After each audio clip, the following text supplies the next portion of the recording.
Freezy, Uncle Freezy in the building. Yo, Freezy, what up? Salute, Salute, bro. salute. With every single chain, even when I'm in the house. Salute, bro. Oh man. Yeah, Drake is the GOAT, bro. I just want to say that. Ah, Salute. what's going on? Chilling, man. It was an eventful day. Yeah, yeah, man.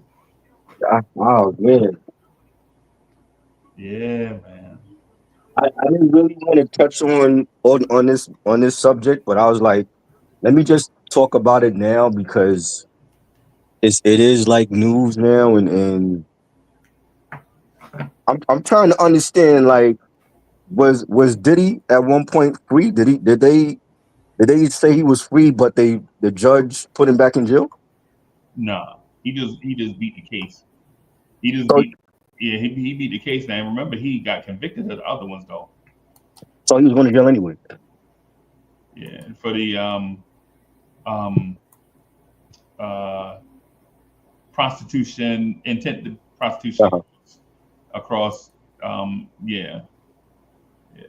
So Wow, that's wild. yeah. Red, what up? Salute. That's wild. I just wanted to say, like, Diddy. I don't like. I grew up with Bad Boy Records, and all those great artists that they had, from Biggie to Faith Evans, Craig Mack, Total, Mace, The Locks. But I think people, when they see these celebrities in trouble, they get caught up with the celebrity and the legacy, and forget that these people are human beings too. Yeah. And humans make mistakes, but what he's done is not like some ordinary mistake. You know what I'm saying? And Yeah. I don't see how people could overlook that and be like, oh, but he's innocent, and they got a whole bunch of evidence on this guy. Like, how could you just sit there and be like he's innocent, or they got these supporters that want to go down to the trial and have like their signs in their hand and talking about free Diddy. I just don't understand that. Right. Right. Yeah. You know, like his legacy. He did a lot for R&B and hip hop. And giving us some of the best music. Even back on Uptown MCA, and giving us one of the best MCs of all time with Notorious B.I.G. Rest in peace. But people gotta overlook the legacy and look at the human being. The human being and his legacy is two different things. Right. You know, I think they get, even I've seen it happen with R. Kelly. Like, yeah, I love R. Kelly. R. Kelly was a great artist. I've seen this man in concert. It was phenomenal. His legacy and the human side of him is two different things that people need to remember. Yeah. You know what I'm saying? When we talk about music, he got to be in that. When we talk about his personal life, that's a whole different thing.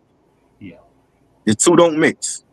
You know what I'm saying? And that's why I have refrained from even talking about that those two artists, when it come to their legacy and their their mistakes, because it's like it gets the two cross, and it shouldn't be crossing. It's like what they did for music is totally different than their personal life. You know what I mean? And Yeah. that's like the only time I want to address it. I don't even want to like stay on this whole Diddy thing. But I mean, y'all saw the verdict. What did y'all think? Mm, I mean, if you don't want to talk about it, then it's on to the next thing. nah, it's not that with me. It's that I kind of heard about it, man. I was at, what I'm saying, at work most of the day. Uh, The only stuff I kind of heard is like social media posts and stuff. right. So I didn't have the opportunity to um, do like a deep dive into it. Yeah. But at the same time, and if all I can speak to is our culture. Uh, Our culture is one that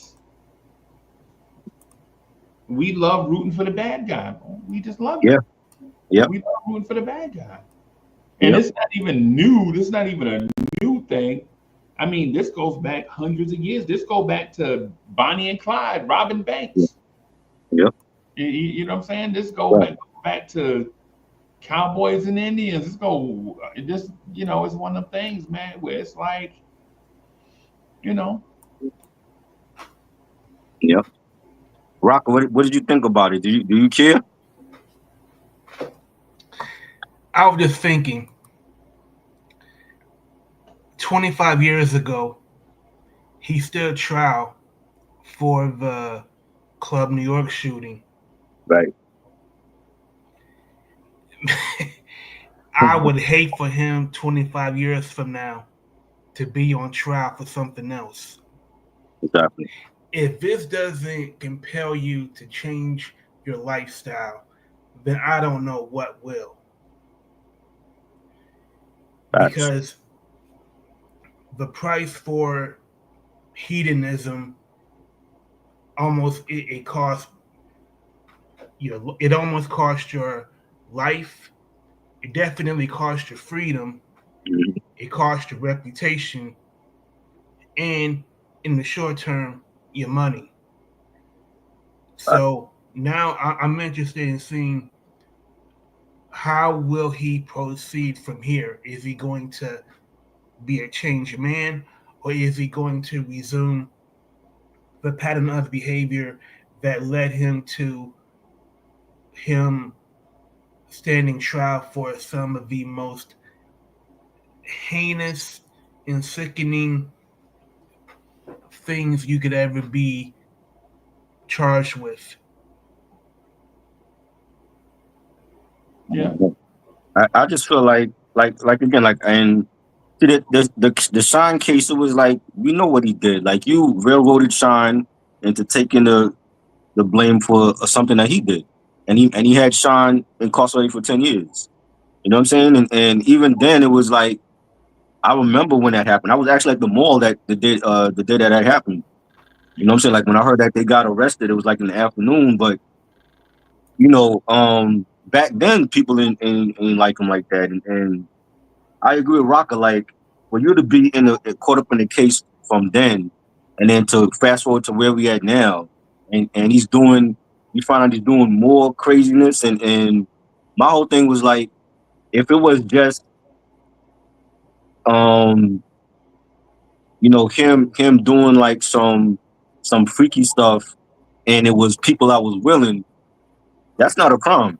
You know what I'm saying? But if it's more stuff other than that, which like racketeering, and it's you're forcing people, that they're not willing to do certain things, that's a crime. You know what I'm saying? And I don't feel sorry for him. I really don't.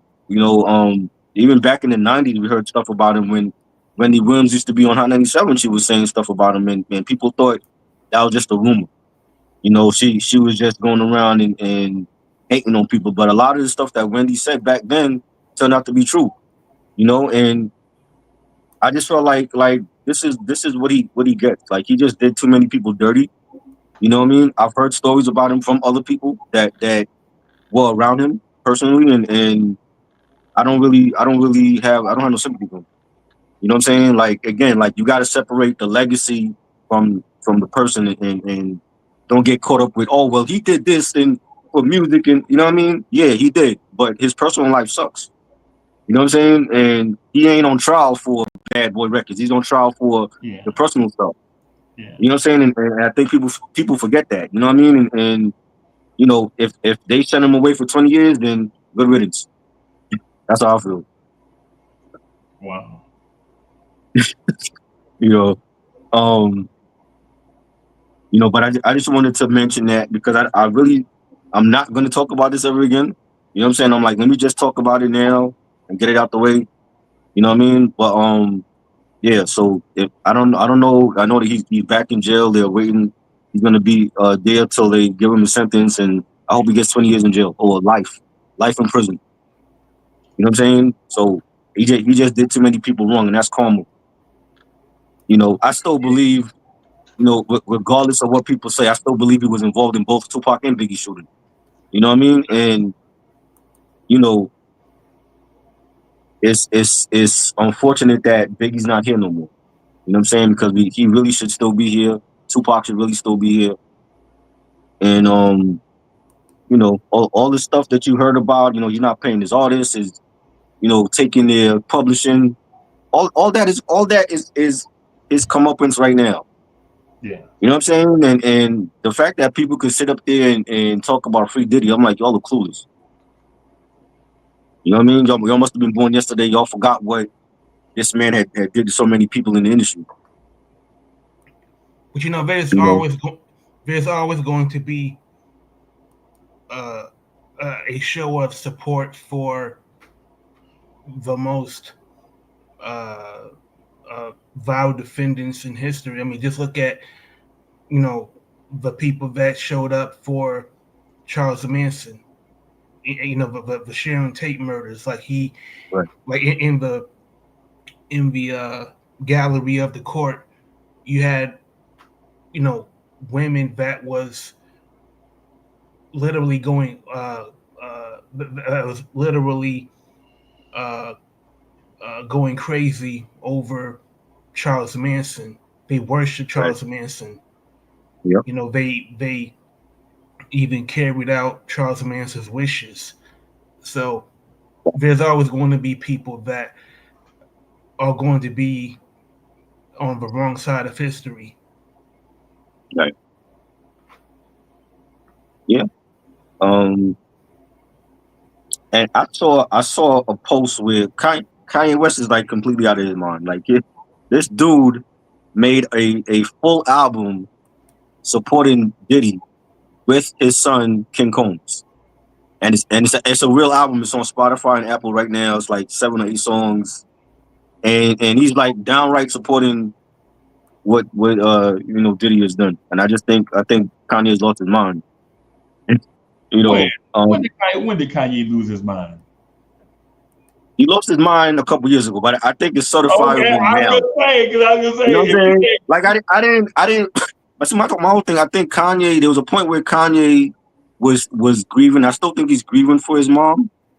But right, the fact that, I don't care if you're friends with Diddy or not, the the fact that you can downright come out and support him of what he's done, and then turn around and make a whole album with his son supporting Diddy is just bananas to me. And maybe he's doing that man, for some his money. son.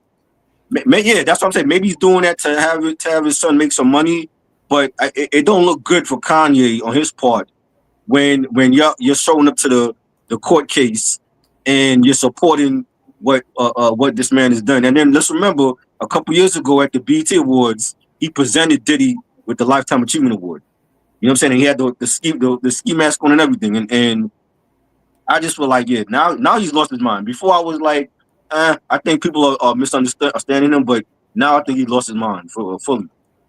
You know what I'm saying? And I don't know. Like I can't listen to Kanye West no more. At least his new stuff. His new stuff don't sound like his classic stuff. It's just different. Sean, what up? Sean said Kanye West lost his mind since Jesus. I, Yeah, I I was think it gonna was say, yeah, I yeah, think it was before Yeezus. Yes, with Yeezus though, that was like the Kim Kardashian era though. Before Yeezus, I think he lost his mind. When he's going up on stage and you're interrupting Taylor Swift and you're interrupting Beck, I think he lost his mind back then. yeah. You know what I mean? But yeah, that I saw that. I don't know if y'all heard the album, but I just thought that was like funny. You know, it took you forever to come out with albums like Life of Pablo, but you come out like quick fast with this support of Diddy. But You also know, keep in mind that on Drink Champs he called him a Fed. he called Diddy a friend. Remember when he was on Drink Champs? I Yeah. didn't I didn't see I didn't see it when he was on Drink Champs though. I didn't watch that one. Yeah, that was when he was. Uh, he was. He went on a kick about Jewish people and George Floyd, and uh, there was so much controversy that Mhm. uh, Nori To me, it seemed like Nori was in a no-win situation because if you agreed to interview Kanye West, especially at that time when he was uh, uh, going off script on so many subjects, then you have to at least ask some follow-up questions for the obvious. Mm-hmm. But he said some way out stuff, and to me, I thought to me it just seemed calculated. Like one day he says, he's a Fed. The next minute, he's treating him like a political prisoner. Right. And that's another thing. Like the way that people in hip hop will rally around stuff like this is sickening because you never see this kind of support around people that truly fight every day on serious issues. Where was this? My whole thing is, where was this support for Kamala Harris when she was running last year? I didn't see it. You know what I'm saying? Where was this? And I voted for Kamala, and what happened? Trump's still in office. Yeah. So again, the black people vote don't count. This is why I didn't vote for many years. The first time I ever voted was for Obama. That was it. Yeah. You know what I'm saying? I vote for Kamala, and she don't win. But you know what a lot of people were doing, and Kamala Harris ain't black though. I mean, like, okay, even if that was the case, so what? She's Indian. She's Indian with a white Jamaican father. Even if that, but she was for our people though, right? I got you. No, I got you. No, I feel you. I'm not saying I don't have anything against Kamala Harris. I kind of have her in the same category as people like Leo Cohen, right? That's like real close to the culture and contribute a lot. There are some takeaways with all of them, some things that you can kind of point out, like some things that may have been bad depending on who told the story. But then at the same time, there's a lot of positive contribution too. So, I mean, but maybe I'm wrong, but that's just, and I'm not saying that I voted for Trump, by the way. That's not what I'm saying. Right. It just, to me, hey, I would have voted for Elmo over Trump. Anybody other than him. I would have voted for Eric Adams. I would have voted for Exactly. The hip hop mayor. Yeah. Eric Adams. You know what I mean? Yeah. But it just, where David Dinkins at, bro? I mean, come on. It just goes to how short-sighted and vain people are when it comes to politics. Like when it comes to presidential elections, you vote for the candidate that you feel will run the country the best, not who is black or who isn't black. To me, it's astounding to me that so many people raked Kamala Harris over the coals, but swing from the nuts of Trump and this guy. And to me, if Donald Trump were to say SMD, there would be people that would take off from work to get in line just to do it. Mm-hmm. That's what American politics is in 2025. I agree. And so to that point, the thing I'm saying is not even that. Bro, listen. When it comes to politics, there are going to be the haves and the have-nots. Most of the time, the haves have the most power, right? That's just what it is. What I'm pointing out is in a country where you could see a felon have his people storm the White House and become president again. If Diddy had lost that case, bro, I think people would have lost their mind, bro. I think people would have lost their mind. Because how can one side just do whatever they want to do in front of everybody, all those people that stormed the White House, and I'm not trying to turn it into that, Troy. I just want to just say this real quick. Right. People that stormed the White House, bro, commit a crime against your country and government, they got pardoned, bro. And Diddy is a freak. Doing stuff behind closed doors. Now, should he hit that woman? Should he hit Diddy is a Well, bad that's a crime in itself. Him assaulting Cassie is a crime. He should go to jail for that alone. My thing is all the stuff that you remember, the party that Diddy threw that time and those people got killed at the party. All of this stuff has been following him for years. Yep. For years, bro. And is Diddy a good guy? Nah. But is our country full of dudes like Diddy that get off all the time and walk among us? Yeah, they do it. Yeah. You know what I'm saying? So it's one of them things like, am I saying that Diddy is innocent? Nah, I ain't trying to say Diddy innocent or nothing. I know it's bad people are born every day. So them babies that's in the hospital right now crying, can't do nothing. Some of them are going to be very bad people, whether we like it or like to think about it that way or not. It's life. Right. It's life. This dude's father was a bad dude. He a bad dude, and so on and so on. Right. I mean, it's crazy. The Diddy thing is crazy. Am I excited about Diddy getting off because it's Diddy? Nah, I'm excited because it's a black man and being publicly persecuted. I'm confused. Did he get off or is he going to prison? No, he gone, bro. He gone now. Gone. He also got time served too. Remember, it's not like he just went to jail today. You know what I'm saying? He been locked up. But what I'm saying is there are people do bad stuff all the time, and they don't get publicly persecuted like wealthy black men do. When wealthy black men do something, they get publicly persecuted, bro. Right. And then when it happens to someone else, it's like you don't hear about these things until, like, the dude. Where's the dude that Pew the what's the healthcare CEO? Luigi. We ain't heard nothing since. But he had a following. He had people supporting him and ready to pay his court fees and all that. I'm not talking about the support. I'm talking about the media. Right. Like when he like for instance, R. Kelly overdosed the other day, right? The other week, R. Kelly overdosed. That's on the news. What about the healthcare dude? You don't hear nothing. Right.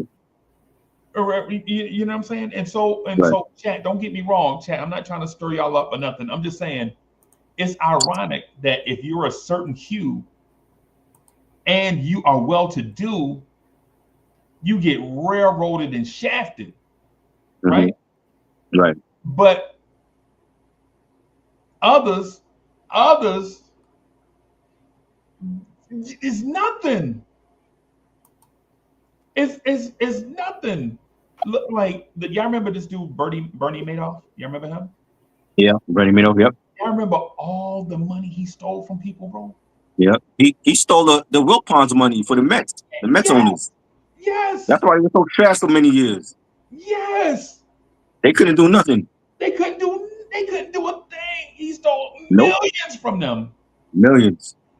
But you know, we a lot of us we will, when it comes to politics, we will vote for our own disenfranchisement.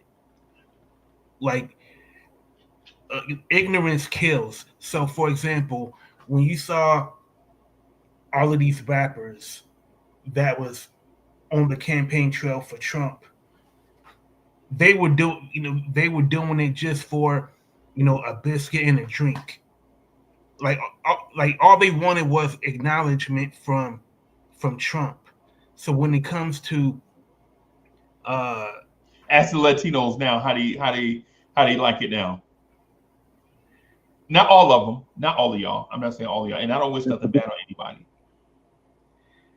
But Yeah, but for the but my bad. Go ahead. I want to say, like, as far as the media, the fourth estate has always had a slant against black people, like the way that black people are covered, especially in the upper, no matter what social class it is, the upper class, middle class, whatever, it's always going to be prejudice against black people because this is a country that is racist, that uphold white supremacist beliefs, and is ultimately capitalist. There's all like as long as powerful people at the top that uphold racist infrastructures, we're always going to be at the bottom of a socio-economic totem pole.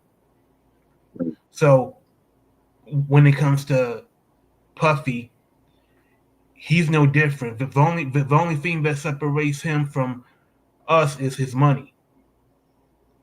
But they reminded him that you You're still still black. black. You're still a nigga. Exactly. Yeah, Yeah. yeah, and to the thing. So I have a few beliefs that I know are different than what a lot of people think. And when I Uh, say them, what I'm going to ask is for, like, when I say it, I hope people don't judge me if this is your first time meeting me, right? It's right. one of the things I don't believe is true is natural innate racism, right?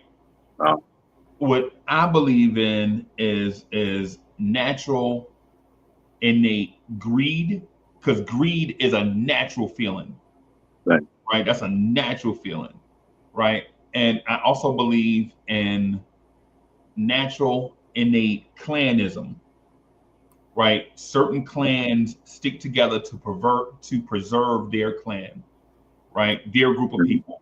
Whether you call it a clan, a family, a country, or whatever, I think people stick together on in that sense. Like, I say that because I've lived and mingled with people of extreme wealth and people that are like me, like every day. Like, I come from the hill on Jersey City, New Jersey. I used to live on Van Nostrand between Ocean and Martin Luther King. Back in the day, it used to be Mahalia Jackson Avenue, and they changed it to Martin Luther King Drive. Right, I lived right there, grew up there. Bunch of people, man, community, a blacks of from everywhere, Mhm. blacks from everywhere. Right, not just black people, but I'm talking about Caribbean black, down south black, African black, you know what I'm saying? Right. Latino, Spanish, from everywhere. Hey man, people. I didn't even know what Ecuador was until I met a lady. She was a girl. She's from Ecuador. I was like, what the hell is a damn Ecuador, right? Ecuador, Panama. I met these people from on our street. They was from Panama. We thought they was black.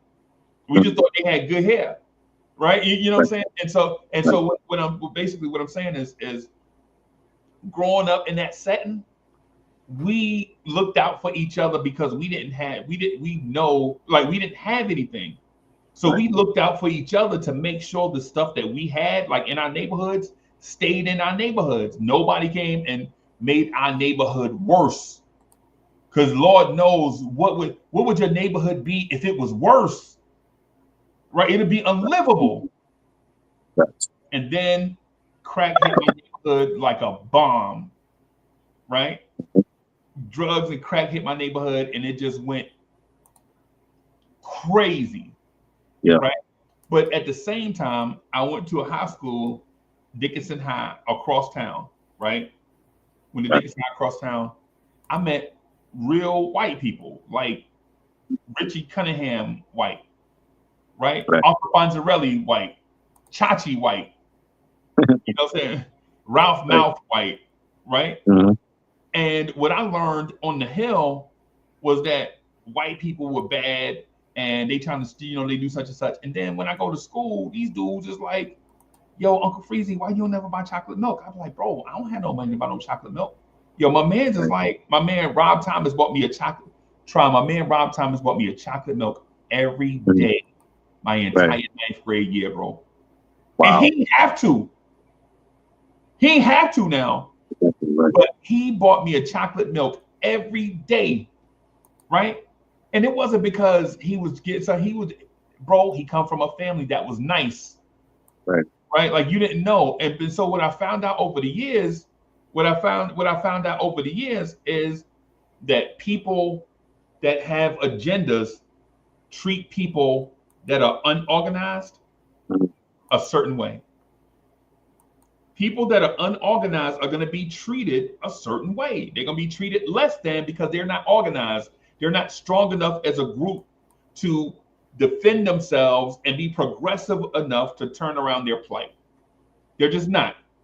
Right? Y'all seen it. Y'all know neighborhoods where y'all from was poor when y'all were growing up, and when you ride down that street, they still poor. Right? Because they're not organized enough to turn around their plight.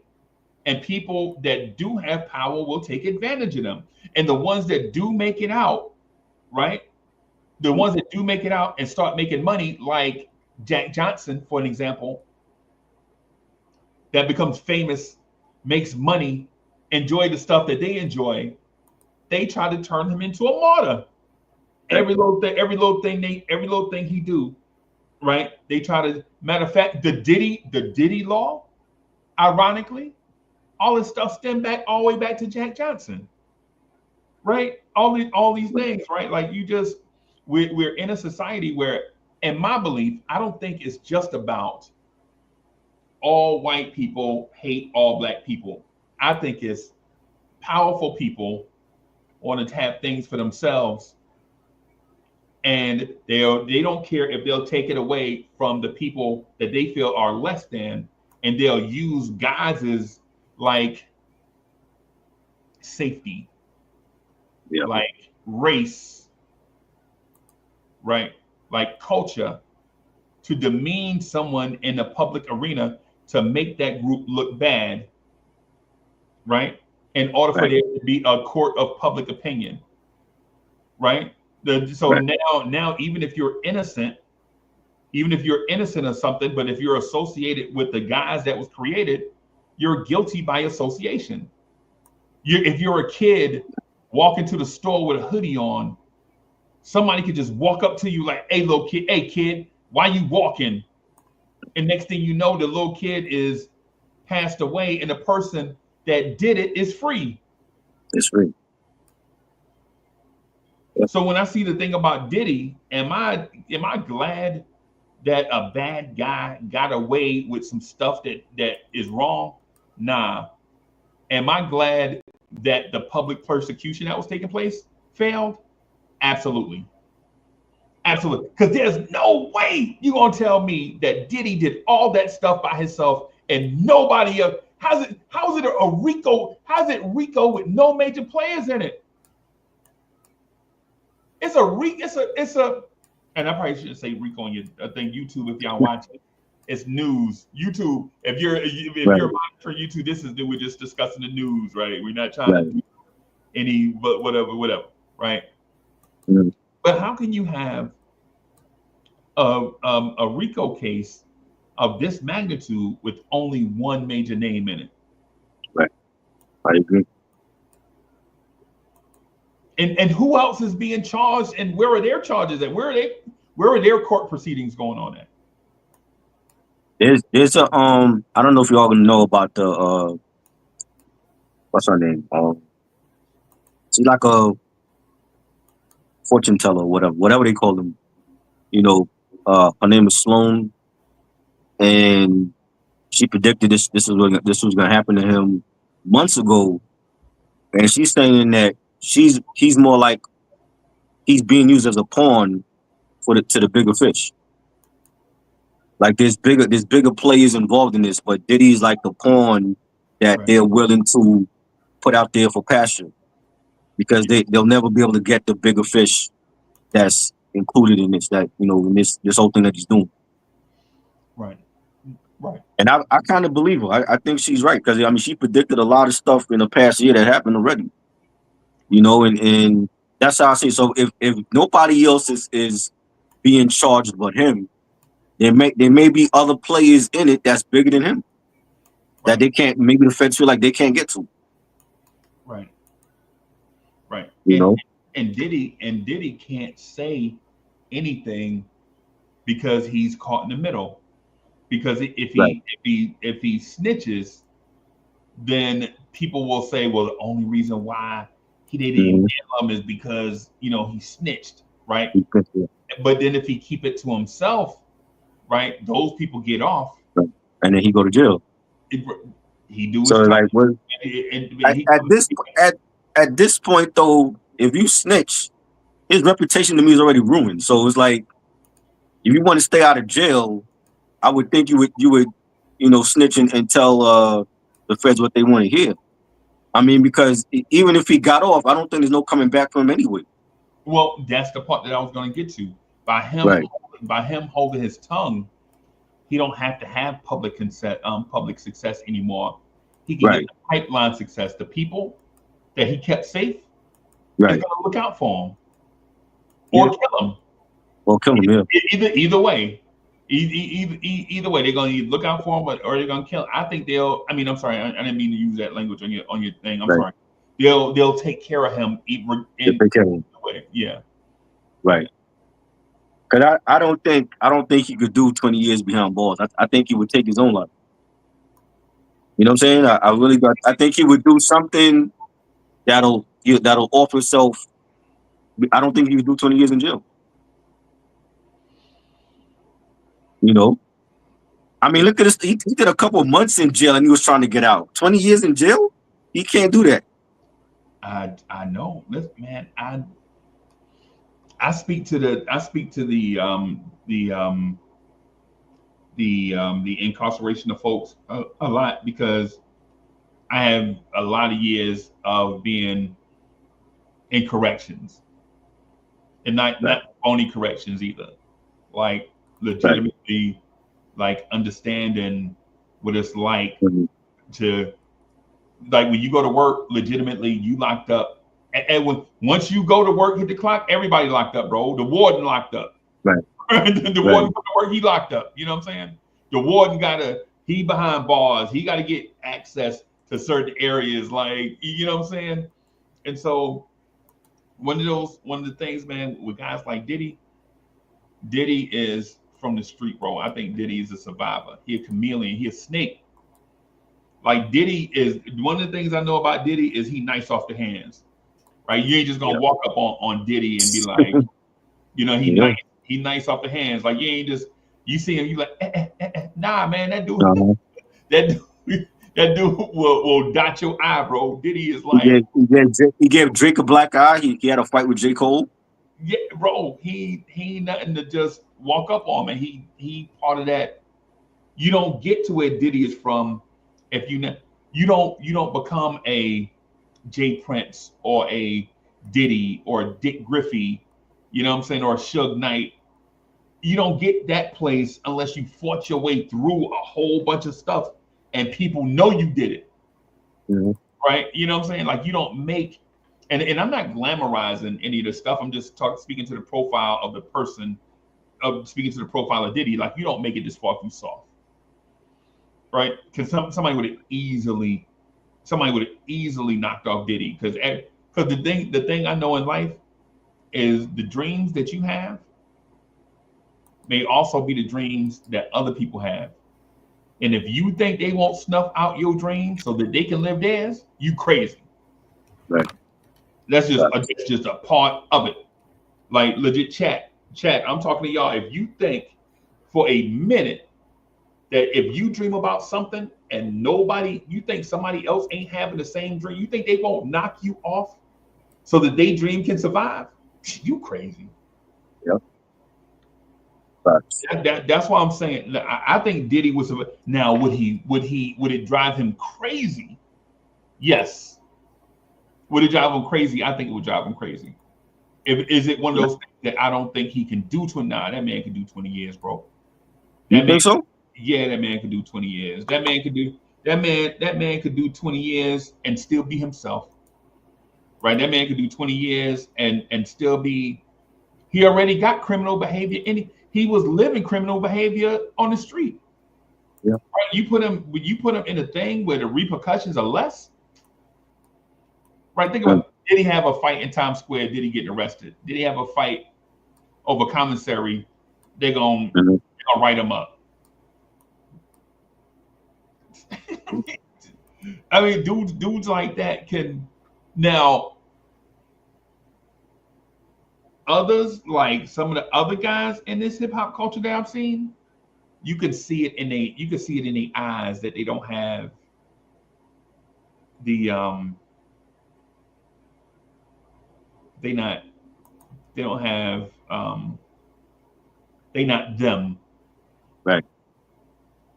Yo, what's the rapper from what's the rapper that have the feather in his hair? You know what I'm talking about? The brother in his ear? Yeah, I keep forgetting his name. Yeah. He always talking God. about hooking somebody. He talking about jugging somebody. Somebody I don't listen to. Oh, yeah, the chat know who I'm talking about. I forget what the dude named, the light skinned dude. I forget. Is he young? Nah, he not young no more. He's not young no more? Nah, I don't know. I forget his name. Rocker, you have any? Rocker, do you know? Rocker, no, he a Midwest rapper. Yeah, I'm gonna try to look him up. I'm gonna try to look him up real quick. I know Rocker wanted to talk about something with Casanova. What was it you wanted to bring up to? Oh man. Oh no, I'm following the rollout of the Clips album. And I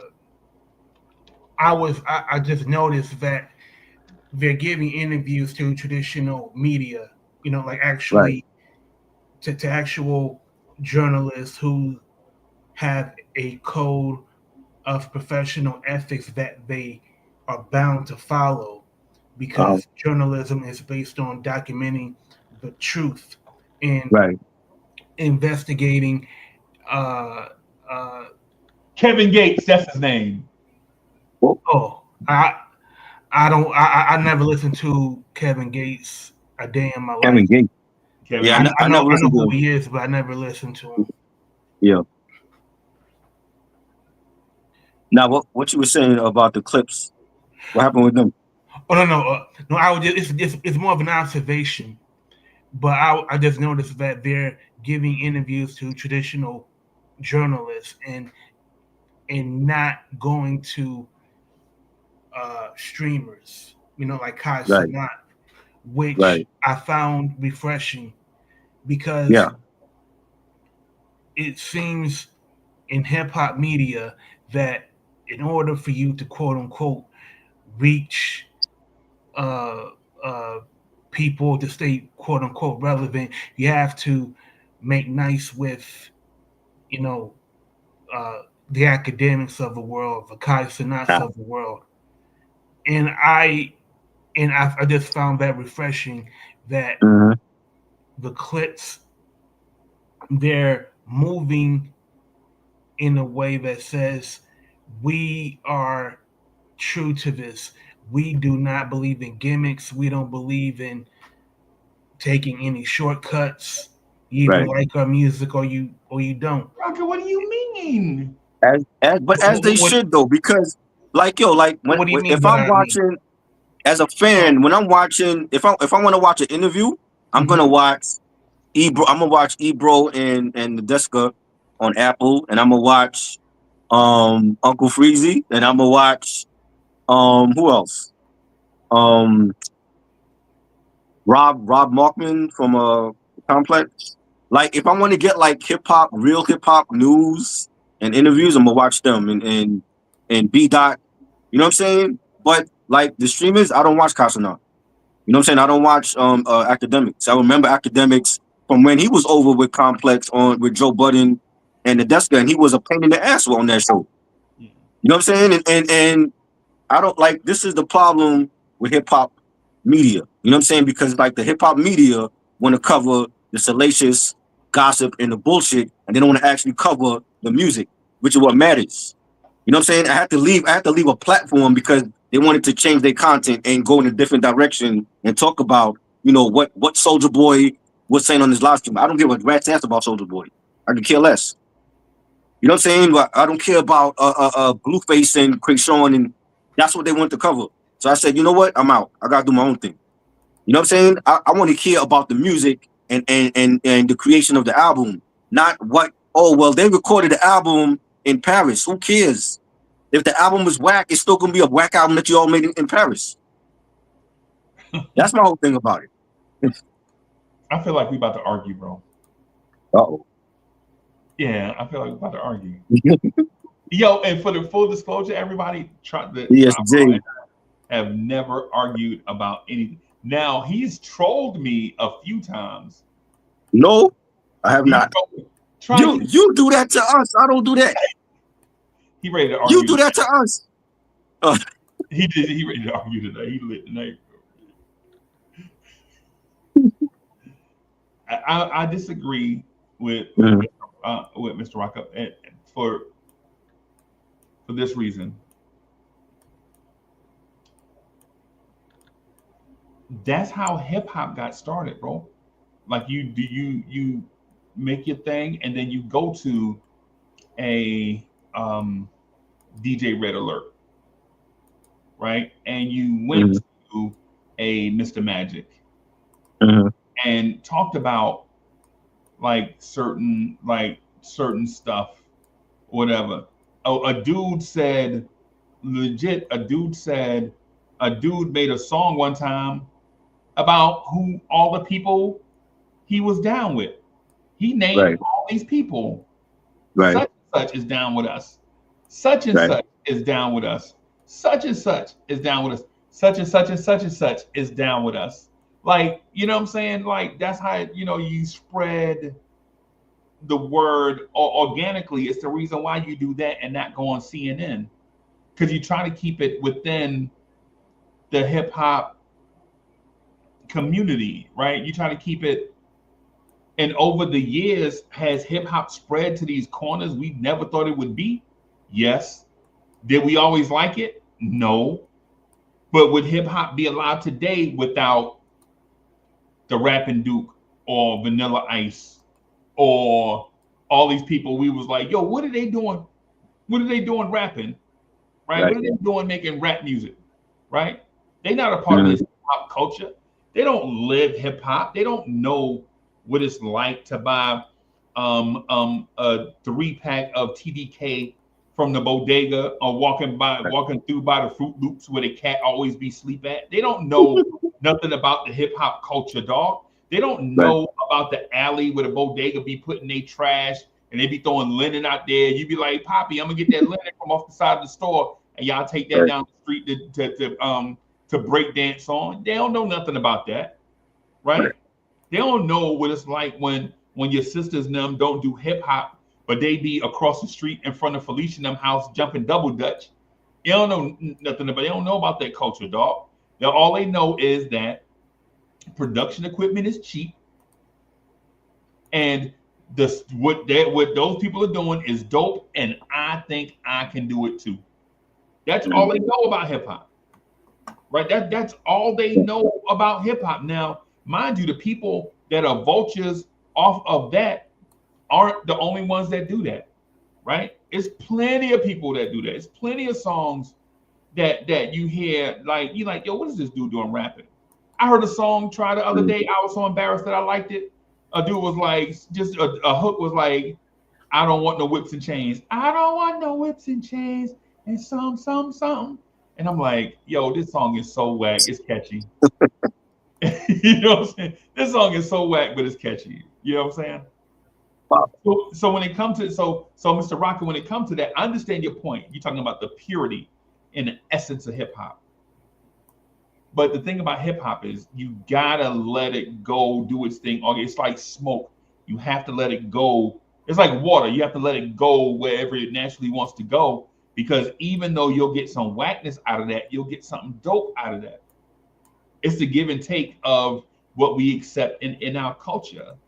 You know what I'm saying? Because if you think about the hip hop culture, what has hip hop not taken from other people's culture? Like Gucci and Polo and Timberland and Cazals and Beamers. You know what I'm saying? And we made all those labels in the hood hot because of us. Tommy Hilfiger, he was popping because of us. Because of us, right? Yes, But we had to go get it. It wasn't already in right, him. That's my right. point. Same thing I'm saying. Yeah, It's but like the my give and thing take. is, right. Now I was saying hip hop is what 52 years now this year. My thing is it wouldn't have lasted 52 years if it was all about everything the artist was doing outside of the studio, their personal lives, who they're sleeping with, who they're cheating with. You know what I'm saying? Who they got beef with. It wouldn't have lasted 52 years. I have a problem when people look at Cardi B and they can't name one Cardi B song, but they can tell you, oh, Cardi B was with Offset and she and Offset got drama. Now she's dating what's his name, the NFL receiver. You Yeah. know what I'm saying? From that used to be with the Bills, and he's with the Patriots now. I forgot his name, but exactly my point. It's like you ain't dropped an album in like 9 years. They can't tell you one Cardi B record, but they know who's her baby daddy Got to, bro. or Joe Budden. They can't name you one Joe Budden song or album, but they know Joe Budden is on that podcast with Melissa Ford, and you know what I mean? Yeah. Yeah. It's like what we doing here? Like back in the 90s when we had MTV News and we had Kurt Loder giving us the news on when Tribe was going on tour, when they dropping a new album, or when NWA split up. That's what we have to look forward to.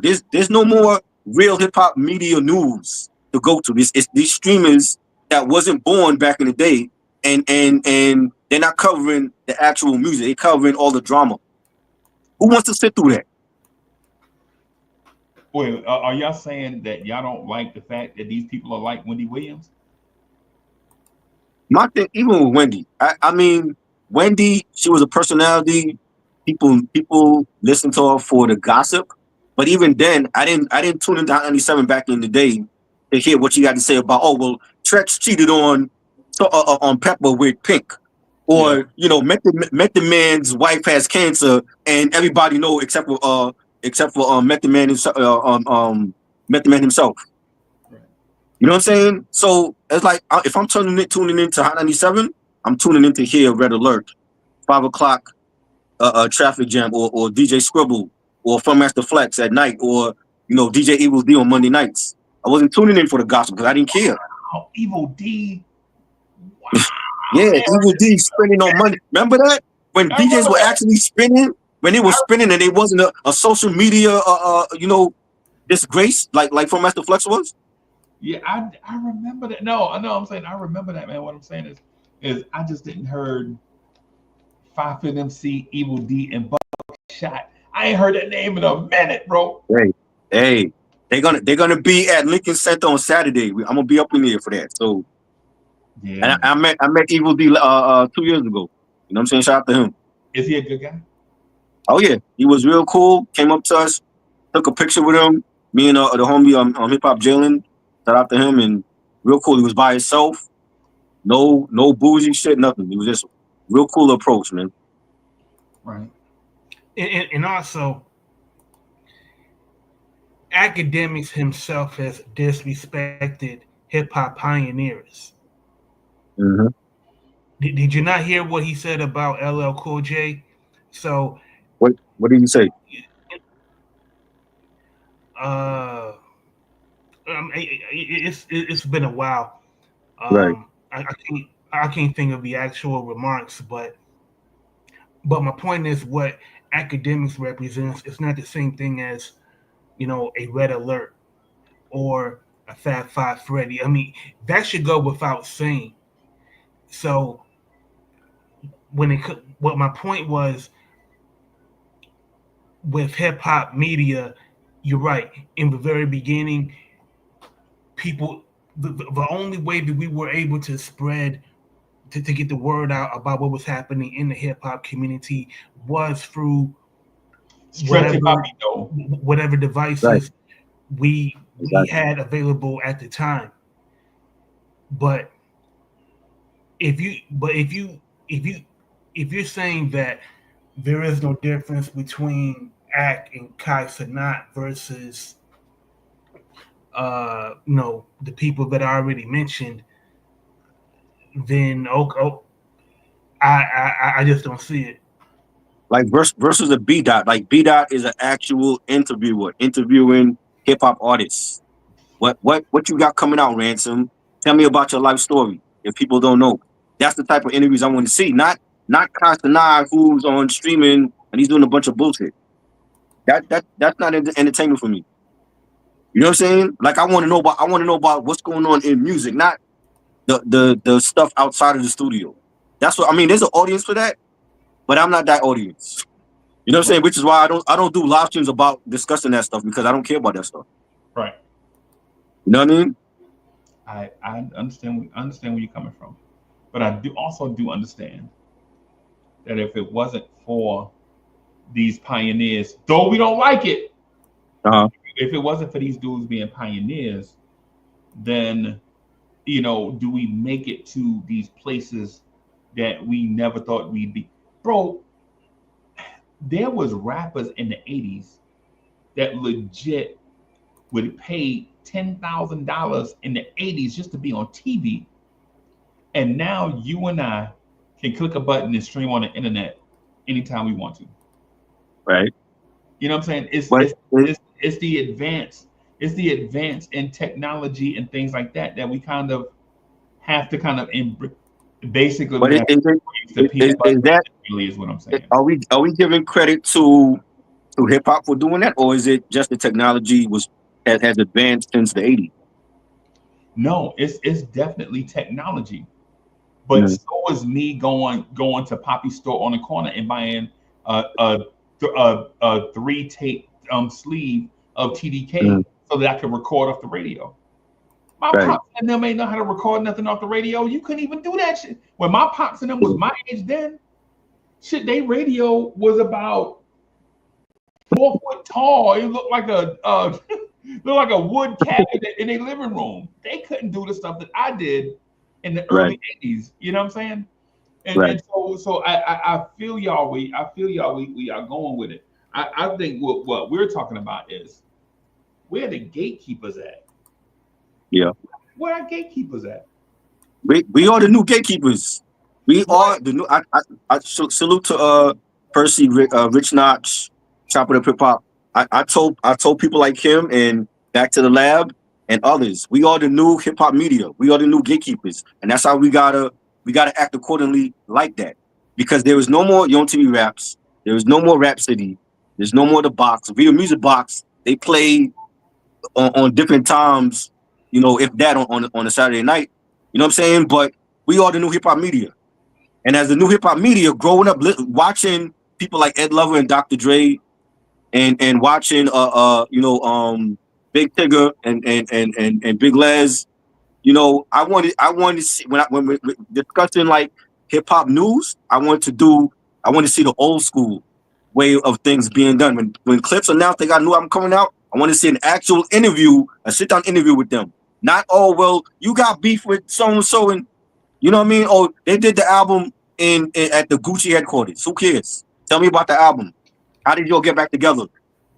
Where is Malice mind state at now after so many years? Yeah, people be whack with interviews. Bro, you ever saw a Notorious B.I.G. interview, bro? Yeah. In just any of them? Y'all remember the big interviews? Mm-hmm. Oh, big dog, sit up straight in your chair. Look at the camera, big. Right? Like, yo, like you gotta big be like, oh, He probably was high. You could tell he was high when he was doing those interviews though. But it's an interview though, dog. That's what I'm saying. Right. Like, it's an interview. This is recorded. This is all we have left to be. He's not here no more. But Freeze, like hip hop, like when rappers do interviews, they're not going. It's not like they're going in front of a hiring manager at a job interview where you have to be straight laced, set up, and sell yourself like what Biggie was doing was selling his music and who he was to the general public. So I'm not going to hold Biggie to the same standard as somebody that has to. But Rocket, that's where you wrong at, bro. See, this is where you wrong at, bro. I'm gonna say to all y'all that do live streams and podcasts out there, if you want your joint to be dope, right? If you want your joint to be dope, and I'm not bragging on nothing, right? But I do have a channel with a big audience on it, and I do have another channel that ain't doing as good, but I think it's dope. The thing you have to have in mind is you don't control the airwaves. You don't know who's gonna see your stuff, right? So that's why when you do your stuff, you have to put out a quality product because you never know who's watching, and you never know what person is going to be the person that turns you on to the person that turns you on to the person, and then all of a sudden there's a flow of people coming in and you don't know where they came from. You didn't go handpick your subscribers. You don't go handpick your viewers. You put out dope quality content, right? You put it in the air, and then the people find you and gravitate towards you, right? And so while I do understand what Brother Rocky is saying there, because it's a comfortable setting, but you know what happens when you create art? When you create art, you don't control it. I don't care how dope of an artist you think you are. When you create art and you put it out for consumption, it's up to anybody to say I like it or I don't like it, right? You're not turning down record sales because, oh, I only want my Chicago people. Oh, I said Chicago. My man the other day thought I was from Chicago, and I use Chicago. You don't want your people from Jersey to be like, yo, this is only for my Jersey people. People from New York, I don't want y'all buying my stuff. Nah, you gotta always be dope. You always gotta be dope, man. You gotta always watch what you say, even when you keeping it a stack, right? Even when you keeping it a stack, you got to make sure that you be sharp, on point all the time, because all it takes is for somebody to listen to you for like 2 or 3 minutes to make a decision whether they're gonna rock with you or not. So you think so Freeze, I want to ask you a question. When I'm not on trial though. I'm not on trial though. So I'm just curious. So in 1998, when interviewers would interview DMX, should DMX have, wore a 3-piece suit and spoke very formally and sold himself and his music the way that you would do at a job interview? With people that watch that interview, do you think they would have bought into his music that way, or do you think he should have been authentic the way that he was? I was just saying that, bro. You got to be authentic, but you also got to be sharp and on point, right? And think about this. What you're asking me is, should a 1998 DMX before megastardom try to be commercial? No. You want DMX to be his absolute self, right? But you can't just take the time of 1998 and say, hey, this is our line of demarcation. When you're in 1998, you're not thinking about 1998. You're thinking about the future. That's why you print records, to sell them, to get them out, to push, to create a legacy for yourself. Right? That's what you want. Like think about if DMX was just thinking about 1998, and a lot of entertainers did this, and this is why a lot of them are broke today. In 1998, they was thinking about CDs. They didn't think that their music could be put on other platforms and other devices. And they should have, because they saw music evolve from 2 different platforms to get to CDs. Right. When they were born, music was on records and 8 tracks. New track, right. That was Then in we had their cassettes. lifetime. That was Then we had cassettes and CDs. yeah, and then it went to cassettes and CDs Right. Right. in their lifetime. So in Yeah. 1998, if they're not thinking beyond 1998, bro, then that's the shame on them. But see, I don't believe like for me, for example, D and Y, who were the head of Rough Riders, I believe they were looking into the future when they created Rough Riders. That's why they had, the motorbike club Yeah. that they established chapters all over the country. Mhm. That's why they had the Rough Riders 1 and 2 compilation to They break had up they had a artists. fitness. They had like a fitness program or something going on. Yeah, they had the Hood Fitness DVD. Yeah. Yeah. To me, that is clear that they were thinking about how to brand Rough Riders beyond just music. So you're right. I agree that any executive, especially executives, need to look at what is happening in the industry beyond that particular fiscal year.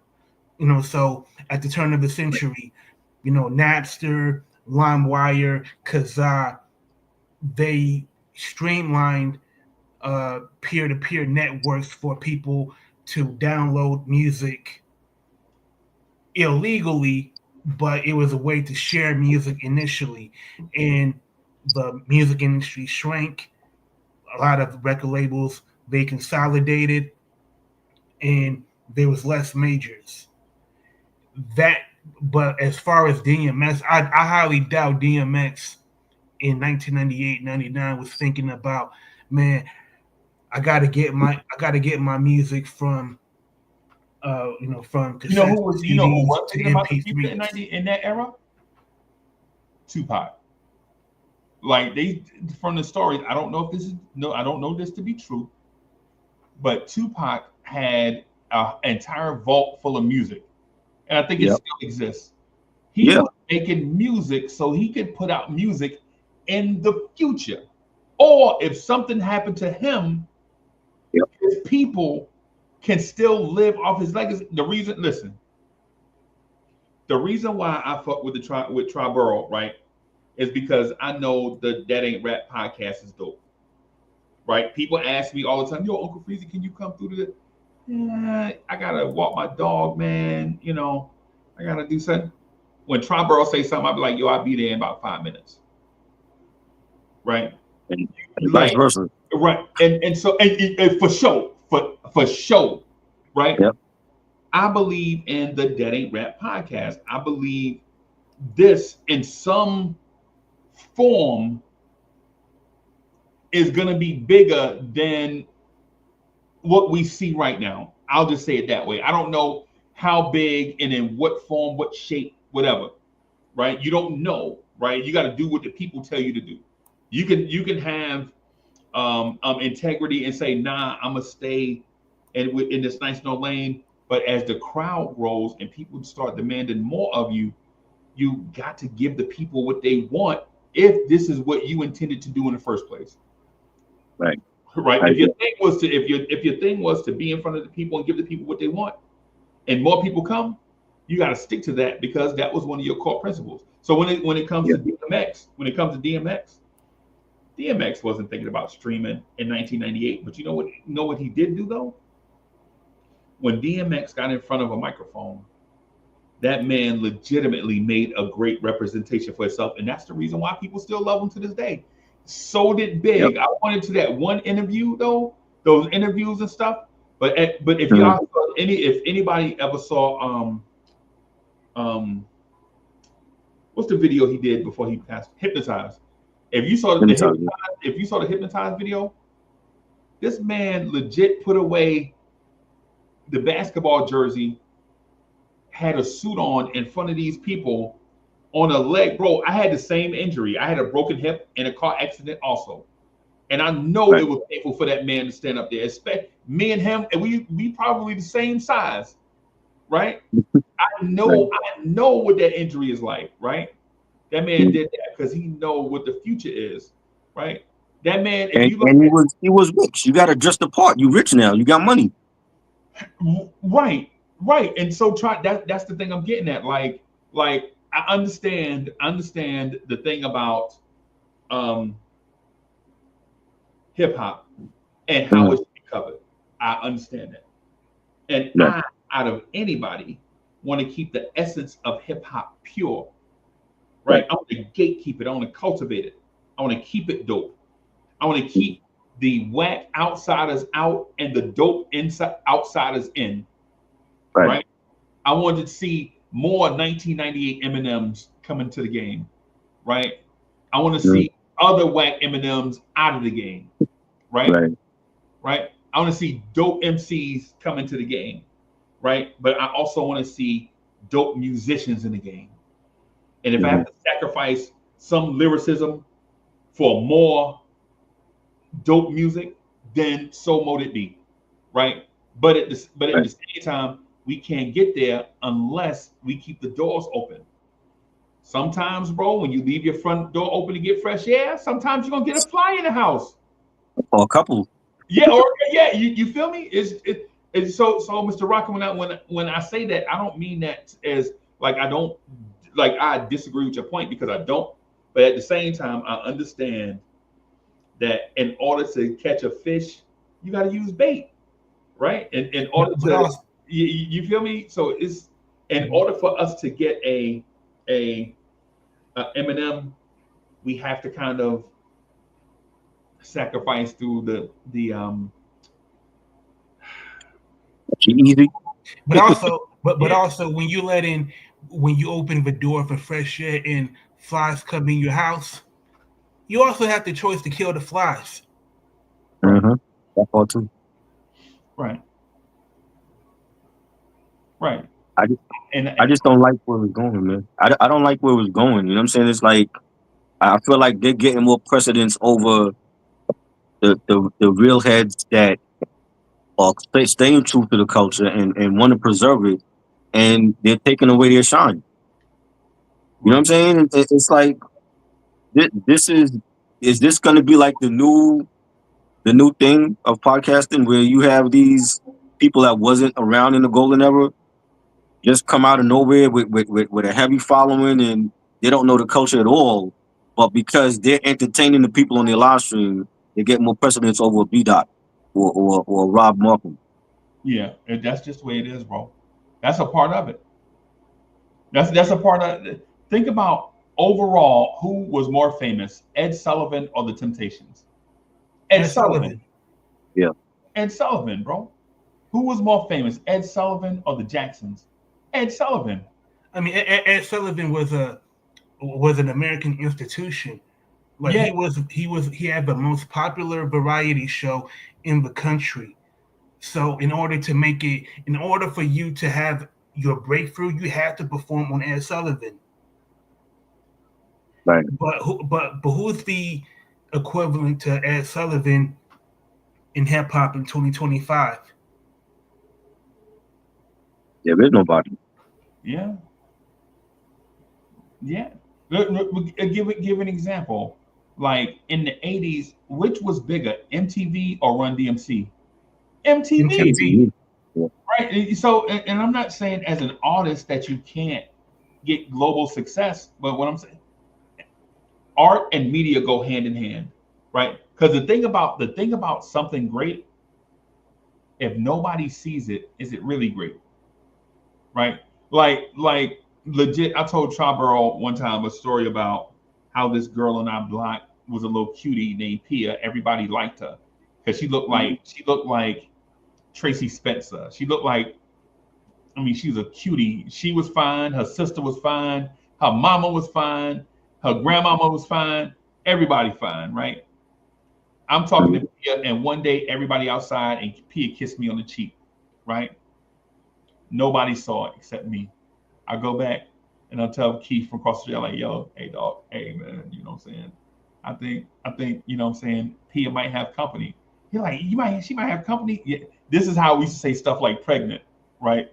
You know how like when you know how you tell a story, you add extra sauce to it to story. Pregnant, how she Yeah. home?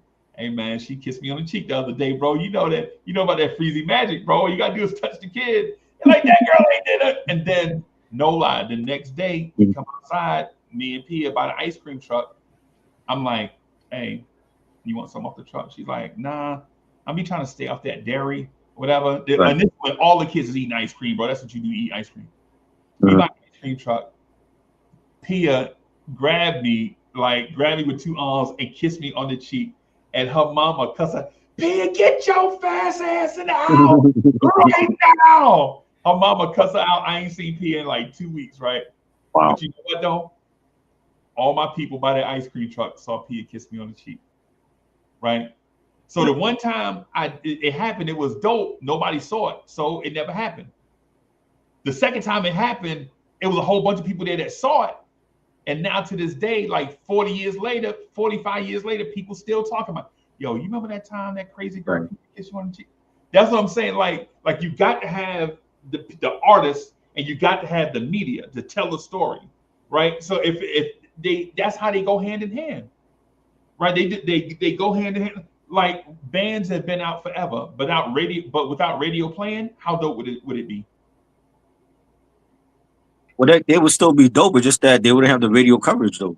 They wouldn't have the radio coverage, bro. Nobody. Right. Only the people that saw them in person would know that they're dope. Right. That's what I'm saying. So you got to. I understand we should have better people doing it, but hip hop is a phenomenon right now, bro. In 50 something years, hip hop went from being something dudes in the Bronx used to do on bad equipment to the most popular music in the world in like 50 years. But is the media now going to influence a youngin to want to check out an old school artist? You know what I'm saying? If you know when Irv Gotti passed away, and if you like 13, 14 and you don't know who Irv Gotti is in Murder Inc., is that going to want to make them go back and listen to the whole Murder Inc. catalog? No. That's what I'm saying. Is like if you put like for instance like Club Shay Shay, no. A youngster now know who Club Shay Shay is, but they don't actually know that Shannon Sharp actually played football for the Denver Broncos back in the day. Right. They don't You know even what I'm know what saying? position he played. Right, tight end, one of the best tight ends ever. Right. You know what I mean? He played with John Elway. I was there. You know what I'm saying? So it's like they know him more for the podcast than him actually being a Hall of Famer. Yeah, and Michael Strahan too. Right. Nate Burleson too. Right. Yeah, it's about. But you know who else went down that road? So did John Madden and Pat Summerall. They did too. Right. Like people didn't know they played football, bro. They know one for a football game, and the other one was the drunk dude calling a football game. First down. But You know what I'm saying? But the difference was John Madden, he was a broadcaster for a game that he actually played and coached in. Yeah. Like Shannon Sharp, he has no expertise on any of the subjects outside of football and outside of sports. Like for example, a couple of weeks ago when he interviewed Jim Jones and Jim Jones was clowning him because he could not name one Nas song. And everything he could have named 5. He said Jim told him name 5 Nas songs. He couldn't do that.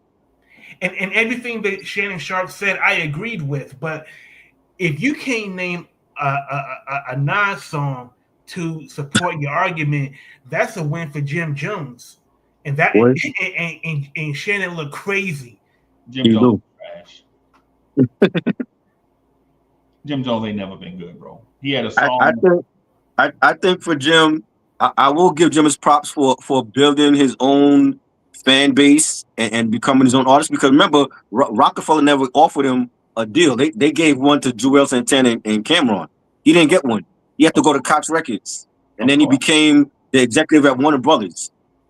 And he had like 3-4 different deals all at once. So I give him it, but that's where the props stop. This whole thing about, and I understand why he's doing it, but I feel like if you had no problem in the past selling records when you came out with Wrecking Time and Ballin' and Summertime in Miami, why do you feel now in 2025 you have to go on these platforms and talk bad about Nas like you're better than Nas. Oh, I'll beat Nas in a battle. Where? You wouldn't beat Nas in a battle if he was dead. He couldn't And he's beat still alive. wrestling, bro. This dude can't beat Nas doing paper airplanes, bro. Would it be? Yo, when I saw that footage of Jim Jones set being cut short at Hot 97, like that was the uh that was the perfect metaphor for how his career is in 2025. That he's all talk, he's all bluster, like he does nothing but sell wolf tickets, and Right. he couldn't sell he couldn't sell tickets at a 200 capacity venue. How good was Nas though? Is Nas great? Nas is a legend, the best ever, one of the best ever. And also what Nas represents is so much more meaningful than anything Jim Jones could ever do, no matter how improved he is. Like even like if you think about like his father Alu Dara, like if you what's that documentary Time is Illmatic, Yeah. where they showed like how his father came from Mississippi and he had a career as a bluesman, and he settled in New York City. He had a family, but he still kept performing. Like his travels before Nas ever became an MC, that story right there Mm-hmm. is just as hip hop as any rhyme Nas has ever spit. Right. And if they ever make a movie about Nas, I would hope that they show uh, uh you know aspects of his father's life. To me, that's more meaningful than anything Jim Jones has going on.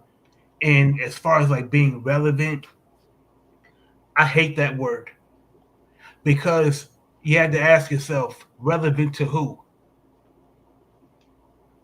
Well, he's talking about in hip hop, like as a hip hop artist and figure.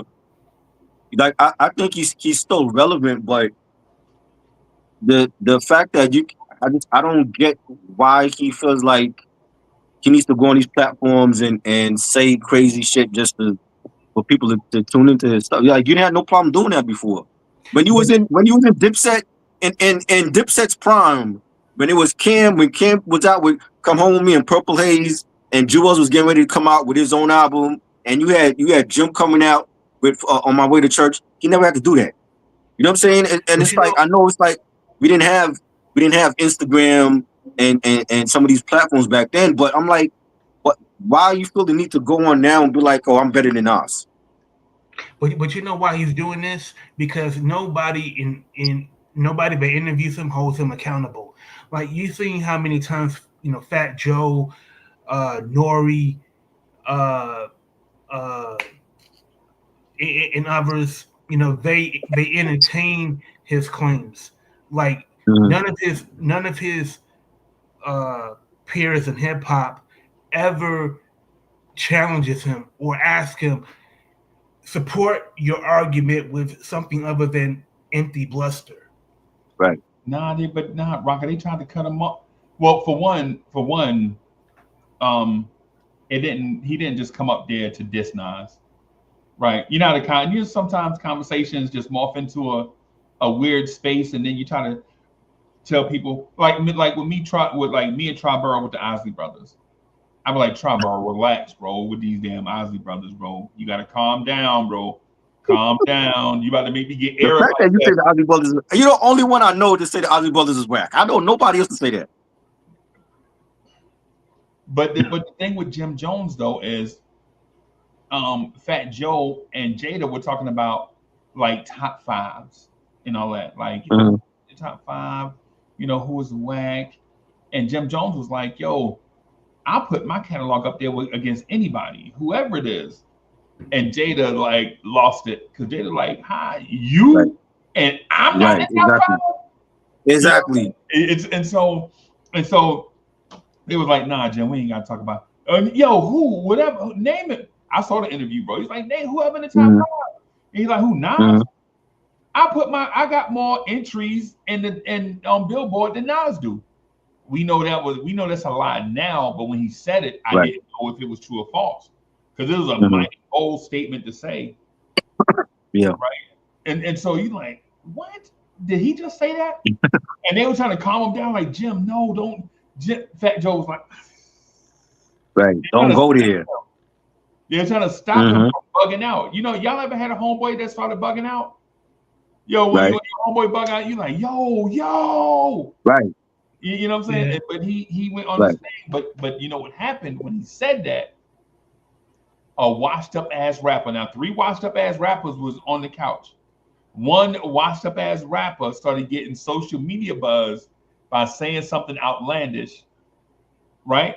And so he took Mm-hmm. that buzz that he got and just stayed with it.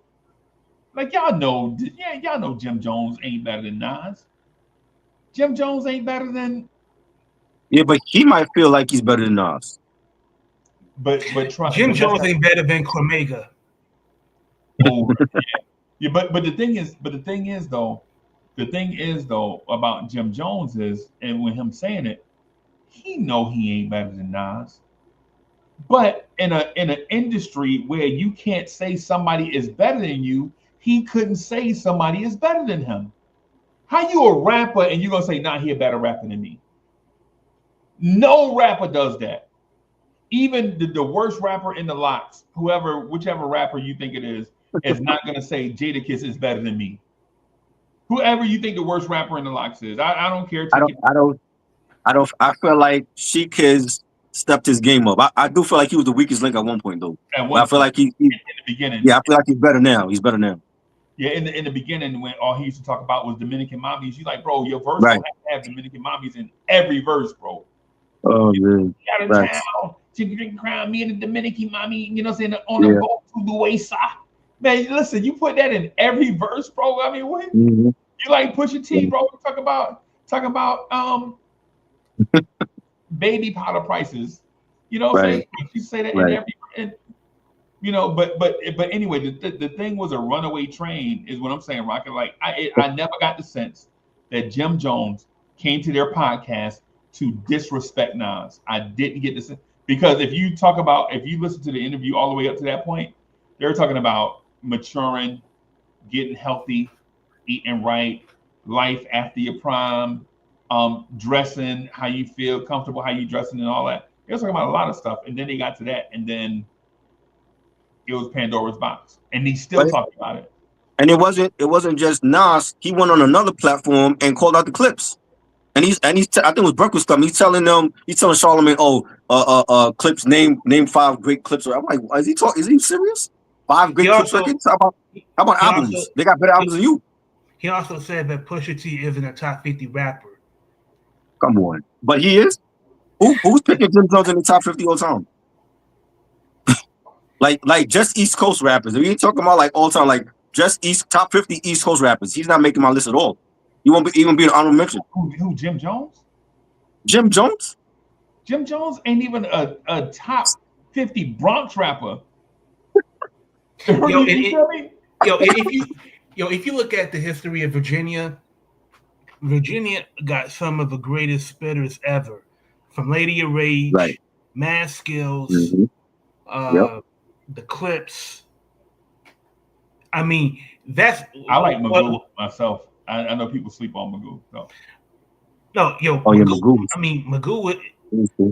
Like Magoo was a better rapper than Jim Jones, and at least with Magoo, he had a style that was unique unto himself.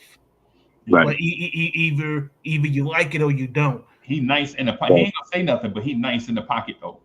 Like he ain't gonna say a whole bunch of, like he ain't gonna fry your brain or nothing, but he Nah. gonna be in that pocket. Like he gonna keep that groove going. You know what I'm Uh-huh. saying?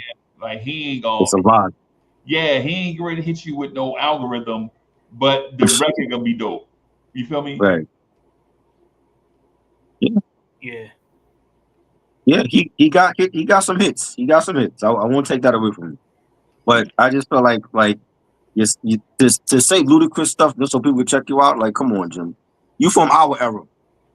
None of our artists from our era do shit like that. You know what I'm saying? Like you're not only you're calling out Nas and you're calling out the Clips. Like and the thing is he had beef with Nas in the past. He had beef with Nas and the Bravehearts in the past.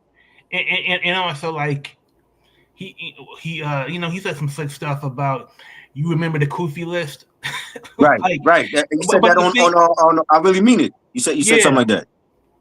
yeah, like because when he said he lost me after Belly, I knew where he was going, Yeah. Right. but it ain't like when he said yo to Shannon Sharp, man, we was wilding on Nas, like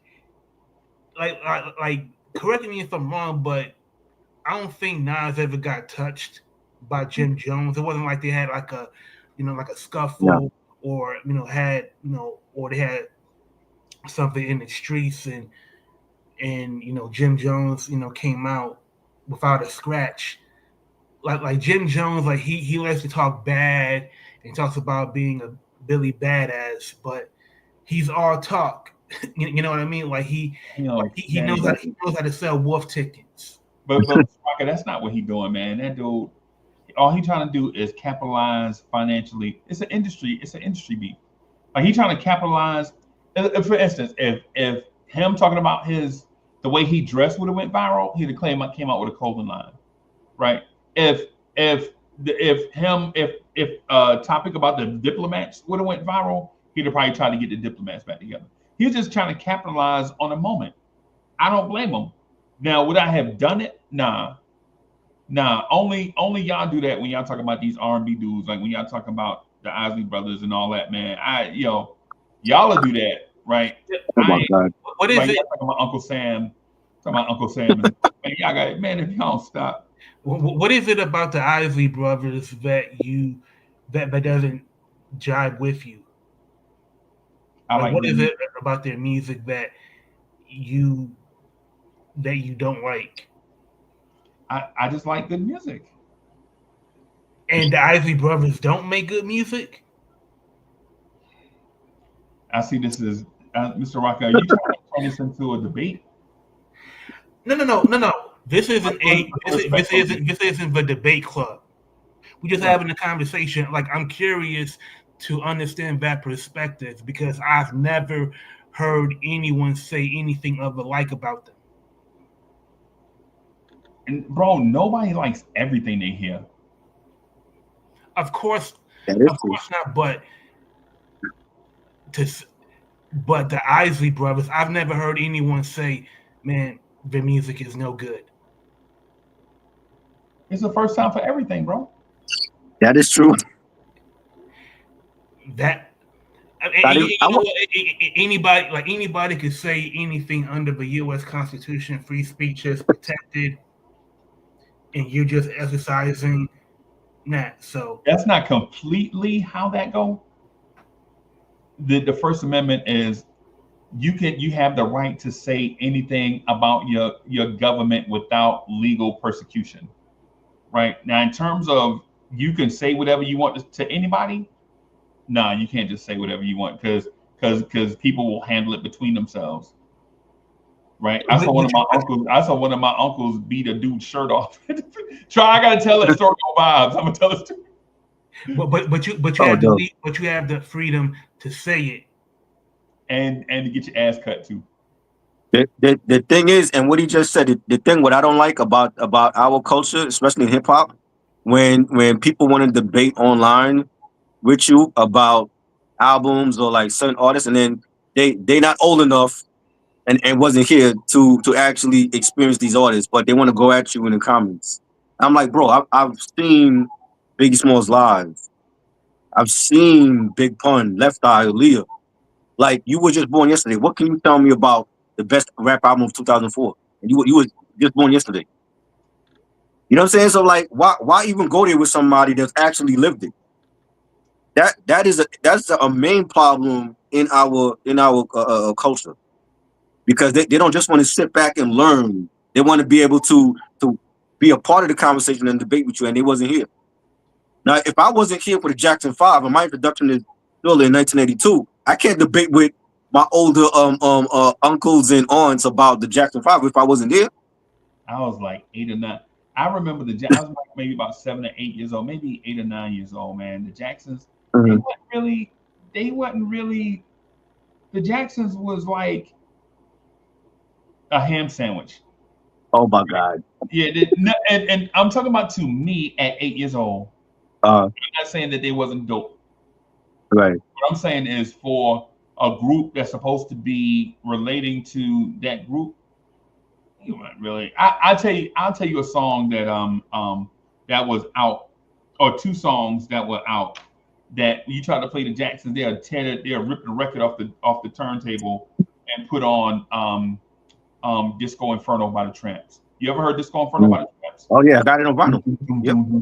Burn, baby, burn. From the Saturday Night Fever soundtrack as well. Yeah. Yep. You feel me? Like they would rip that Jackson's album on. You talking about they would have ripped that thing off and put on that Tramps. Dancing Machine. You didn't like Dancing Machine? Man, it was okay. It was a good song, bro. It wasn't like it's not Thriller. Let me just put it that way. It's not Thriller. No, it's not Thriller. The Hustle. Do the Hustle. Do, bro. The Hustle and the Bus Stop, bro. Bro, if you ain't know how to dance, Mr. Rocker, listen, if you ain't know how to dance in the 70s, bro, you couldn't holler at the girls. You had to dance your way across the floor to the girl. Like, come here, girl. Right. You know what I'm saying? You had to compliment that girl on her rump. Like, girl, I was looking at your rump all night. You was looking at my rump? Yeah. That still happens. I can't help it. That still happens. Yeah, that still goes on. You feel me? Yeah. Yep. Yeah, so something of nothing. You know, you feel me? So it's one of them things, man, where like the young guys, they in a different pocket than we're in. Like what I would compare you guys to is the Melly Mel and the Kumo D when Fushnikins came out. If you Melly Mel, you're like, what the fuck is that? Right. What the hell is that? Right? I would compare it to when Jay-Z album come out and then you see BET tell you about the Young Thug freestyle coming up at the end of the show and you watch the whole 60 minutes. You watch the whole show to watch the Young Thug freestyle and all he doing is about the streets. What is that? And you're like, what the fuck? You know what I'm saying? And then when you go back to it, then you look at like when you look at Young Thug, then you go back and you're like, you know what? Rich Homie Quan wasn't so bad. God, do I have a choice? Yeah, I mean, no. What I'm saying is like when you listening to Young Thug, you're like, yo, Ace Hood ain't so bad. I mean, you know what I'm saying? It's like if you gotta pick out of that, right?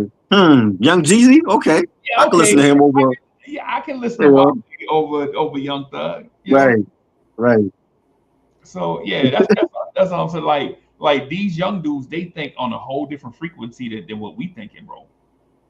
Right? They think on a whole different frequency. Like the stuff they hopes and dreams is on a whole different level. Right? They could start a podcast and blow up overnight and become something. Right? And we was taught that you got to work, bro. You work, and then maybe your ship, or in my generation, you work, and maybe your ship come in. Maybe you'll hit the number or something. Maybe you'll get a raise at your job. Maybe your job offer overtime for like 6 months, and you get to put some bread up.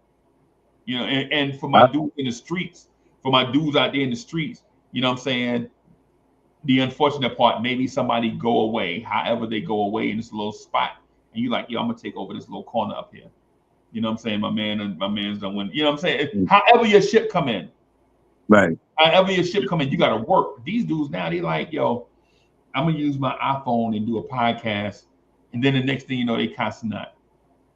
I refuse to debate with somebody that's under 30 about hip hop, and I ain't doing it. I'm gonna just block them because we're not gonna go back and forth about, oh, well, you think Rakim is whack, but Young Thug is the best thing ever. And also, if you look at how rappers even got on, many of them had to do talent shows. Usually Mm-hmm. started with the talent show. Mm-hmm. Then you created a demo. Then you would, rhyme, at Carry speakers. a park jam, Yeah, carry speakers, crates. yeah. You would, Yep. put Make up, sure the sound check is correct. You got levels right. You make work on sure the street record. Uh-huh. team. Yep. Like there were so many steps before you ever Got a reached any feature. meaningful success. Yeah. Now you can a kid can just you know get a plug-in on a computer, create a podcast, and then in a few weeks, maybe a few months, they they have as large of a listening audience as any rapper that will put out an album nowadays. Can you blame them? No. No, because ultimately you work with whatever resources and technology is available to you. But it's And what some of us develop, but some of us we develop that thing so that we can pass it on. Like the Dead Ain't Rap podcast is going to inspire others to do their own thing, right? It's already happening. It's already happening. So we have people like Triple T Reviews. I saw him in here earlier. Shout out to him and Ray Sean Butler. And I told him, I'm like, yo, y'all are the future because I'm not always going to be doing album reviews forever. You know what I'm saying? Like there's a point where I want to like keep elevating past this. You know what I mean? And if they can carry a torch, that's great. I'm gonna teach them how to do it too. Right. Right. Yeah. Yeah. You know, it's evolution, but we also have to remember where it came from and remember the history. And I feel like a lot of the youngins don't know their history. They want to just cut forward to the future and forget about, well, who said it before your favorite artist now? Like there was a Cool G Rap, there was a Slick Rick and a Will Smith, and a Roxanne Shante. These are the people that they need to know if you're a part of this hip hop culture. Right. Yeah. You know, um, Raekwon is dropping a new album, and I saw a post today, and it's called "The Emperor's New Clothes," and he has Swiss beats on the album, and Method Man, and Inspector Deck, and West Side Gun, and Conway, Benny, the whole Griselda's on it. How we feeling about a new Raekwon album in 2025? Do you think it's gonna be good? Is it gonna be you don't care? How we feeling about Raekwon? Well, my favorite Raekwon album of the last 10 years is The Wild from Oh, 2017. you like that joint? Yo, one of my favorite song on that project was his tribute to Marvin Gaye. To me, whenever I listen to that song, it gives me the chills because of the way he described Marvin Gaye's upbringing, to his family, to the way Right. that he, the story of him, moving, driving from Washington to Detroit to meet the man that would secure him an audition with Berry Gordy, to his struggles with fame and substance abuse. To me, I it just made me, man, I just got the goosebumps because it is very vivid, and because Marvin Gaye means so much to to music. I just I just felt it, and he had other songs on there. the joint with Lil Wayne. I liked. He was I mean, and there were minimal guest appearances. The thing that kind of I want to hear the project, but whenever I hear a project with this many guest appearances, is you like Marvin Gaye? Absolutely. Well, what is it? Like, please tell me you like Marvin Gaye, man. Please tell me that you don't have a problem with Marvin Gaye. Try what we doing here, bro. This is what try. That's why you got to be rocking together some men. Yo, I like that brother, bro. I think he be okay. Because hey, man, I like to me like after the Isley Brothers revelation, like nothing is off the table right now, man. Nah, man. Let's not compare the Isley Brothers to Marvin Gaye, bro. when you know what my favorite album to listen to is the Trouble Man soundtrack. Oh yeah, 1973. That's day one, yes. Right? Yeah, yes. That's a great soundtrack. I told him that since day one. Marvin is like, or let me put it this way. Marvin of the early 70s. What's going on, Trouble Man? Marvin. Mm-hmm. Yep. Yeah, my deal. What about Let's Get It On? Is in that GOAT conversation. Marvin after 75, 77, 78. You know. I don't know. So you didn't care for like Here, My Dear? That's what I was saying. Midnight Love. You didn't like Midnight Love album? Wow. And that was my introduction to him. It was Sexual Healing when that came out. 83? Yeah. And listen, so just for clarification, everybody. So when I speak to Triborough, or like when we have these conversations, when we talk about like elite artists, we're talking about elite artists being elite and elite artistry.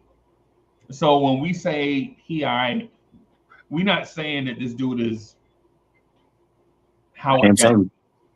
You know what I'm saying? We ain't saying he Howard Johnson or Kenny Burke, right? Like generally, it's one of them things like when we say Marvin Gaye, we put him in like the conversation as like the elite of the elite, like Stevie Wonder, right? Like R. Kelly. You know what I'm saying? Like Keith Sweat.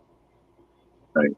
In this like elite category, like Luther Vandross, Freddie Jackson type of conversation, like rarefied air. So when we say somebody, it's not like they didn't deserve to make music. It's just some people that like, I'm not going to mention Carl Thomas or Dave Hollister in the same breath as Marvin Gaye. And I like those dudes. Right now, my thing is, I was wanting to say to you, Mr. Rocker, is this. And this might be picking a fight, but a friendly fight. Do you think Detroit may have the best music? Like the origin of Black music may be Detroit? Overall, historically, does Detroit make the best? Have they made the best urban music over the years? Absolutely. Across different music. Triborough, hey, where's the eject button, bro? What I'm about to hit the eject button. He from Detroit. Of course he's gonna say that. Well, of course he's gonna say that. Why wouldn't he? I don't care where that man from. He's gonna tell the truth, Motown Records. You don't feel like Motown Records is Motown Records? Hell yeah! No. And not just Motown. I'm talking about artists and everybody. I'm talking about not just Motown. I'm talking about Detroit, period. And I'm talking about Anita Baker, Eminem. You could all up. You can add anybody from Detroit, whoever. Eminem, Jay Dilla, Royce the 5'9". Man, hey, man, I'm trying. Like I just came from the doctor. I got my blood pressure stabilized. Like I really don't want to blow a gasket right now. Right. So I'm trying my best. Let's just talk about the facts then. The fact is Minnesota is better than Detroit. Oh my lord. Minnesota's music scene is better than Detroit's music scene. Make your case then. I don't have to. You know it. No. You don't get to make a claim and Vince don't support it. Yes, I do. It's the internet, bro. Anything go on the internet, bro. And that's the problem. Like people can just throw out wild statements. Mm-hmm. Just throw it up against the wall and see what sticks. That was a wild statement. Minnesota, Minneapolis has a great musical history. Who's the greatest producer of all time from Detroit? Like to me, I'm gonna say one. Jay Dilla is one. This is a loaded question because the answer I'm going to give, he's just going to automatically dismiss. No, I'm not. You already did. No, I'm not. Man, I feel like this is like a trap question because I've already said who. I've already answered that question. So if I answer it again, I feel like I didn't hear the answer. Jay Dilla, that's one. Okay. Isn't Black Milk from Detroit too? Black Milk, isn't he from out there? Who? Yes, he is, and also Black Milk. Apollo Brown. Who? Apollo Brown, one of my favorites as well. You know who Apollo Brown is, Freezy? Yeah. Right. Also, but I'm talking about great producers. Okay. All time producers.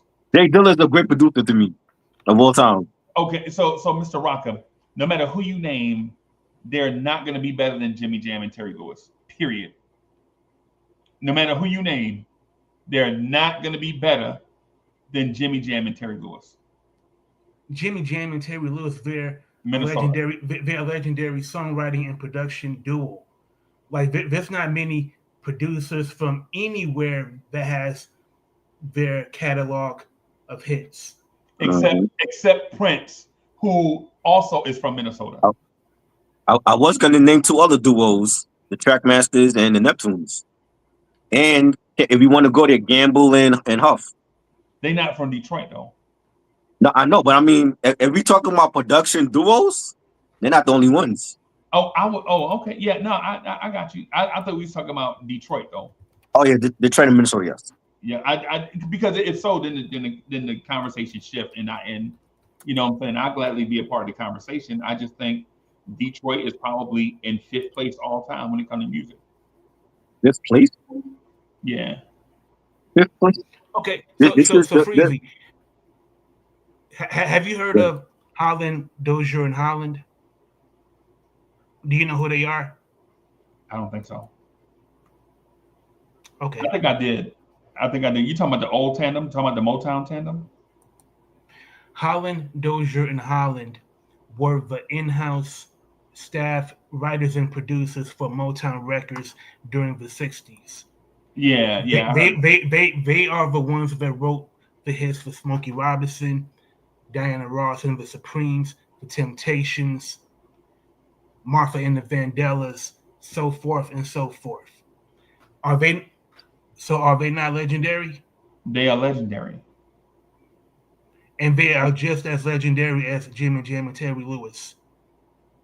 They defined the Motown sound, just as Jimmy Jam and Terry Lewis helped define the Minneapolis sound. Right. Almost. They almost my ass, bro. Mm-mm. Bro, how do you say they did it, but they learned from Prince? We can't give Prince. No, I know. I thought you were saying that Holland, Hozier, and Holland weren't as legendary as Jimmy Jam and Terry Lewis. No, they're not. But I respect them, though. I respect them, but that Motown machine put out a lot of misses, bro. They put out a lot of misses, and one could say, no, to me, There's in any record label that puts out records in volume, they're going to have misses. Same thing with Stax Records. Same thing with Philly International. If you put out a volume of records, there's going to be many that will chart, and there's going to be many that don't. I see, but that's the thing. My point is they are great and very underrated, right? It's a shame they don't get the due that they deserve. But there was a time when Motown was on the ropes, right? And Motown had to be saved by the likes of Stevie Wonder, who's an excellent producer and composer. But you didn't mention Stevie Wonder, right? You didn't mention Stevie Wonder. You mentioned those dudes, right? But those dudes. But just because I didn't mention Stevie Wonder doesn't mean that I think any less of Stevie Wonder. I understand. But without Holland, Dozier and Holland, Stevie Wonder never would have even made it as an artist. You had to start somewhere. Right. So when Stevie Wonder was Little Stevie, who do you think was behind his initial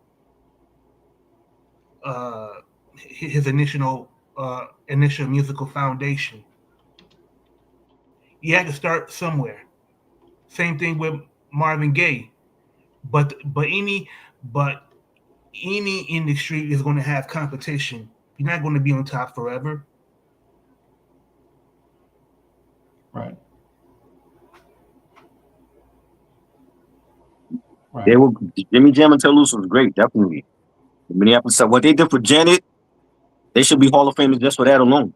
Yeah. Not even counting the stuff they did for New Edition and for everyone else, but to make Janet an icon like her brother. Yeah, and I agree. Also another producer in Detroit that he may not be as legendary as Dilla. As a matter of fact, he isn't as legendary as Dilla, but his history in Detroit and in the music industry is underrated. Is Mr. Porter. Oh yeah, from Detroit. Yeah, he produced everybody from Eminem to 50 Cent, Snoop, Slaughterhouse, whoever. Like his production credits are, they speak for themselves.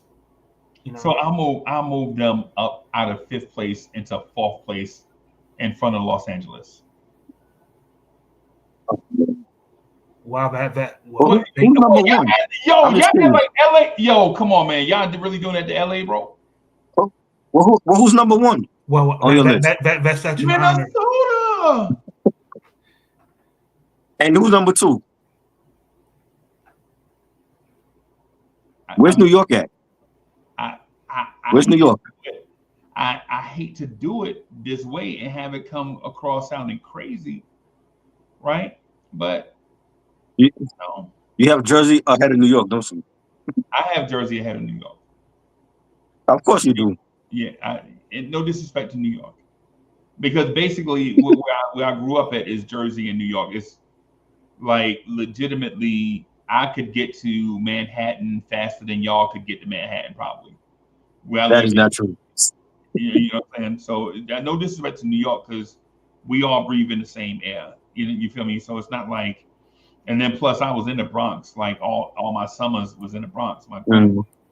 So it's not like I got mad love for New York, especially the Bronx. Right? You have Jersey ahead of New York, but we are the birthplace of hip hop. No, never mind that though. But you got Jersey ahead of New York. Yeah, well, just to make sure that Detroit understands that they're barely in the top 5 when it comes to music. You know what I'm saying? I just want to establish that. That's bullshit. Mr. Rock, come on, bro. Why don't you just agree? We can agree on a lot of things, but I'm damn sure not agreeing to Detroit music scene not being top 5. Bro, I'm like, I got y'all at like 6. You said 4 before. Not at Now it's 6. graciously. He's not even being consistent, man. Like I'll try to if you were show. I'll try to show consistent, some love, bro. I would at least understand. Yeah, I got Oakland over them, bro. Okay, then make your make your We don't case. know. We don't know what musicians come from Oakland, California. I know, We but do. That's just I know, but support your argument. who's from Oakland that can E40. Well, E40's from Vallejo, but I mean, who I mean, who needs facts though, right? yeah, bro. That's like saying, yo, such and such is from Birmingham, bro. It's still Detroit, bro. No, you said who's from Oakland, and you mentioned E40. So Birmingham ain't Detroit no more. Yo, are you trolling? Please, I feel like I'm being trolled right now. No, he being serious. So Birmingham is a suburb of Detroit. Okay. That's like saying Yonkers ain't New York. Yonkers ain't New York, bro. What it is New York, but that's the issue I had with that LA list of 50 rappers from LA, because a lot of those rappers on that list ain't from LA. Corrupt is from Philly.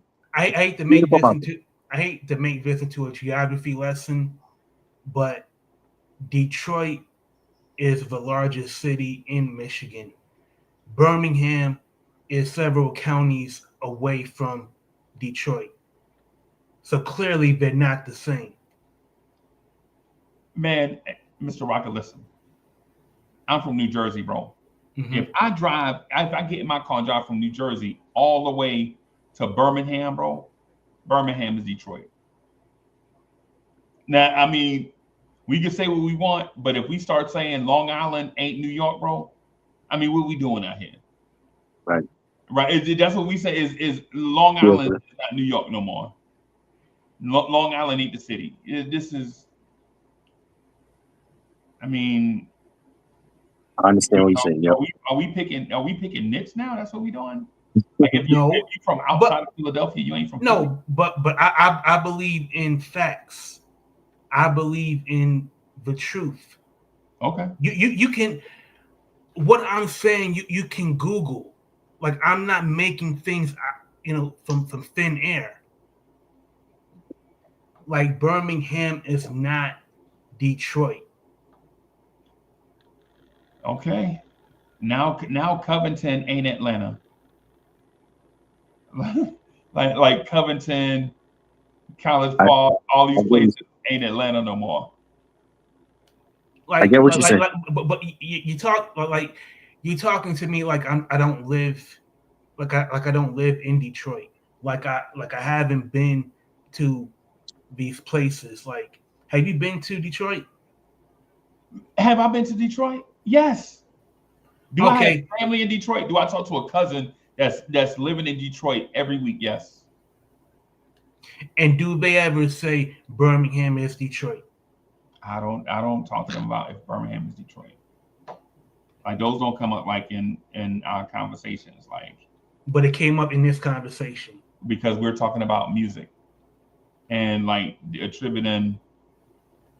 So Detroit has no impact on anything outside of Detroit city limits. In what regard? In every regard, because I don't know. This thing is new to me. Like if we're just confining conversation to the city limits, then I mean I don't know. Birmingham is literally a suburb. It's not close to Detroit. It's nowhere near Detroit as far as counties are concerned. But in order for you to be sub, you have to be a part of something. Like you can't be a suburb of Birmingham is part of Metro Detroit, but it's not the same as being in Detroit. That's my point. Okay. All right. I get it. I think what Freezy is saying is he feels like Minnesota is the better place Yeah, for music over Detroit. by far. And I want to know Many, why you feel like I Minnesota is mean, better. Minneapolis has a rich musical history. Right. I'm not mad at anybody saying that they like Minneapolis is like the music for Minneapolis over Detroit. I'm just interested in the supporting evidence. Well, the thing is it's a twofold thing. One, I think Detroit has a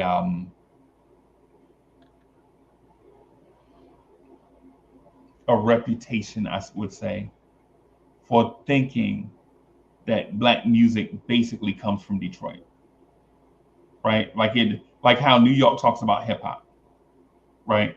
Like you can't talk about hip hop to a New Yorker because people in New York, the first thing they're gonna say is, "We created hip hop." When they didn't create hip hop, they created rap music, but they didn't create hip hop because hip hop is a culture, like how we live. Every city has like a ghetto and all that stuff, right? So the rap music might have been organized in New York, right? But the way we live was not created in New York, right? And it's the same thing about Detroit, where the music might have, a lot of that music may have been pumped out of Detroit, but the sensibilities and creativity and talent didn't all come from Detroit. Like if Who you're not said from it did Detroit, though? if you're not from Detroit, you can't sing. Nah, But who said it did? this is the point that I'm making to you. There are other places that have great music, and they may be better than Detroit. But who's disputing that though? You mean on the Not panel me. or in general? Okay, all right. So I it's mean, just it's just okay. So in my opinion, and this is nothing against Detroit because I love Detroit, except I don't like the Lions or the Pistons or the Tigers or the Red Wings and nothing like that. and they don't like Man, you, matter of fact, I don't and even that's like fine. Detroit pizza. The Detroit trying to take New York pizza and call it like make lasagna and then call it some, I don't know. Anyways, my thing What? is Detroit makes What are you talking made about? great Detroit made great music for a long time. No. You Right? said something about Detroit stealing New York pizza. They, Bro, you ever they saw made it into Detroit? big lasagna. Try you ever saw Detroit pizza before? Nah. Don't look for it, bro. What is I've never heard nobody say what is it? Is it baked lasagna or is it pizza? Detroit pizza is a real thing, bro. Oh, okay. It's not like Chicago style pizza, Uh, right? I think it's kind of like a mix of all of, you know how like you make a copy of something and you make a copy of the copy of the copy of the copy of the copy, and then it wound up being like an original thing of its own. Like people put their own flavors to it and whatever, and they create something new and different. I think that's what they Detroit pizza is. Red said lasagna. I don't know. I never had Detroit pizza before, so I don't know. But on the note of the music though, man, when a place has, when Bob Dylan and Prince come from the same place, bro, you can't dispute that. Like, what are we even talking about? I mean, Well, I'm but not you a say Bob that Dylan like fan. you say that like Bob Dylan and Prince, they're like the ace that beats everything in Detroit. And as great as they are, they're not. I'm not a Bob Dylan fan, so I have no argument in this. I respect Bob Dylan for his songs, and I understand he's beloved for being part of the American songbook. But much respect to Bob Dylan and even Prince. That don't make them better than any of the artists that Detroit has had past and present. They're they're just one of many greats.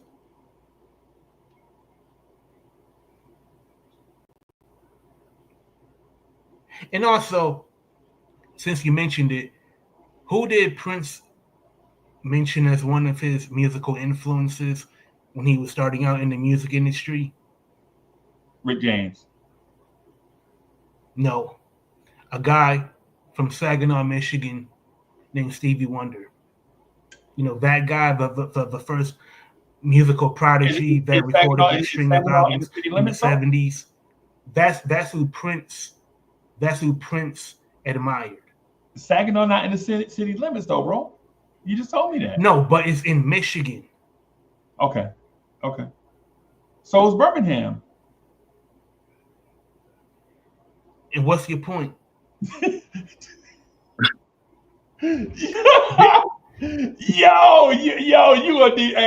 gonna defend Detroit, bro? I love it, bro. I love He's it. Why from why there. why Like he why should be wouldn't I from. defend where I'm from? He's from there. Yeah, I'm gonna just say they might be top five, depending on how you feel about Oakland, California. Because I think Chicago is second. You keep mentioning Oakland, like please, like make your case for Oakland because I know the musical talent from that area, but I would love to hear you make a supporting case for Oakland. So you know it. So you know there's something to be said. No, what I'm saying is I know more about Oakland than you do, but I don't. But until you say Really? So you know more about Oakland than I do. what I've been trying to say, Triborough, I said make your case, explain why Oakland is so great. I can, but I'm not going to explain why I think Oakland is great, and then you're going to just say, well, I know that information already. Okay. Okay. Let me. So I guess we can say, um, I think Oakland is probably a slept-on area in the country when it comes to music. Like you can name Tower Power, Sly and the Family Stone. You can name Grand Central Station. You can say In Vogue. You can say Tony. You can even throw in Tupac. You can even name the rappers, all the rappers from the 2010s. Not the new, they're not new, but they hit their stride in the 2010s. And everybody, the G-Eazy's, anybody, whoever you want, right? But Oakland, California is a place that makes great music. They have a term called the Oakland Stroke, where they do a R&B and funk mixed together in their stuff that makes them different, right? And for those that sleep on Oakland, California, right, for whatever reason, right, whether you say, I'm not a Too Short fan, I'm not a Digital Underground fan, right? I'm not a such and such fan. The one thing you can't say though, respectfully, is that Oakland, California has a place in this conversation, right? Just because at a time where resources were limited, people went to a certain place and they created music there in that place, and that music was the soundtrack of a lot of people's lives during an era from like 10 years, maybe 63 to 73. After 73, Detroit, for the most part, was just like everywhere else. And I'm not saying that Detroit is whack, but there's nothing wrong with sixth place. When you're talking about music in cities and stuff, bro, we got to be kidding.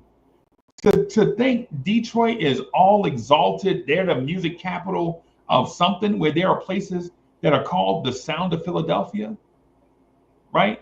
Atlanta, Georgia, Oakland, California, Los Angeles, California, not to mention New York City. And to think Detroit is by far and above better than everybody else in a conversation like this one, where we all know, listen, and respect music and the artists where they came from.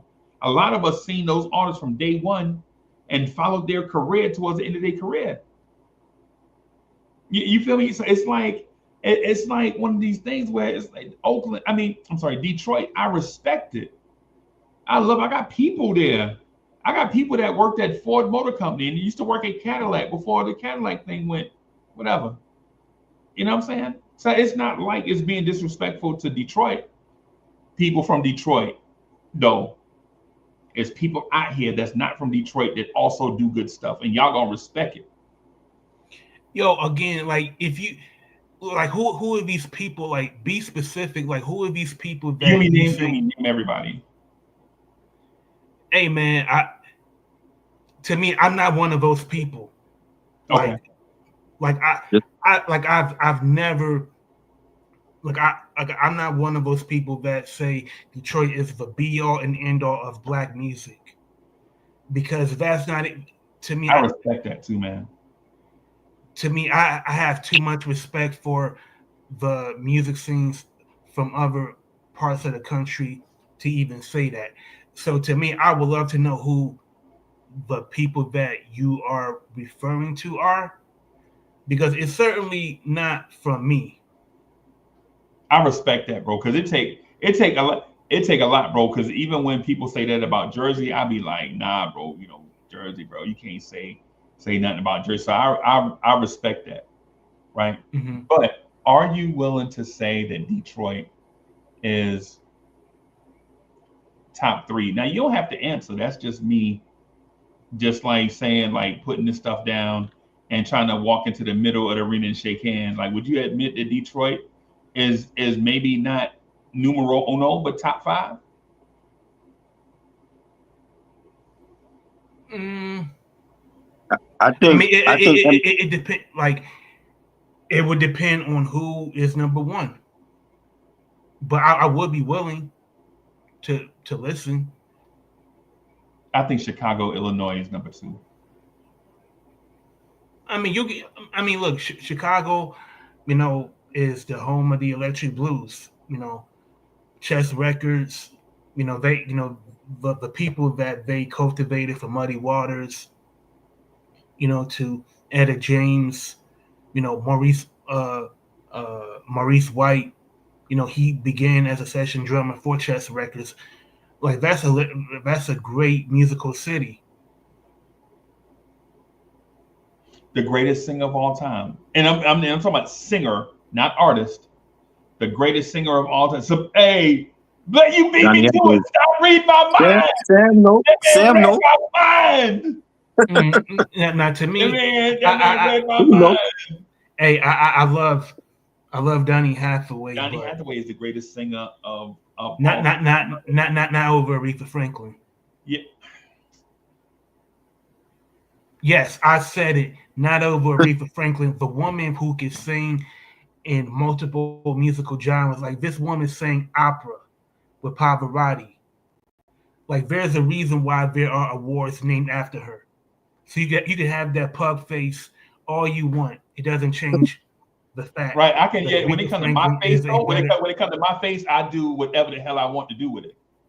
I just want to make that clear, Mr. Can, Rocket. can, can we Just just remember, be, you Hey, talking to a man.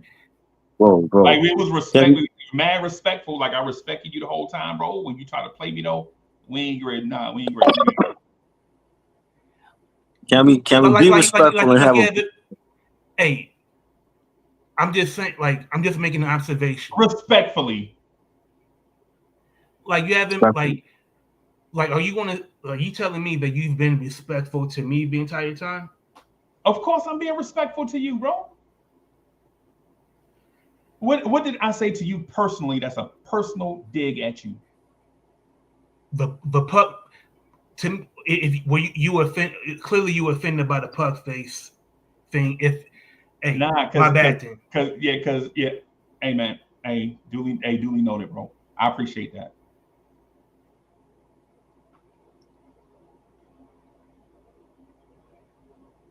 Yeah, Talking music, bro. So I appreciate. But Chicago respect, with, man. with Chicago, bro. Chicago's had great producers and great R&B also. Okay, let's get back to music. Yeah. Detroit also that, created an entire musical genre called techno. As a matter of fact, there's every year there's a festival devoted to techno. That's another one for Detroit. Yep. Yep. I want to give Detroit credit for that, bro. Like 70, 79 ish.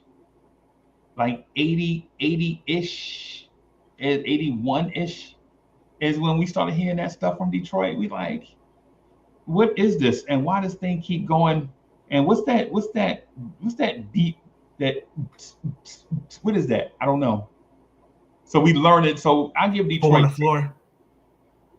I'm giving Detroit credit for that. Chicago has R. Kelly, bro, and Kanye West. It's hard, bro. What It, about Detroit? huh? What about Detroit? Eminem. Eminem really put Detroit on the map when it came to hip hop and Dilla. You know what I'm Detroit. saying? You're not about to tell me that Kanye West is better than Eminem? Now I'm not gonna say no. I'm saying in terms of hip hop production, nah, ain't nobody. To me, I thought for the long time, for like 15 years, I thought Eminem was the GOAT. Now I don't think so, and it's not nothing against Eminem. It's just as you get older, your ears change, right? Your music tastes change. What you put up, you tend to put up as you get older. You tend to put up with less and less, right? Like you tend to want to preserve. And so Eminem over the years, Eminem has put out like some songs over He's, carnival music, and you like, yo, this dude he's, think he can rap over anything. he's dropped some bad albums, but I think he's still one of the best to ever do it. I think he's better than Kanye. Kanye was a great artist, but even with him now, he's dropping crap. Yeah, Kanye ain't a great rapper. I mean, I'm glad you said it. Yeah, Kanye's but not. I feel like Kanye is a decent rapper that could do both production and rap because there's a lot of them like Jermaine Dupri who's not a great rapper. No, I think he's better than Jermaine Dupri and Swiss Beats and Timberland. yeah, he not. Um, yeah, I, No, yeah, I agree with you. But is Kanye the best Chicago rapper though? Hell no, no. hell no. You This have is Common, the Hell, Brat, I put over Lupe, him, Lupe. Lupe, Twister. You know, they better. no Chief Keef though, huh? No G No, Herbo. no, Try, no, no, no, no, no, no, try, no, no, no, no. Trevor, Nope. don't do that, bro. Are we? Is this ageism? I Is this don't know. I don't feel like not all of these young artists now are gonna be great. I don't feel like that audience is not for me. I don't listen to Chief Keef. That's cool for the young people. That's just not for me. Yeah, this sounds like ageism, bro. I it's promise you. not. It's not. There's some I can name 10 artists from this era right now that I mess with, but Chief Keef ain't one of them. I like Corday over Chief Keef, and Corday is a young artist. I think Corday is dope. Yeah. You I know, would, is Eminem better than most of the rappers from New York? Yes. Eminem is probably I better. gotta go with there, but I don't want to make this a location thing. I'm just saying he's in my top 5 all time. I think he's that good. And what I hated was, and Freezy, we both was on the front stoop where I've seen people on that platform say Eminem is not for them because he don't have he didn't play in the club, or you couldn't play him in the ride, but Black Thought wasn't being played in the club, and a lot of people love Black Thought. One could even say Nas wasn't played in the club. Buster was played in the club, right? Buster was played in the club when I, Put Your Hands on When Oscar C came out. That was being Buster, played in the club though. Buster plays in the club a lot. Right. You remember the song "Arab Money"? Yep. That was a banger. Yeah, Buster was played in the club, right? When it comes to Eminem, I have Eminem ranked and right now probably in my top fourish with um openly stating that maybe Eminem can slide down to 8 or 9, Right. depending on how I'm feeling about what I hear from Yep. Eminem. I feel like that too, because I feel like in the past couple of years he could slide down in the top 10 because of the recent stuff. But I Yeah, think like the three major albums on yeah, Aftermath solidified his legacy. yeah, yeah, You yeah. know, Like, is he the GOAT? I think the GOAT changes.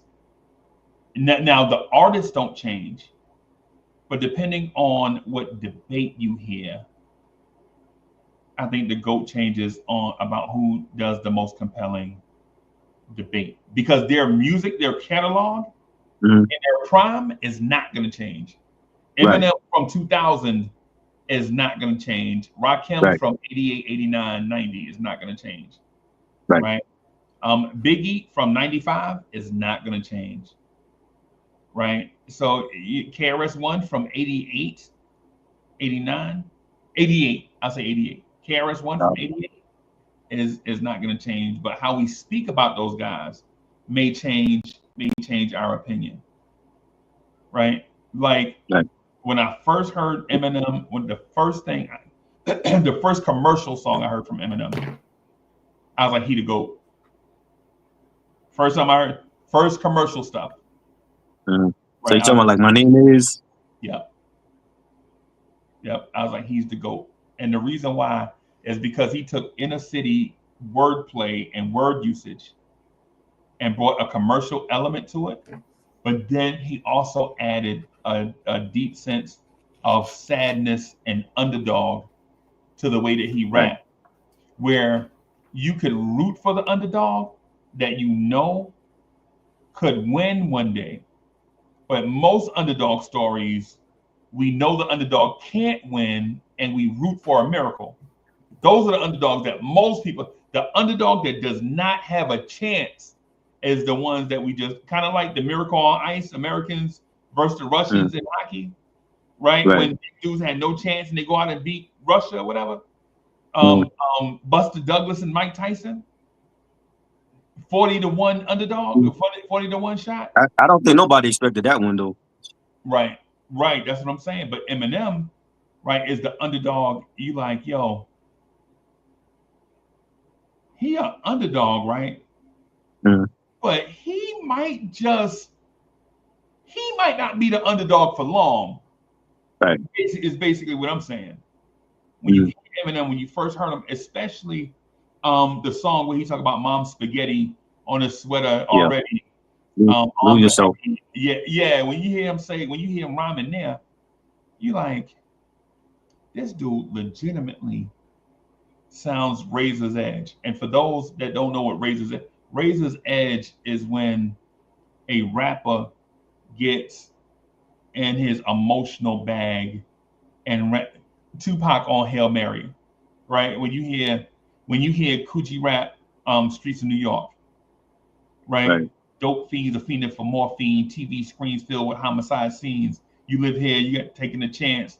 You know what I'm saying? When you hear rappers on Mm, Razor's Edge, you like, yo, they can't do this for long, right? You do hear a rap on a Razor's Edge maybe one time every other album, and Eminem did Lose Yourself. He was like, yo, this dude did that, and he did the song with the pencil scribbling in it. mm.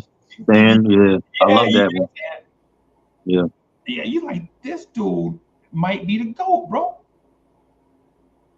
Because even Ice Cube, who could rap on Razor's Edge, he couldn't stay there. He might be a verse on that thing where Mm, you know Straight Up Menace. Remember the song Straight Up Menace?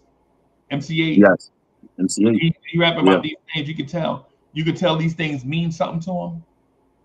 You know what I'm saying? Mm, And Eminem seemed like he could just get in that thing and just do like 3 or 4 songs back to back. And right. and you like, yo, you know what? This dude, he Yeah. might be the GOAT, bro. Most people Definitely. can't do it because you might hear a 50 Cent song and then the next song you be like, go, go, go, go, shorty. And you know what I'm saying? It's something Right. different. It's still dope, Right. Right. but it's different. So Yeah. that's why I say Eminem was probably the GOAT early on to me. But the older, the He, Machine Gun Kelly disc Eminem, nah. I think he's still one of the goats.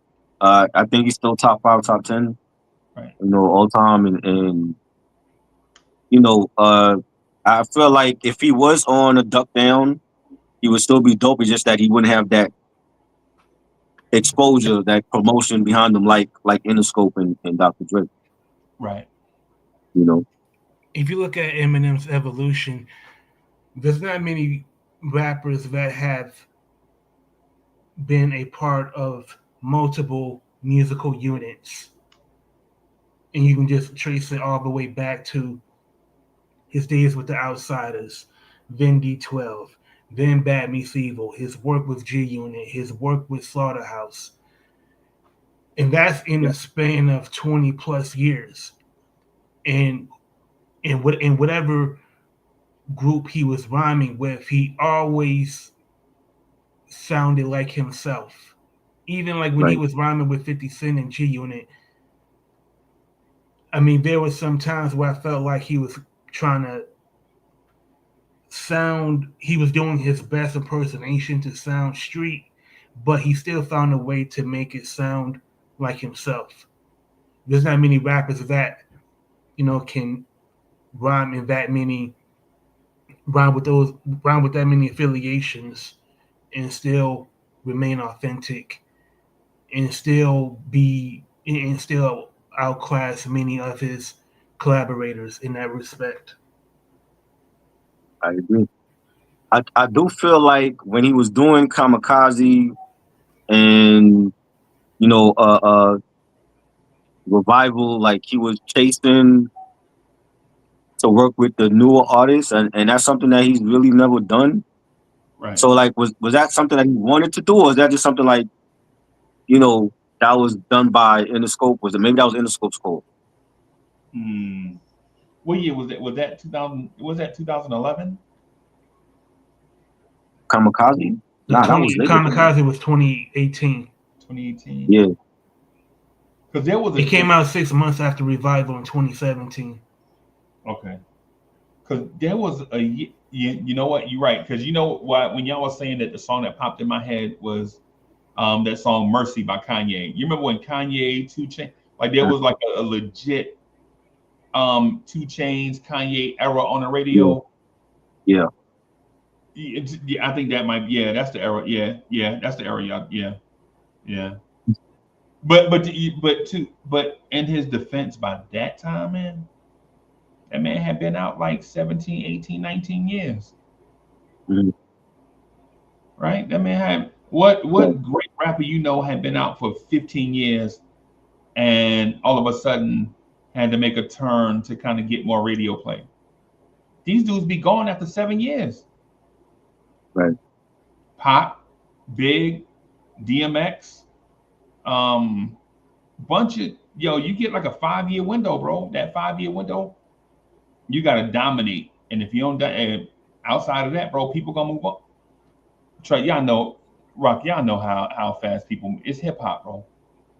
We don't Right. even have a legitimate hip hop Hall of Fame, right? A That's true. legitimate one, a universal one, Right. right? 5 years, bro. People move on, bro. Like people forget how nice MC Ren was, right? People Yeah. forget about how nice Inspector Deck is, right? So, like for Eminem after 15 years to try to reclaim something, bro. I mean, 15 years, 20 years, bro. I just feel like because he was so against, the TRL, the pop crowd, and Britney Spears and Christina Aguilera and Sync, and then he go and collaborate with Beyonce, who's pop as hell, and Alicia Keys and Ed Sheeran, and I love Ed Sheeran, but Ed Sheeran and Eminem, I don't think I want to hear that collab. Nah, You know what I'm saying? He was like just collaborating with everybody that was pop. I'm like, Eminem was against this like 20 years ago, so now he's considered himself a pop artist. Aretha Franklin did a song with Lauryn Hill. Yeah, that's Lauryn Hill though. I mean, Like Lauren, Lauren Hill wasn't pop to me. right? No, no, I'm talking about the age difference. I'm not talking Oh, about yeah. Lauren was like, but they were still debating about her album. Is her album R&B or is it a hip hop album? You know what I'm saying? Like That's how great it was. We still debating after 20 something years about that album. Lauren Hill's all right. You know, Lauren is okay. Yeah, I got to keep. I'm about to keep changing my header for these live streams because we used to be coming with these hot takes. Nah, bro. You know how I feel. Well, no, maybe you don't, but I think we talked about that already. About how I felt like she did those people from Newark dirty. That group Newark, where they had all their music. They were supposed to be like City High. The people that did the production on her album, and she gave them no credit. Like they didn't want to pay. They had to sue her, right? In order to get their credit. And people think Lauryn Hill lazy ass sat in a studio and produced all this stuff. Bro, she can't even show up to a concert on time. But people think she produced a whole album by herself. Hey, I saw TLC on their own tour show up an hour late because of Left Eye. So I know what that is. You know. I mean, I'm gonna shoot Lauryn Hill some bail. There's a particular musical great that just passed who was chronically late to his gigs, but it doesn't diminish his place in musical history, and now it's Sly Stone. Yeah, so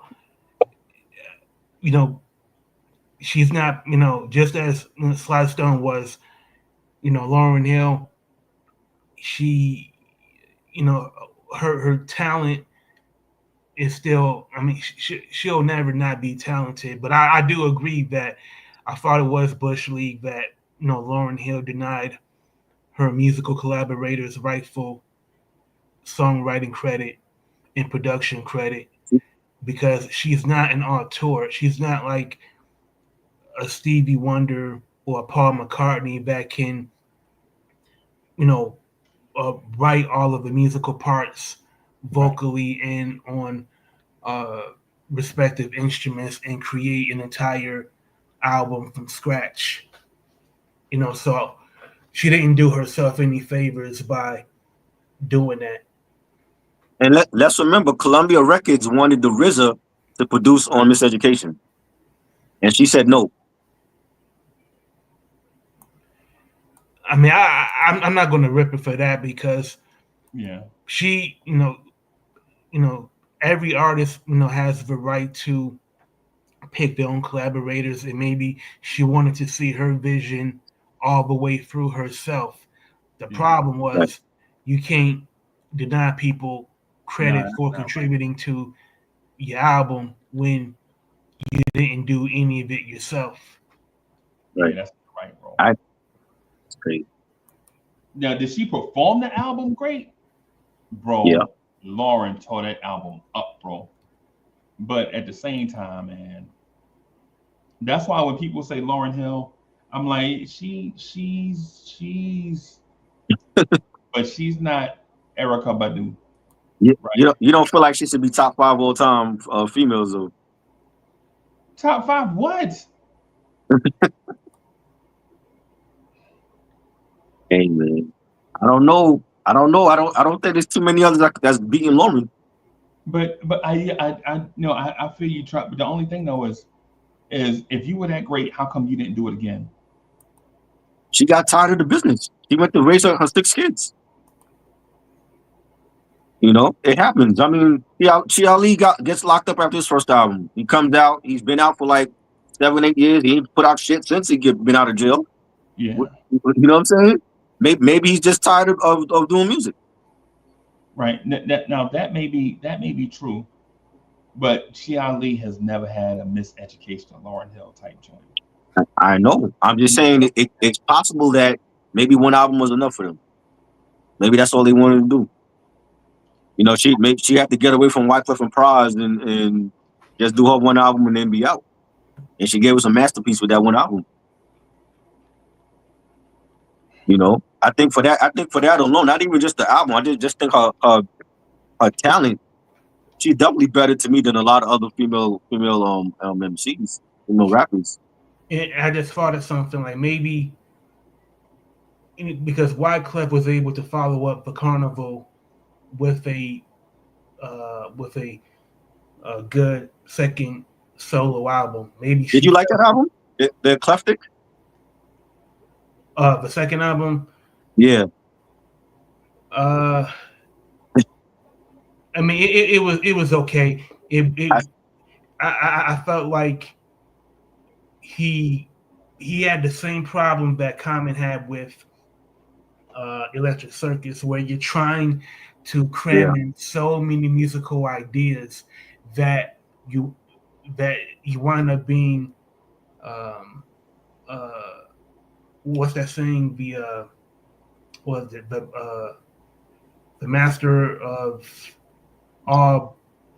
I'm messing up the saying, but I just felt like because he's so proficient at playing rock and he's proficient at reggae and mixing so many musical genres, if he would have made a concise album with a singular musical idea, he could have had just as great of a follow up. I thought that album but he did what Lauryn Hill couldn't do. Yeah. I felt that album was trash. Like Carnival to me is a classic. I felt like the sophomore one, he got a little bit too ambitious. Farsi. And and he just, I don't know what the hell he was doing with that album. I'm like, this is not it, club. He got too esoteric. Yeah, because I saw him do one of the songs on MTV, and that man was up there, and his hair wasn't combed, and he ain't had no shoes on, and I was like, what the? Wyclef feel like he made it, bro. When you see a man walk up with no shoes on, bro, they feel like they made it. You know what I'm saying? I don't know about that, because how do you explain Eric Benet? Yeah, that's what I'm about to say. Eric Benet did the same thing. Yeah, Eric Benet, and he's no closer to leveling up musically than he was 20 years ago. So how much do you like Eric Benet though? Is Eric Benet worth remembering, or is he in that Horace Brown category? Is he in that Alphonse Wonder, Wayne Wonder? He can sing. I think the problem, what people always remember is that you was married to Halle Berry and then you cheated on her. So it's like after that, it's like, oh, what? And not only that though, the thing that's creepy as hell to me is that this dude married Prince's, ex-wife. Right. And you see him on YouTube singing Prince covers. It just gives me the creeps, bro. It's like, damn, man. It's like that Martin show. What you gonna do? Walk in the footsteps of my brother? No pun intended. Yeah. I like it, bro. I think that Let's Stay Together, Midnight Mix is his best. I think it's better than it's better than joint with him and Tamia. Yeah, I ain't hear a lot of him. Yeah, I know he can sing. I ain't hear a lot of his stuff though. He just wasn't like one of those artists I gravitated to. You know what Eric Benet's problem is? Mm-hmm. If you look at his surrounding competition, like he's not as good as Maxwell. Right. He's not damn sure not as good as D'Angelo. So I always felt like he was like when you mentioned like when there's like levels to this. Yeah. Like he was like a tier below where everybody else was. He's in that Genuine category? No, I like Genuine's music. He can't dance like Genuine though. I mean, Eric Benet is a crooner. He's not a dancer. Yeah. Yeah. Okay. He can sing. Yeah. I don't know. It's just. Is he better than Stokely for Mint Condition? That's a debate. I mean, not to me though. I mean, I wasn't big on Mint Condition either. Like they got hits, but I was more Tony than Mint Condition. Mint Condition play too much, bro. They albums be like, you ever heard the Roots album? Like an album from Roots? Yeah. You like, yo, where? Like they talented, and some of the things, like that song they wrote to Geffen Records about Cut the Check. Give It Here, Don't Say That. When they did the song, they No. like an album on Geffen. What the Roots you talking about? Yeah, the Roots. The Roots. I think I got it. I got one of those joints on Geffen. Yeah. The Roots had a song and didn't have no hook. They was like, I think like give it here and don't 75 say bars. But they had songs that they didn't have no hook. Like Clones is like a freestyle track. They didn't have no chorus for that. It just went on. You like, yeah, but it was dope. You know what I'm saying? Like there's songs you could do that without a chorus though. Right. You know. Right. Now I like the Roots. I'm not saying I dislike them. What I'm saying is like some song Mint Condition to do an album and you're like some of the songs on there like right. Y'all play too much, man. Are you saying that Mint Condition can be self-indulgent? Absolutely. Okay. Absolutely. And self-centered. Almost like they're like making the music for themselves. I can see that because I feel the same way about the Roots on some albums where I feel like they are so much in their own bubble that they don't realize that, you know, they can scale back a little bit. Yeah, I agree. I felt like that after Chronology, like some of their albums, like, you know, how I shot my cousin, and how I got over, and the Undone. It was like concept albums, but I'm like, where are y'all going? What's the direction for the album? Yeah. You know. Yeah. I mean, but so I think like the last thing I was really moved by them was their cover of Hard Times it was recorded first by Baby Lewis, but it was later recorded by Curtis Mayfield because he wrote and produced the original. Like John Legend and Black Thought, like perform like their version of Hard Times. Right. To me, I wish they had did their albums more in that vein. Mm-hmm.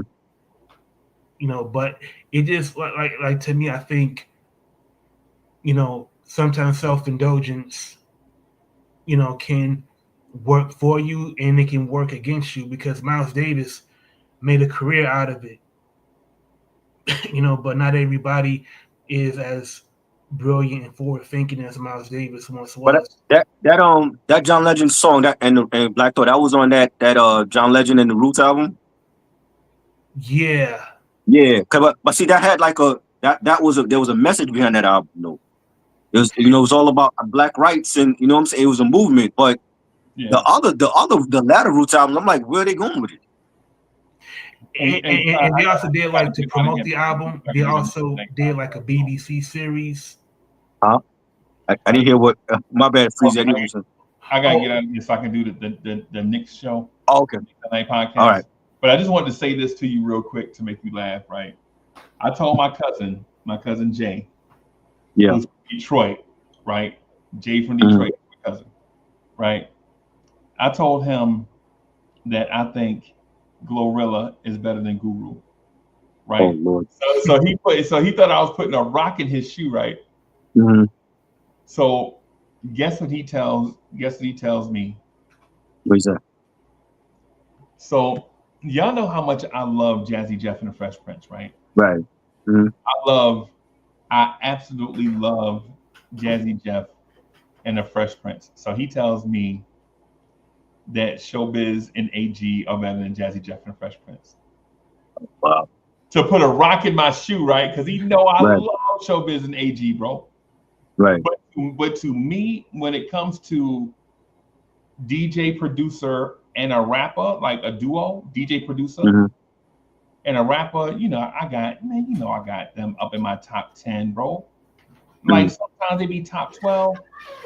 But Jazzy Jeff, in my opinion, Jazzy Jeff is the greatest live DJ to ever breathe breath. Now, the dude that scratched for EPMD, was it the dude Scratch? Scratch, yeah. Crazy. Yeah.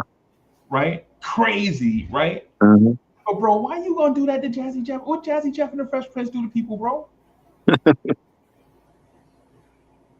He did Showbiz and AG is better than Jazzy Jeff and the Fresh Prince, and then talking about they could go hit for hit. Nah, hell no. They Showbiz and AG ain't got that many hits. They ain't got that many hits. And I love them, but like we gotta be honest, they ain't what hit do they have that's bigger than Summertime? They ain't got it. No, we gotta relax, bro. They ain't doing that. They ain't got it. They're like an Arizona drink, right? It ain't your favorite drink, but it's crucial though.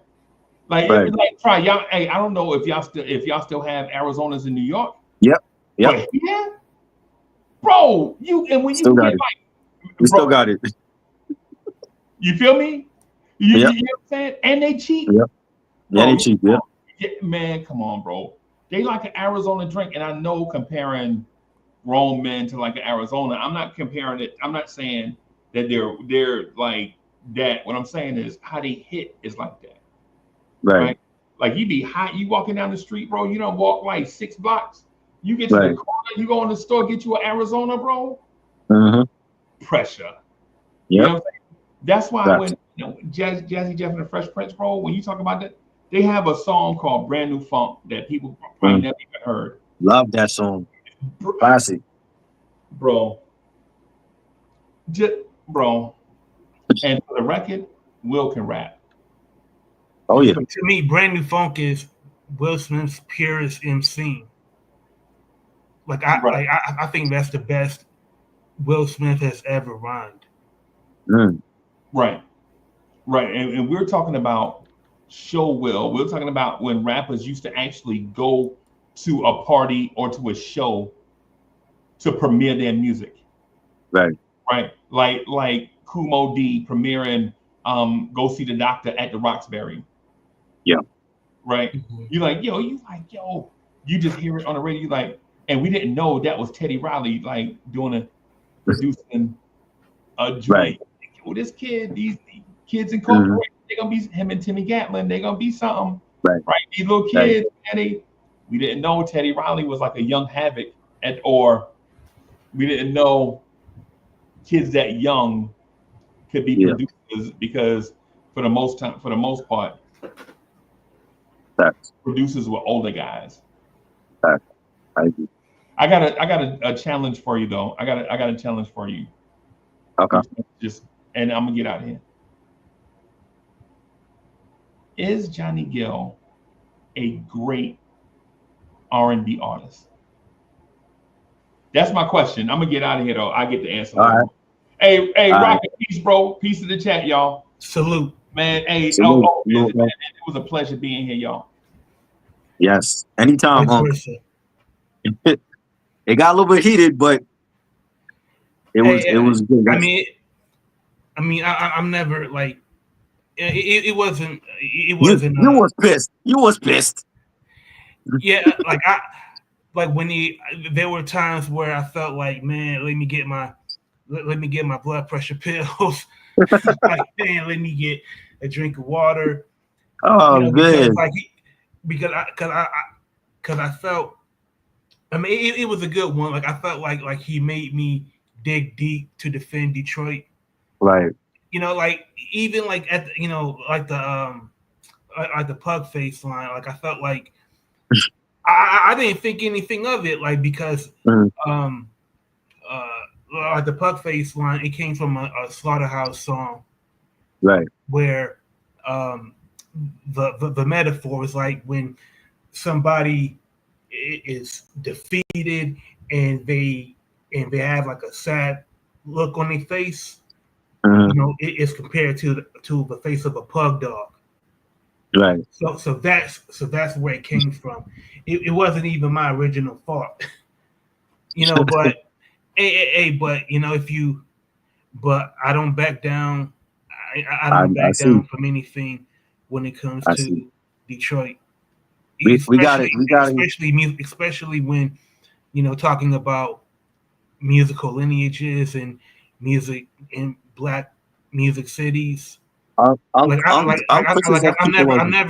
never going to agree with Detroit not being top 5, especially I just want to say I'm pissing people off a lot of times. Like once you're around him, you get used to his hot takes and his wild stuff that he be saying. I'm like, you heard like you heard him say like you don't like the Oscar brothers, and I thought that was crazy. You know, I'm the kind of person that if you make a claim like that, I want to hear the rationale. right? Don't just make the claim and then backtrack when someone explains to further elaborate. Right. Yeah, I agree.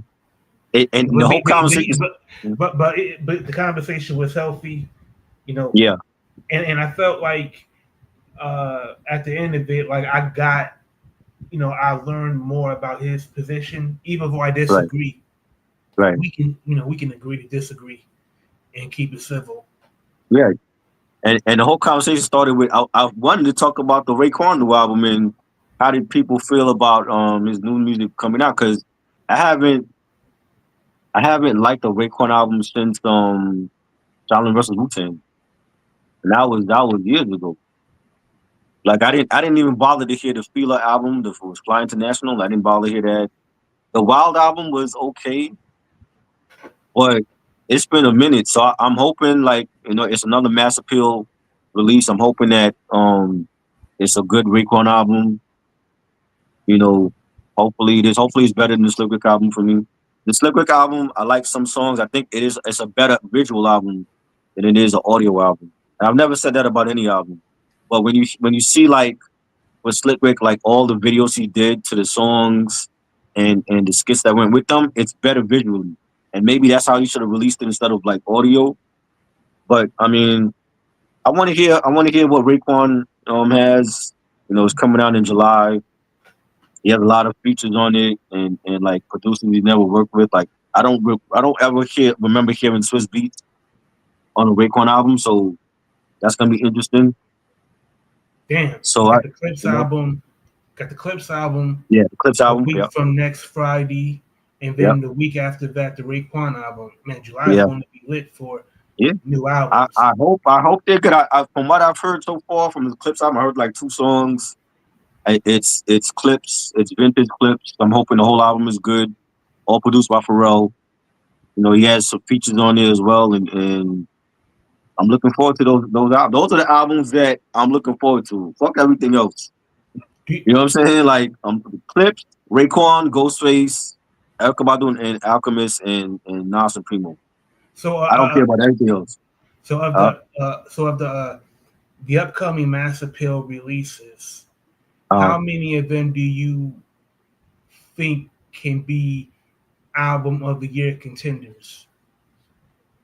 I think Clips can be album of the year.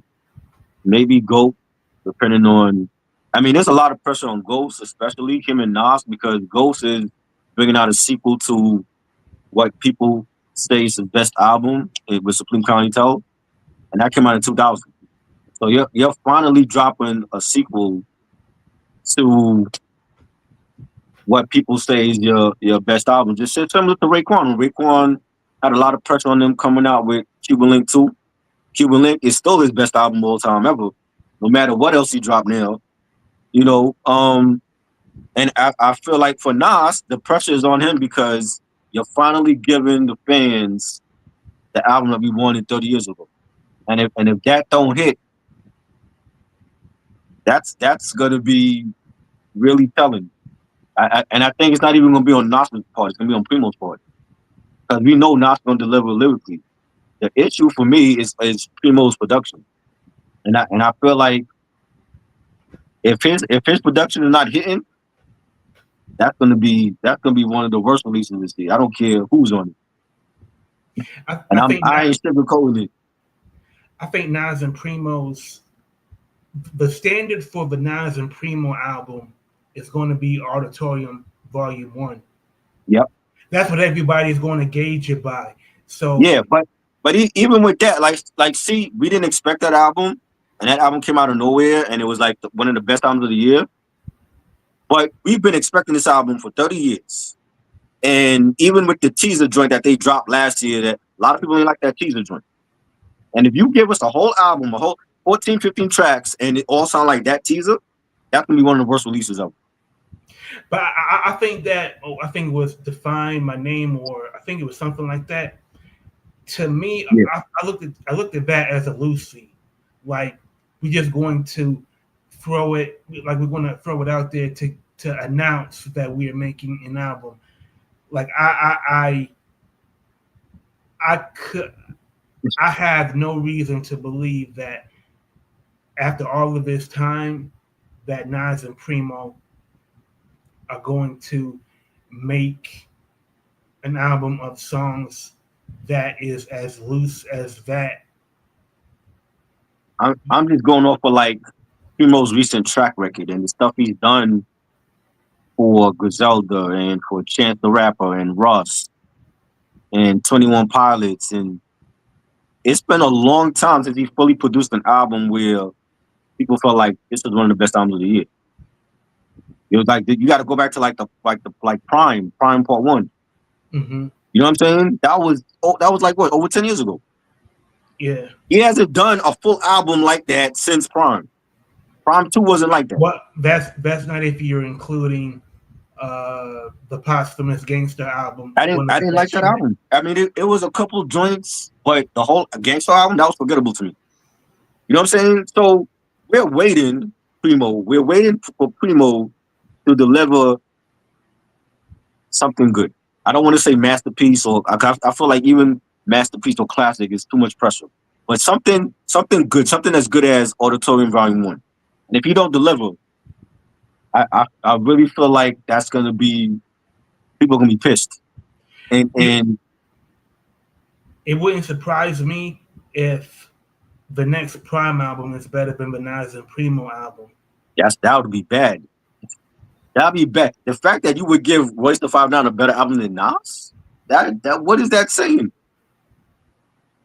I think it would say that the time that Royce and Primo built their chemistry is what Nas should have did before Royce. Like sometimes like somebody can beat you to the punch, and I feel like Nas and Primo, it might be a case where they should have did this 20 years ago. I do feel that way, but I feel like Nas still got it. I feel like Nas can still put out, because we've seen him do it with Hit Boy. We've seen him do it. We've seen the features. You know, I feel like he can put out a great album with Primo in this album. You know what I'm saying? I believe in Nas. I don't know if I believe in Primo so much. You know what I'm saying? Because I haven't liked a lot of his stuff in recent years. And whereas with Pete Rock been doing joints with Scott Do and Smoke Dizzer and Smith and Wesson, and you know what I mean? He's been doing full albums with those people. He hasn't lost the step. But Primo gotta delay. I feel like let them take their time. Like the fact that they taking their time and they're not rushing nothing out, that's a good thing. You know what I'm saying? Because the last thing we want is a bad or mediocre Nas and Primo album, so that somebody like DJ Vlad could come out and say, you see, you're proving my point. He's not a good beat picker. See, look at all the black beats he picked from Primo. We don't want that. We want that narrative to change. I never believed Nas was a bad beat picker in the first place. You know what I'm saying? I just think that's something that it had legs because of DJ Vlad, but that got to drop at the end of the year. I feel like let's save the best for last. Let everybody else come out, and that we'll look forward to in December or something. But I'm definitely looking forward to a new Raekwon album. Hopefully it's good. He got a lot of features on there, but hopefully that doesn't take away from the actual music. You know, lyrically, he still got it. Production-wise, when I saw Swiss Beats, I'm like, oh God, you got Swiss Beats on a Raekwon album? Swiss Beats was already like been past his prime, been done. You know, I'm like, I don't know how I feel about Swiss Beats on the Raekwon album. That's why I'm like, God, I hope the rest of the album is good. Like the last time I heard Swiss Beats, where he wasn't overbearing, Mm. was the Echo song that he did with Nas, And yeah, and Swiss that Beats was didn't okay. produce it. But Swiss Beats didn't produce it. I'm hoping like maybe Swizz is like doing the hook and somebody Right, else is doing the beat. right. And that came from Lost Tapes too, which I didn't like. I didn't like none of those unreleased joints. You know what I Uh, mean? wait, Wasn't it wait, Lost Tapes too? no, that was Echo wasn't on Lost Tapes Oh, that too. was Swiss Beats on the album. That was the Poison album. Yeah, yeah, that And yeah, but Swiss he Beats, had he was on Lost Tapes too. It was a song called "Adult." yeah, he had like some joint on Lost Tapes too though. Yeah, I think it was a song called "Adult," Yeah. and Swizz is like doing the hooky singing. I was like, oh no, But you know not what Swiss. though? Uh, I say like the Crown, like maybe not the Crown Gem, uh, but the joint produced by Static Selector, Lost Freestyle, right. is clearly unfinished, but Nas is rhyming over that beat. It just sounds so pure, Yeah. and it sounds like he's, in his element, Mhm. back in Queensbridge. Oh yeah. Because I feel like part of what makes Nas who he is that he constantly references Roxanne Shante, Yeah. MC Shan, Large Professor. Like this is where he comes from, Right. and he's never downplayed that. So to me, I have high hopes for the Primo album. The thing that would give me pause, if anything gave me pause, Mm. is the guest appearances. Uh, Like, if there's going to be, I just hope they keep it to people that can spit. right. I don't want to hear like pop, people from the pop world on this album, because there was a time when Preem was really bragging about producing Christina Aguilera Right. and having producing 5 songs on it, and he had a big hit with one Right. of those songs. So that's the thing that would kind of give me pause. Yeah. I mean, I wasn't even thinking that. I was thinking like if there's any features, hopefully it's people that he's collaborated with before. You know, like I wouldn't mind hearing Nas and J. Rue on a track together, Mm. or OC and Nas. So, you know what I mean? Somebody like something like that. You know, if they're going for like Christina Aguilera or Taylor Swift, I'm like, oh yeah, y'all really trying to go for streams. Y'all really want to alienate Yeah, this off your audience. yeah. Let's get SZA on the chorus. You know, God, can you imagine? You know, but I mean, I hope it's good. I hope it's good. I want to believe it's gonna be good. I like the fact that they're taking their time and they're not rushing it out. You know, right now, I gotta say, I gotta pick the clips because I know what the clips are gonna bring.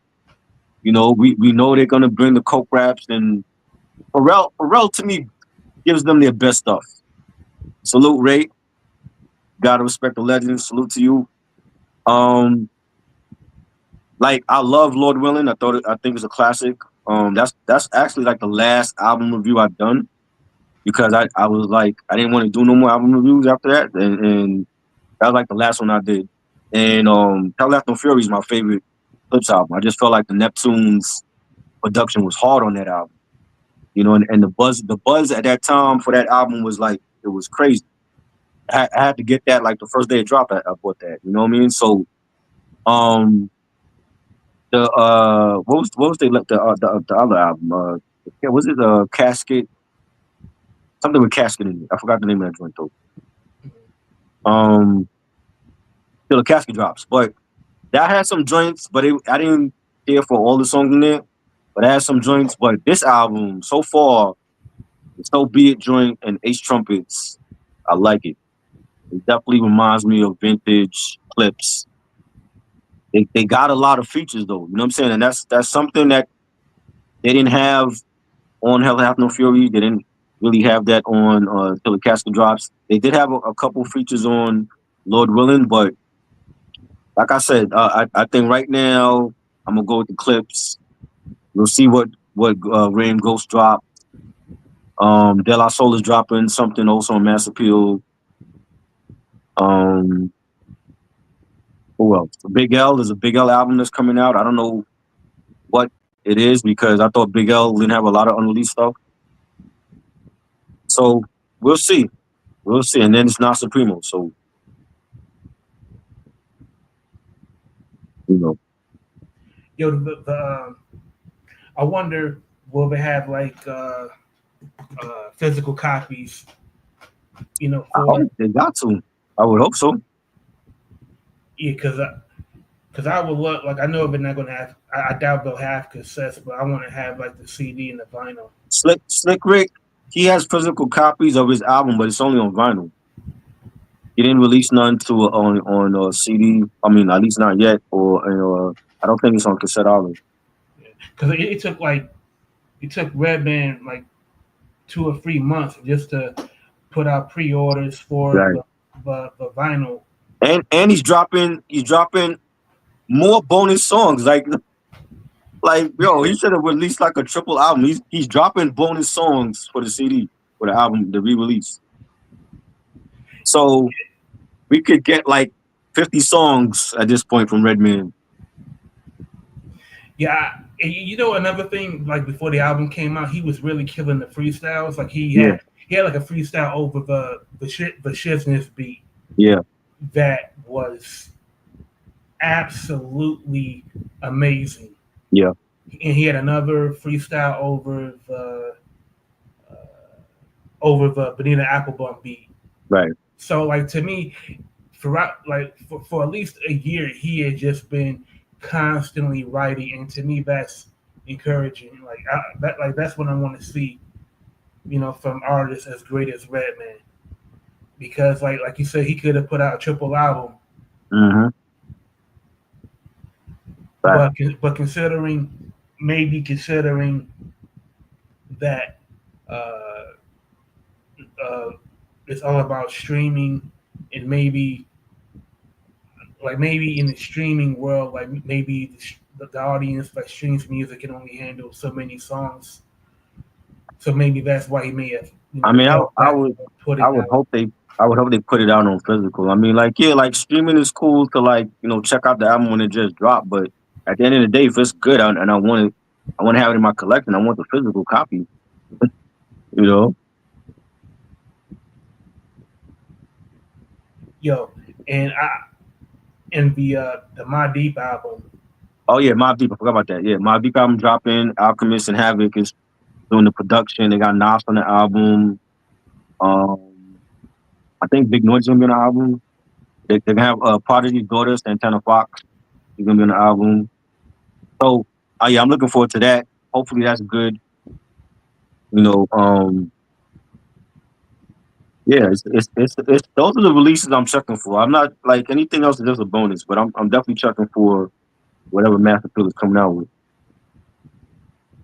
You know. We didn't even talk no NBA stuff. The NBA free agency is going on. My Knicks just hired Mike Brown as the new coach. Well, I thought they were going after Don Staley. That was I don't know if that was a rumor or if that was for real. But the last thing they wanted to do was hire a female coach, and then we don't make it to the finals, and the media here would have just killed it. So, But you know what though? I think that's for the best, because, like you said, Dawn Staley, she could only because the Knicks got to the semi, Eastern Conference. the Eastern Conference Finals. Yeah. She would have had so much pressure on her, Yeah. and I hate to say it, but on top of the misogyny and sexism, Mm-hmm. she might have been in a position where if they don't make it to the finals, it would have been a failure. Uh-huh. People would have been saying, "See, that's why you should never hire a female coach." Right. So maybe, in a better situation where there's less expectations, she would flourish. The thing that I want to ask you, like, okay, you hire Mike Brown. Mm-hmm. How much um, uh, rope is he going to be given? Well, Like, by the front office or by the fans? by the front office, By the front office. because it seems like they they've made their decisions Mm, based on uh, lack of planning. Like they fired Tibbs, right. but did not have a coach on standby. But I So think that was. yeah, Well, I mean, from what they're saying is that I think the rumor is that was the plan. Like they were having issues with Tibbs since he was here, and as a fan, the way I'm looking at it was he had a ceiling. Like his ceiling was getting us to the playoffs, Eastern Conference Finals, and that was it. He's never been to the finals or won it. You know what I'm saying? So he had a ceiling for us, and he wasn't playing our bench. The offense ran through Jalen Brunson, and the minute that he started using the bench is when the front office looked at it like he was panicking, like, oh, now you want to use the bench when we're down 0-2 against Indiana, but why wasn't he using the bench the whole season? You know what I'm saying? And not developing the young plays like Kolak and DeLon Wright. So Mike Brown has accomplished a lot more. You know, Stephen A is saying, "Oh well, it wasn't the sexy pick." We're not going for the sexy pick. We're going to try to win the NBA Finals. Finally, we're not. We don't. I don't care if it was a sexy pick to the media, as long as the coach could take this team to the finals and actually win it. That's what matters. So whether if it was Mike Brown or Mike Malone or the guy from the Grizzlies that got fired, I just wanted a stable coach here that's going to be better than Tibbs and develop our young players and play the bench and not run our starters into the ground 40 minutes a game. And it's going to actually beat Indiana or whoever we got to face in the Eastern Conference Finals if we get there, so that we can actually get to the finals this time and win it. It's not enough to just get to the finals and say, "Oh, well, my team was in the finals, but we lost."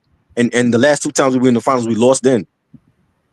You know what I'm saying? So I like the choice in Mike Brown, and he's a black coach. We got to support our black coaches. There's not enough black coaches, and hopefully he gets us to the finals. At this point, it's finals or bust. They can't just be making it to the Eastern Conference Finals and then we lose again. I got to actually get to the finals and win it. But that should be the standard that the front office set for the organization. Like, it's finals or bust. There's an open window. We don't know when that window is going to close. Like, Tatum is going to come back at some point. Holly's going to come back at some point. Who else got injured? Somebody else got Dame Lillard is out. He don't even got a team. If Milwaukee dropped him, he's going to pick a team at some point. Like, this is our window. Like we and got Milwaukee got to pay they got to pay the rest of his salary, from what I hear. right. And I just think I don't know what Milwaukee's doing. I just think that was a dumb move to do that. To drop one of the best point guards of all time for Miles Turner. What difference is he gonna make on Milwaukee? He didn't make a difference on Indiana. Yeah. You know what I'm saying? So I just think that was a dumb move, and this is our window of opportunity now, and if it ain't finals, then it's like, then why would people are going to be questioning, like, yo, why did they hire Mike Brown in the first place? You know what I'm saying? So that's how I'm looking at it. I'm looking at it like it's finals or bust for us, and I like the pick, and I think the Knicks fans got to support the new coach. And I also feel like, why hasn't nobody talked to Mark Jackson? Why is Mark Jackson still not hired by nobody? Like, what's going on with him? You You know? know, to me, like he has his show on Cameron's "It Is What It Is" network, but I Right. just feel like he's like, considering what he did for Golden State. Like, I can't, like, it seems like the NBA has something they're holding against Mark Jackson, and I can't Yeah, pinpoint what it is. I think so too. Maybe he got dirt on the commissioner. It's something. It's something because I don't understand that at all. You would think some of these losing teams like Portland, you would think they would want him as their coach or something, or the Pelicans, but they content with keeping who they got there. And I'm like, yo, like I don't understand. Like this Mark Jackson put the pieces in place in Golden State so that they can even win those titles that they got now. And he can't get a coaching job? That's crazy. You You know, know? and also like I miss him calling games, man. Yeah. Like Him and Van Gundy. yeah, Yeah. They because were I good. because I felt like between Mike Green, um, Richard Jefferson, and what's the white lady? Oh, Doris Burke. Yeah, Doris Burke. I feel like Yeah. Richard Jefferson holds them back, man. I don't care for Richard Jefferson. I mean, he was a good player, but I don't think he's a great analyst like that. You know? Yeah, number one, like I think his jokes are corny, Yeah. and I feel like Doris Burke, she's much better describing the action, and I can just sense like, man, I gotta put up with this clown. Never trust a dude with no facial hair. So he's Word, suspect. He's suspect. yeah, like I, He ain't got a mustache, he ain't got a beard, nothing. and I got no problem with Mike Green. I think Mike Green is great. It just Richard Jefferson, man, like even when he's on countdown with Hmm. Malika Andrews, Yeah, like I feel like he's trying to compete for yeah, attention. I do. You know what I mean? And I don't know. I support and the thing is, I don't know. Like from the outside, it might look like, well, the front office didn't know what they were doing. They were talking to coaches with under contract, but I mean, this I think still feel like Jason Kidd wanted to be here, and maybe he couldn't finagle his way out of that contract with Dallas to get here, but Dallas hasn't given him an extension yet. He might still be Yeah, pissed off at their general manager for trading Luca to the Lakers. And I just feel like maybe they were just doing the normal procedures of what to do when you fire your coach and you have to get a new one, and the media just blew it up like, oh, the front office don't know what they're doing. They're talking to coaches that are already signed to teams, and we don't know that. They might have already had a plan. They might have had Mike Brown on their list, you know. So yeah, I did tell people, I'm like, during the postseason, I said if the Knicks lose to Indy, especially the way that we blew game one, that they was gonna fire Tibbs, and that's what happened. and then seeing how the Pacers, took the Thunder to 7 games, and Right, in the Pacers, lost. right. You have to, Pacers, beat the Knicks fair and square, but it makes you, if you're a Knicks fan, you have to wonder, like, if this would have happened, what would be, how different would the Yeah, outcome have been? exactly. I wondered that. I'm like, and even I think we still would have been mad because let's say we did get by the Pacers, but we got swept by OKC. That would have been bad. I think Tibbs might have still gotten fired for that.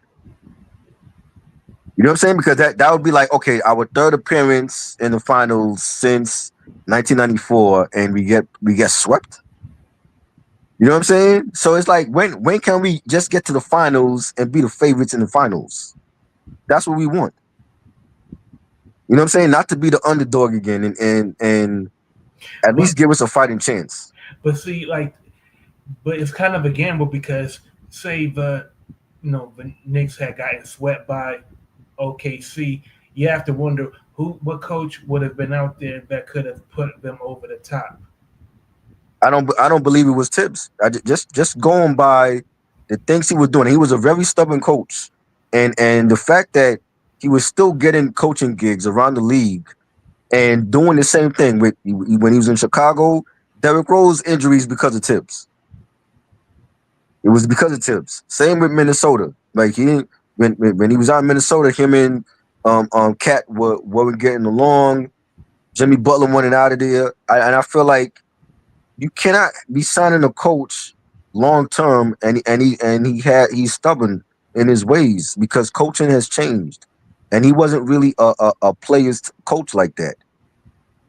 You know what I'm saying? And I feel like when the possibilities, if he was playing and developing our young players, who knows what could have happened in that Indiana series? The pressure shouldn't be on Jalen Brunson to get us to the finals. It got to be on the whole team, and I feel like the pressure was solely on him because if Brunson don't play well, we don't win. You know what I'm saying? And that mentality got to change with Mike Brown, where the offense got to. It shouldn't just be about Jalen Brunson. It got to flow through the other plays, the other starters. OG needs to get his touches, and Mikal Bridges and Cat.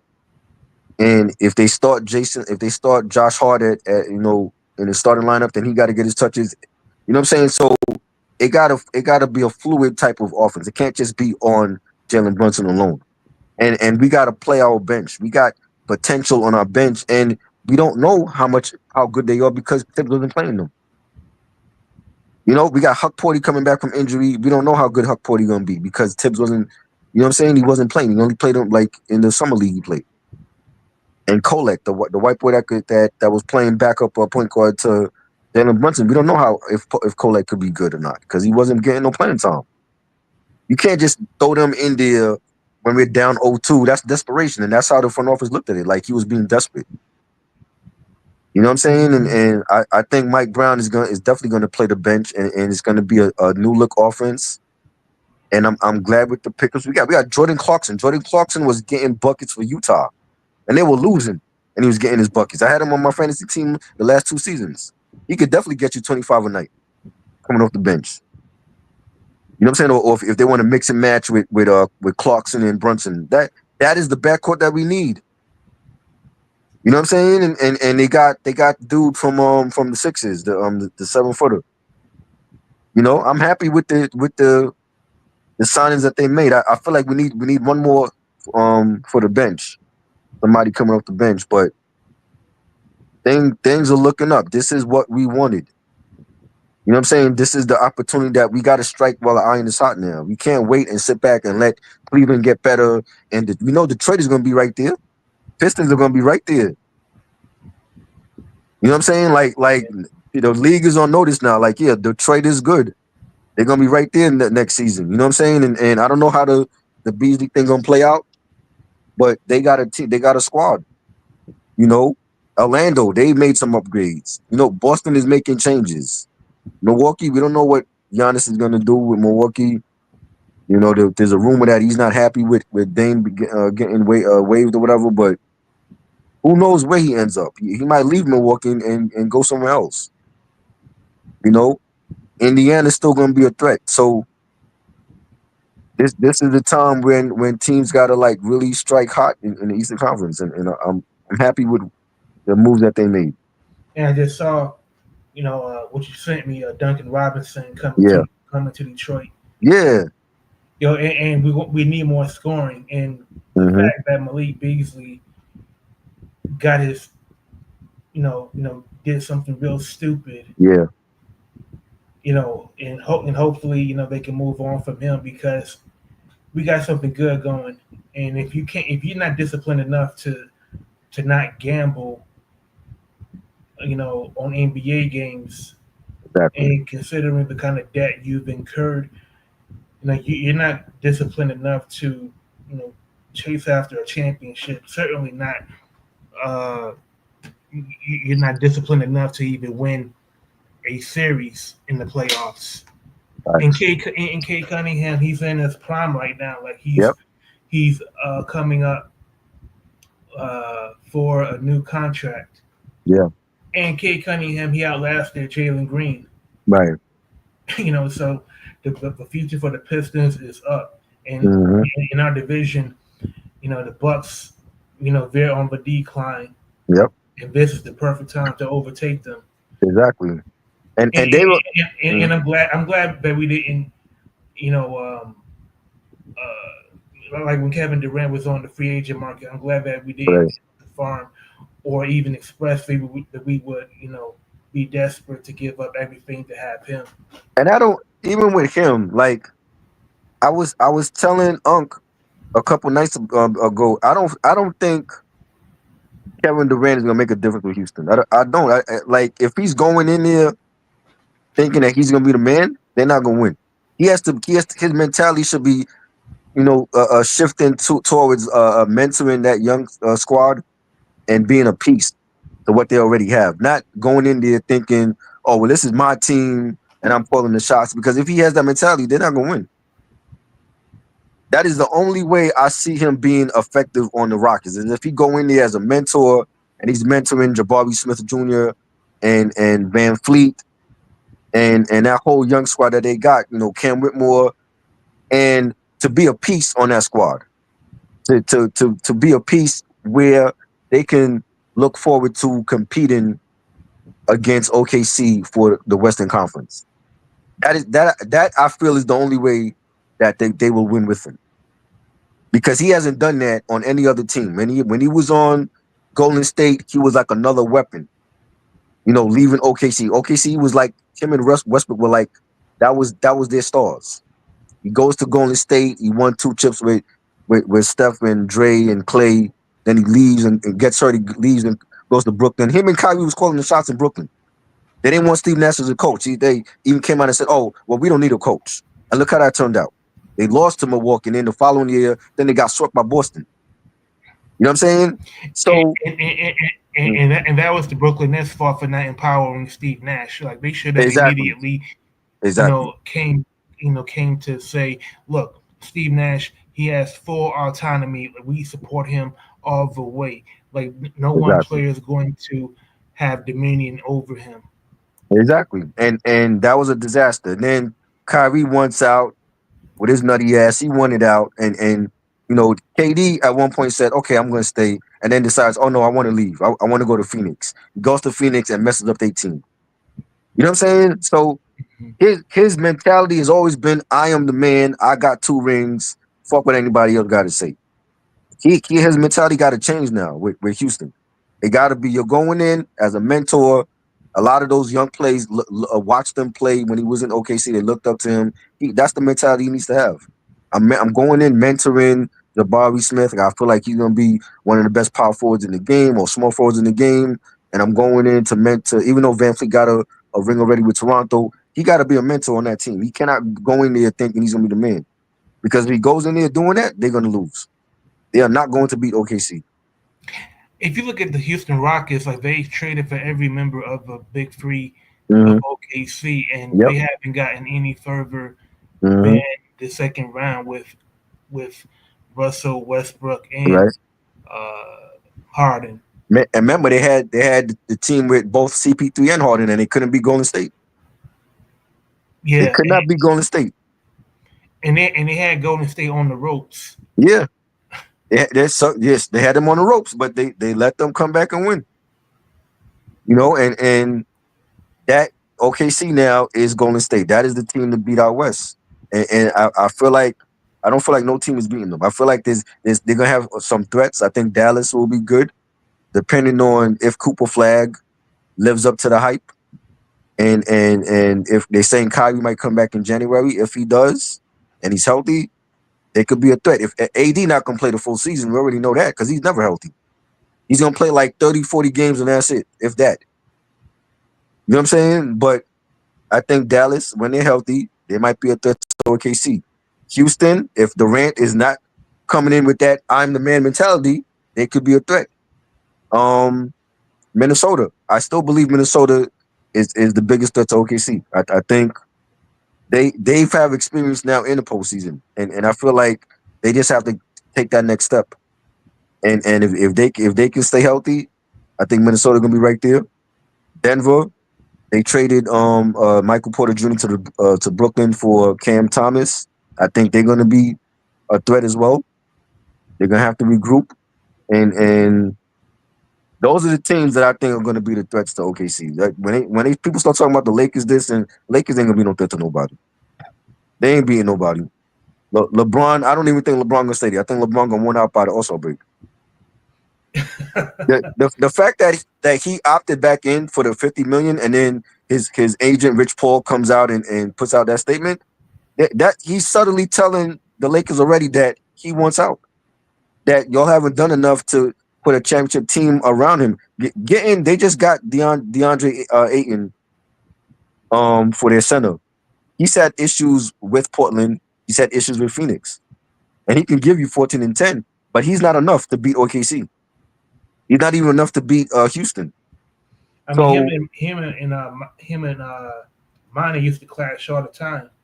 right, yeah, and there was reports that when he was in Portland, they were having snowstorms and he couldn't get out of his garage. You are a multimillionaire. What you mean you can't get out of your garage?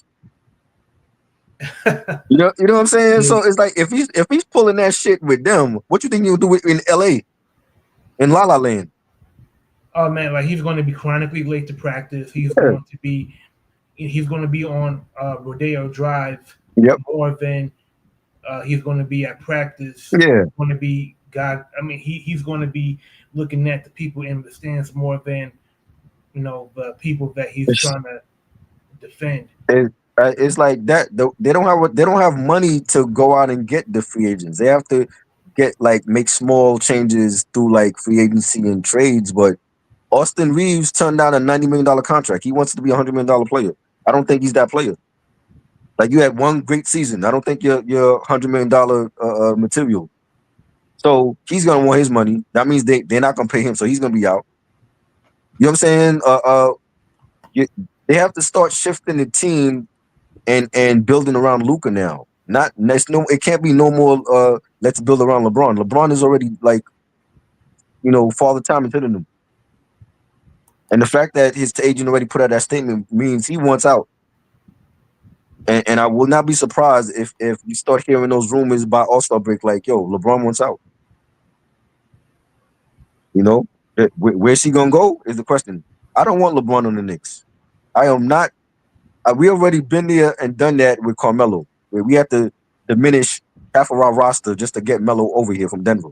I don't want LeBron here. I don't want Giannis here. Unless they talking about trading maybe Bridges and OG or Bridges and Hart, that's the only way. I'm not. I don't want to diminish half of our roster to bring over Giannis and LeBron.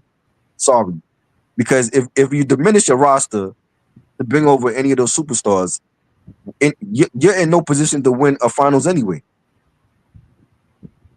You know what I'm saying? It would only work unless the other team wanted one or two players and maybe a couple draft picks, not half the damn team for the star player. We've already been down that road. You know what I mean? I wanted LeBron here like when he was a free agent and you told him to go take your talents to South Beach. I don't want LeBron no more. So if he doesn't stay with the Lakers and he goes somewhere else, please let it not be New York. As much as I want to win a title here, I feel like we could win a title here without LeBron or Giannis. It's been done. Look at OKC. Their one true star is Shea Gillis. They have no LeBron on their team. They have no Giannis. They have no super team on that squad. Yeah, did you hear about LeBron? He has his the Mind the Game podcast, and he was on. He had Steve Nash and Kevin Durant as his guests. Yeah, and LeBron was lobbying for the NBA to go from 48 minutes to 40 minutes. Oh boy, yeah, because Father Time is caught up with him. Mm-hmm. He's in the position now where he's gonna take his own days off. So if you one of those fans that's going to a Lakers game or they come into your town and you hope to see LeBron, guess what? He might not be playing on that night because Father Time is catching up to him and he's gonna take load management. So I wanted him here at one point, not anymore, because if it's gonna diminish half of our roster, we don't need him here. Same with Giannis. He also mentioned they should change the goaltending rule. Of course. I mean, like And I feel like LeBron he's going to lobby to Adam Silver, mhm, to implement these rules, or else he's going to retire. Like yeah, that's leverage. because LeBron. That's what he does. Anything that's in his favor, that favors him, you know. And I don't know. I don't feel like the Lakers going anywhere. I don't see them beating none of those teams ahead of them. You know, and they finished third, but they wasn't the third best team. I feel like the Clippers had a better squad than them. They had a better team than them with Harden and with Kawhi. Mm-hmm. You know what I'm saying? So I'm like, yeah, y'all got Aiton, but Aiton not enough to beat OKC. OKC got Harveston and they got Chet. And and Chet, he's he's only going to, well, number one, Chet needs to put on some muscle. Yeah. Like even like he's been in the league with 3 or 4 seasons. Yeah. Like put on some muscle. Like maybe eat some soul food or whatever. Because because okay, see they're gonna need him to be, to be a beast more in the middle. Yeah. They also got a young draft pick that's like a 7-footer that they haven't played yet. I think he's like still overseas or whatever. So at some point he's gonna come over and join them. And who knows? Who knows what he could do? You know what I'm saying? Like they still got young talent that they haven't played yet. So that squad is deep. And I'm like, they be looking at the Lakers like, oh, y'all got DeAndre Ayton, like that's something. With an agent LeBron, who they beating? They're not even beating the other LA team in their city. So who are they beating? OKC? No, not with that team. You know what I'm saying? And I know I saw some posts on Instagram about I don't know how true it is, something about LeBron is lobbying to go to Dallas to reunite with Kyrie and with AD, and that makes more sense because he played with both of them and he won chips with both of them. So that I could believe. If there's any team that he would go to is Dallas. But Dallas got to give up somebody or a couple of plays for him. Who they giving up? Clay? Because I guarantee that you're not gonna keep Clay if LeBron going in. The Lakers probably gonna want him, and they probably gonna want them wing guys they got. You know what I'm saying? So I think that would be the one team LeBron will go to, just because he has a relationship with AD and with Kyrie, and then you pair him up with the rookie Cooper Flag. Yeah, That's a squad right there that could compete against OKC. But if it ain't Dallas, then I don't know. I don't know who he will go to right now. You know, I don't see him going back to Cleveland. You know what I mean? I definitely don't see him going back to Miami. Him and Riley didn't get along when he was there. You know? yeah. Like to me, him going to Cleveland is pretty much announcing I'm washed. Yeah, that's Like desperation. Like, just put me out of my misery at that right. point. Let me go join Cleveland again. Let me crawl back home. Like, you did that already, LeBron. And also like Cleveland, they have a number one seed Right. in even even in the entire NBA, but definitely in the Eastern Conference. Mhm. Like you're not gonna go back to Cleveland, and people in Cleveland want to be satisfied that you came back. Like they want you Right. to win another championship. Right. I mean, are they even after that ass whooping they got in the playoffs? I'm like, are they even still considered number one? I feel like it's our team that's number one. It's them in Indiana, and then you got Detroit, and you got. I ain't even putting Orlando in that conversation. I don't think Orlando is the real deal. I think Orlando just got a playoff spot, and they were content with that. But I don't feel like Orlando's a real threat. And I feel like Cleveland is more of a threat than Orlando is, and even with Cleveland, they still have a young team. Also, they haven't done anything.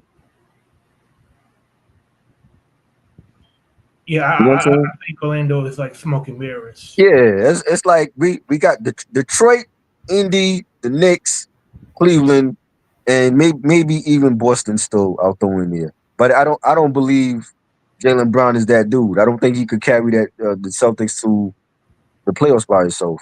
I think now that Tatum is out for the season, they're gonna bust the Boston's ass. They're not gonna be afraid of them. They was afraid of them when it was Tatum and Brown. Now it's just Brown, and I don't feel like he could do it on his own. Maybe I'm wrong, but we'll see. I don't feel like he's that guy though. Yeah, I yeah, think I definitely Tatum feel is you. that dude. I think Tatum is that guy, and I think when Tatum comes back, it's gonna be a whole new different team around him. He ain't gonna know none of them niggas. He gonna be like, "Who are you?" Yeah, You know? Yeah. It's gonna be see. We'll see what happens, and it's gonna be it's already a lot of signings going on. I just seen Frank Vogel is gonna be an assistant coach to the Mavericks, so he's going to Dallas. mm-hmm. Duncan Robinson signed with the Pistons. Mm-hmm. That's a good pickup for them. You know, that's a guy that can play multiple positions. He did that with Miami. Good shooter, give you points off the bench. Yeah, man, it's a lot of stuff. I want to know what's happening with Bradley Beal. Who is well, Phoenix got to keep him, right? Or they gonna cut him? Man, that's $1 million question. Cause he getting paid too much to play like a bum. Like you was playing better in Washington when they were losing. You know, again, that's like the Mikal Bridges effect. Like Mikal played better in Brooklyn. He comes to the Knicks and he was inconsistent. I need to see Mikal step his game up if you want that contract extension. I ain't giving Mikal Bridges 150 million so he could give us 27 one night and then 10 the next night. Fuck that. If I'm the front office, I'm telling them like, yo, you gotta prove it to us before you get that contract extension. I need you to be the third scorer on our team after Brunson and Cat. And if you can't do that, then you can walk. We ain't giving you that extension. Don't just throw money at him. That's money that we could be using on the bench. You know? Yeah, I think like if you look at OKC, like they went 8 deep. Yeah. Like the like the Knicks, man. Y'all look so gassed. You know what I'm saying? It's like, is McBride the only one off the bench that could give us minutes? It can't be. We have to get other players that could give us something. And getting Clarkson was a major play, and getting the 7 footer from Philly. But I feel like we need to sign somebody else to the bench as well. I don't feel like they're done. I feel like we gotta get somebody else. You know what I mean? But they like OKC is deep. Their bench is deep, yo. You know what I'm saying? And we got to compete with teams like that. The Indiana bench is deep. Even if they lost Holly, their bench is still deep. And that's the type of team that we have. We got to have a team like that where we can go to our bench when need be. Because there's gonna be nights when Brunson ain't gonna be always hot, and same with Cat. And if Bridges can't step up and be that third scorer, why should we give you $150 million for what? For inconsistency? I would never do that. He could walk. I'll tell him go back to Phoenix. They can use you. You Yeah, can take that money and sign somebody else. Now I did see a post today. I hope it's not true that the Knicks were looking at Ben Simmons. I do not want Ben Simmons on our bench. Fuck no. Ben Simmons? I saw some video of Ben Simmons, shooting, jump shots in the gym, and I'm like, every year he does this, like Uh like his PR will, circulate a video of him working on his jump shot, and then, come, training camp, this dude is too, he can't be bothered, to right. join practice, or he's so busy, picking out his, outfit, to Right. where he bench. And I'm like, yo, like, so we're gonna sign Ben Simmons on the bench just so he can show us his product collection? Like, no, I'm good on Ben Simmons. We don't need Ben Simmons here. Yo, Now, if he was he can make more money modeling than he right, could like you ball. want to be a model for Prada and Gucci, go right ahead. We don't need you on the bench doing that shit though. Getting paid and you're not playing. Like Because there was one. at least with modeling, you'll have your pick of offers, bro. Right. But like you're a total liability on offense, and then Yeah. when you do play He, defense, he can't shoot. That would yeah, be like having Mitch in the lineup, another Mitch in the lineup. We already have Mitchell Robinson in the lineup, and he has no offensive game. But we don't need Ben Simmons also. yeah, Like when he's healthy, like he can he's a great passer. He can give you assists and rebounding, but he's not. He can't shoot. He cannot shoot.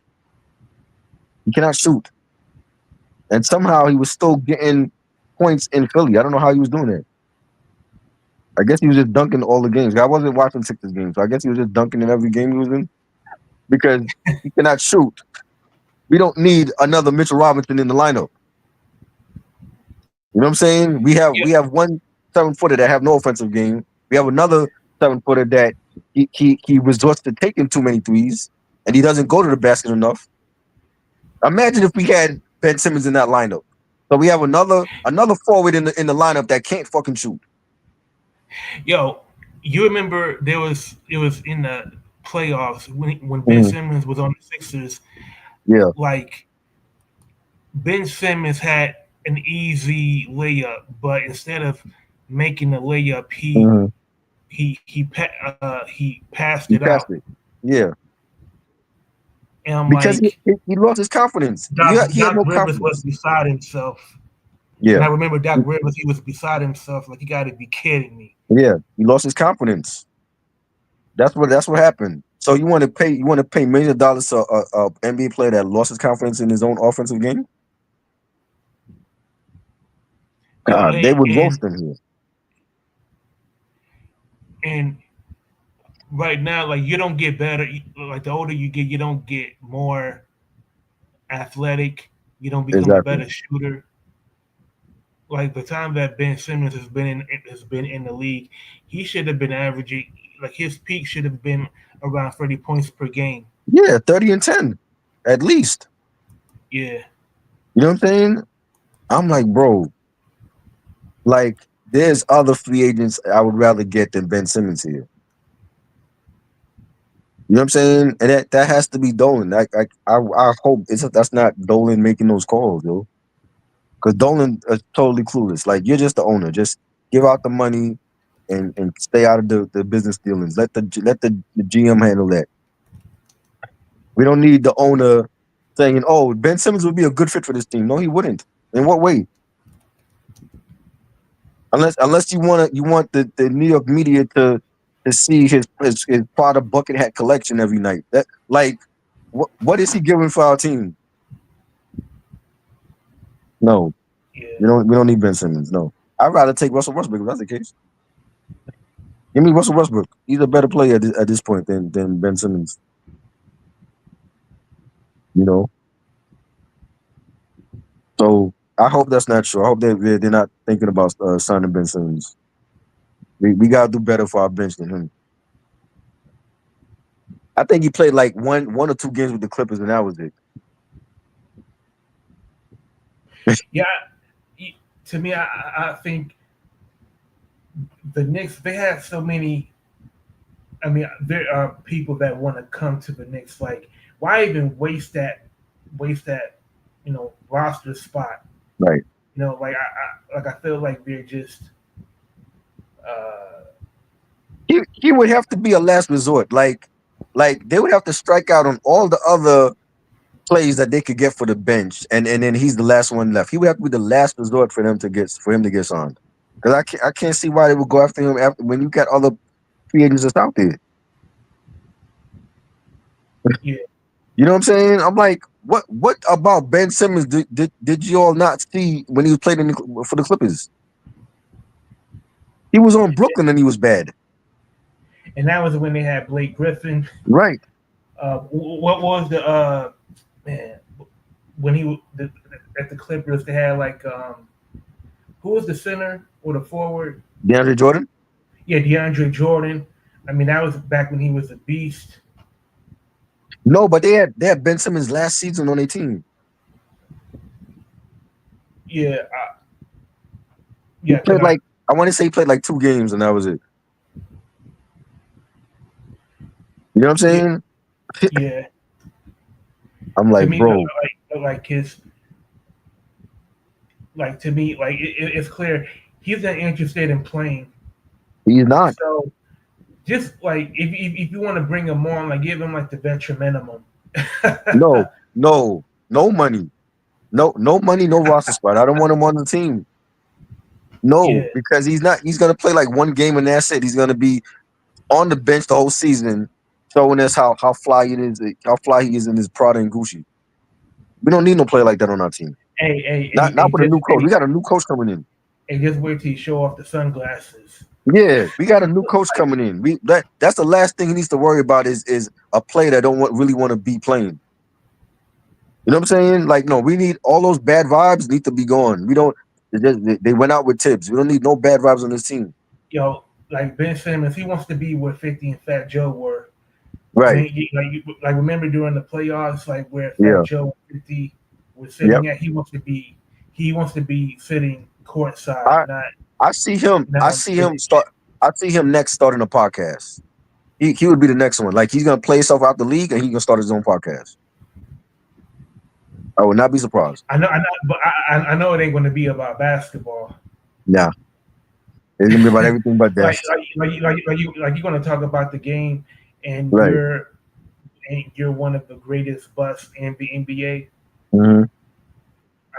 Like Yeah. he'd be better off like if you're going to do a podcast, like do a podcast about pop culture. He'll talk about his days with when Embiid couldn't stand his ass in Philly. Yeah, You know, or what it was like to. Oh, I dated Tanashi. I was dating her. I was dating a Kardashian. I was dating her. That's what that podcast would consist of because it can't be about basketball. You know, the yeah. many times I was on the injured reserve list. You know what I mean? I'm like, nah, we cannot be going after Ben Simmons. That got to be the last resort. Like, you know, emergency break the glass if need be. You know what I'm saying? I'm like, nah, I don't want him here. Hell no, hell no. You know what I mean? So I feel like we need another bench player, but not him. Somebody else. Shit, I'll You know, take Lonzo Ball right now. Give me Lonzo Ball over Ben Simmons. At least Lonzo made the effort to play. you and Lonzo, like I think even on one leg he would, he can get Yeah, like 15. yeah, because he's done it. Like he actually played. He came back for the Bulls this season. He didn't play the whole season, but he played a couple. He played a nice amount of games. Like I feel like you got to get that his legs right, man. Something is wrong. You got to get right because he's too young to be going through injuries like that. But I'd rather have Lonzo Ball as one of our bench players than Ben Simmons at this point. I need Lonzo. I know Lonzo going to make an attempt to play. Ben Simmons don't. He's not. It's something going on with him. He don't want to play, or he's scared to play. There's something going on. If you could And, pass up a layup, and another thing, man, like I don't believe for one second that he went to a sports psychologist to get over his fear of shooting. mm, I think that was like PR. I mean, I don't know if he really have an issue with the fact that you could be what he was. He's like 6'11". If you could be that tall to miss up to pass up a layup, that means something is going on mentally with him that he don't believe that he can make that shot. He can make that bucket. And if it's a mental thing, then maybe he really did go see a sports psychologist or whatever. Maybe it's all in his head. But you're getting paid too much money to be sitting on the sideline day in and day out. You know what I'm saying? And for various teams now at this point. So if he want to be on another NBA team, he got to actually show them that he wants to actually play. It can't be, oh well, I'm Ben Simmons, where's my money? You know what I'm saying? Like I would be like, yo, it's a wait and see approach. Like that's what these owners need to start doing. Yeah, You want that contract extension, Mikhail? You got it's a wait and see. You got to show me that you want it. We shouldn't just give it to you because we traded for you. We traded like what five draft picks to Brooklyn to get this fool here, and he was inconsistent the whole season. Nah, you ain't getting that 150 million. You got to show me that you deserve it.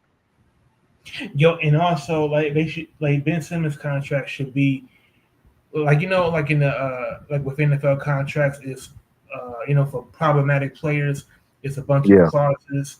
I think Ben Simmons should have clauses like you get this much money if you go to practice every day. You get this much right. money if you make yourself available to play.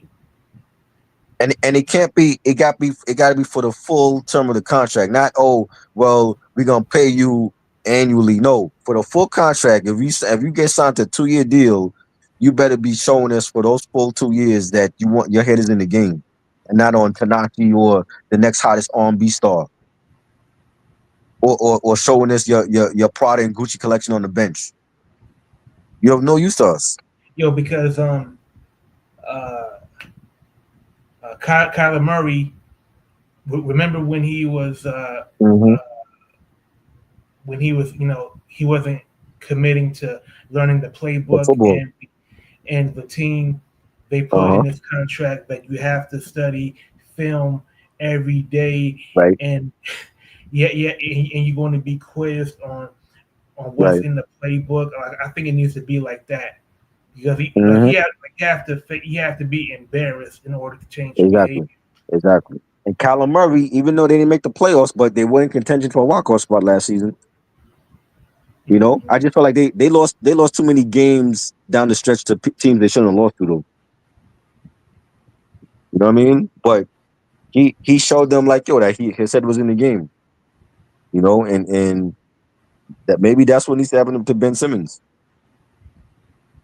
You want that you want to be signed to another team and get paid. Show us that your head is in the game. Make that layup when you open, or dunk it. If you have the shot to shoot a three, shoot that three. You know what I'm Absolutely. saying? Because if he ain't got the confidence in his shot, who else gonna have it in him? They ain't got the rest of the team ain't gonna have no confidence in him. That's what they teach you in like in when you're little and playing basketball. They teach you that shit. Like you don't know that now. I don't understand.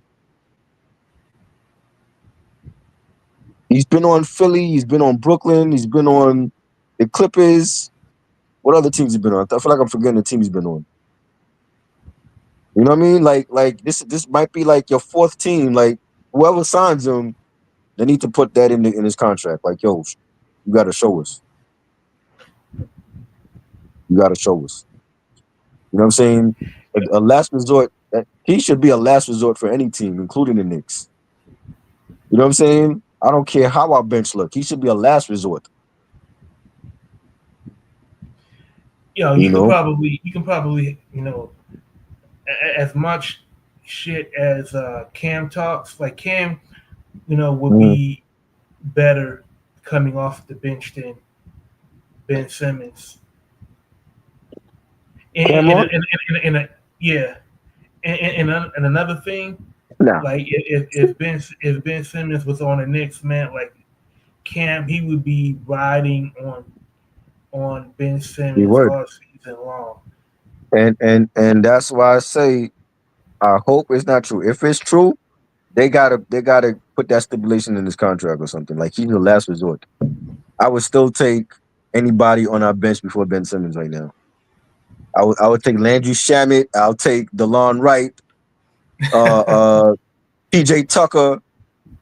Who's the other one? Precious Ochoa. I'll take any of them on the bench before Ben Simmons right now because they show me that they could play. He lost his playing. You know what I'm saying? That's a mental thing. Like yeah, like okay, I can understand you got injuries, back injuries. Those that's gonna come and go.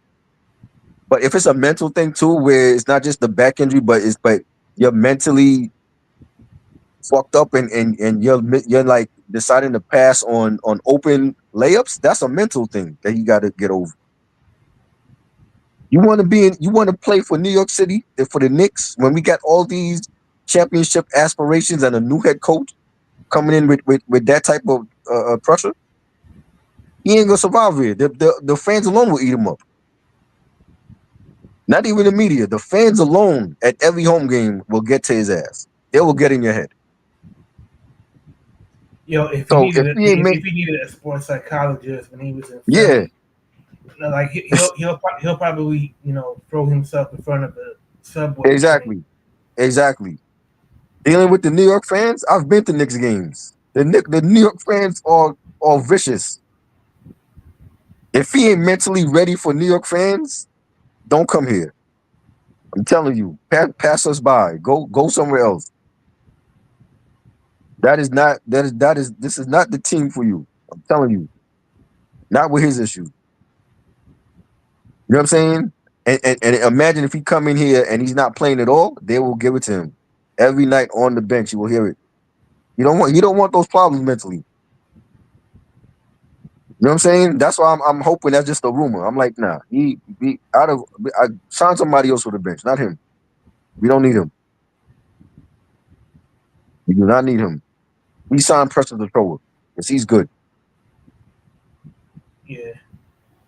No, but yeah, man, I don't know. Like it's gonna be interesting free agency summer, and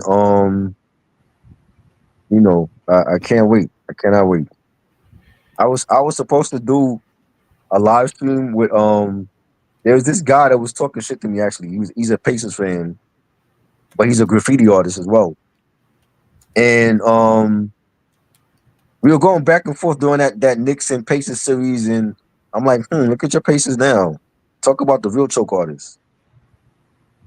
You know what I mean? And he hit me up in DM and he's like, all jokes aside, I'm playing, I fuck with you, I like what you do. I think he actually followed my channel also. I think he's actually following the channel. And I told him I would do a live stream with him because he's a graffiti artist, he's into hip hop. You know, uh I'm still thinking about it though. Because I know like the minute if I do a live stream with him and he start talking shit about the Knicks, it's gonna be a problem because I'm gonna be talking shit about your Pacers on the live stream. You know what I'm saying? That Instagram have to throw me off. So I'm still debating or not whether I'm gonna do that live stream with him. And his Pacers just lost to the OKC, like I told him it was gonna happen. So I know he's licking his wounds right now. So I'm gonna give him a couple of days and see.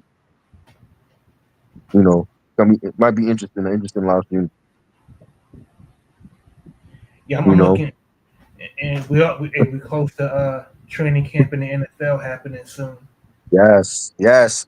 Preseason football starting. Who are the Browns? Who are the Browns gonna pick for their starting quarterback is the biggest question. Who are the Giants gonna pick for their starting quarterback is the biggest question. Yo, me that to have like four quarterbacks is wild. Like, Yeah, and the it thing is. about it is like I like Russell Wilson. Like it Oh, seems like we got Wayne here. Salute, Yeah. salute. Hey, salute, fellas. Salute, Wayne, you salute. up late? Yeah. I know. I was like, you know what? I said, I woke back up. I'm like, you know what? Let me cause I was Yeah. about to chime in before Uh to keep 100. I fell asleep. I fell huh. asleep. yo, I you fell missed asleep.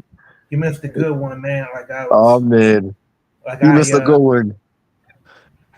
yeah What- Freezy, man. Like we got into a good It you was know heated.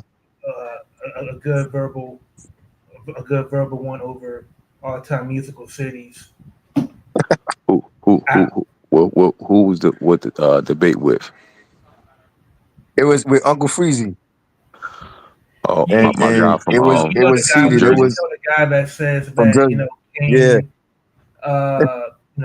after Taste of Chocolate Kane Oh, uh, the one I debate with about Big Daddy Kane. yeah, yeah Oh my yes, God, he from Jersey. Yes. Believe it or not, he from Jersey, yo. Yep. Yep. He got he a was heated saying debate. he was saying that Detroit is not a top 5 musical city. He said it's not. Yeah. Yeah. Oh, hold up. Detroit. All right, hold up. He said Detroit is not a top 5 musical Yeah. city. Musical? Yep. Yeah.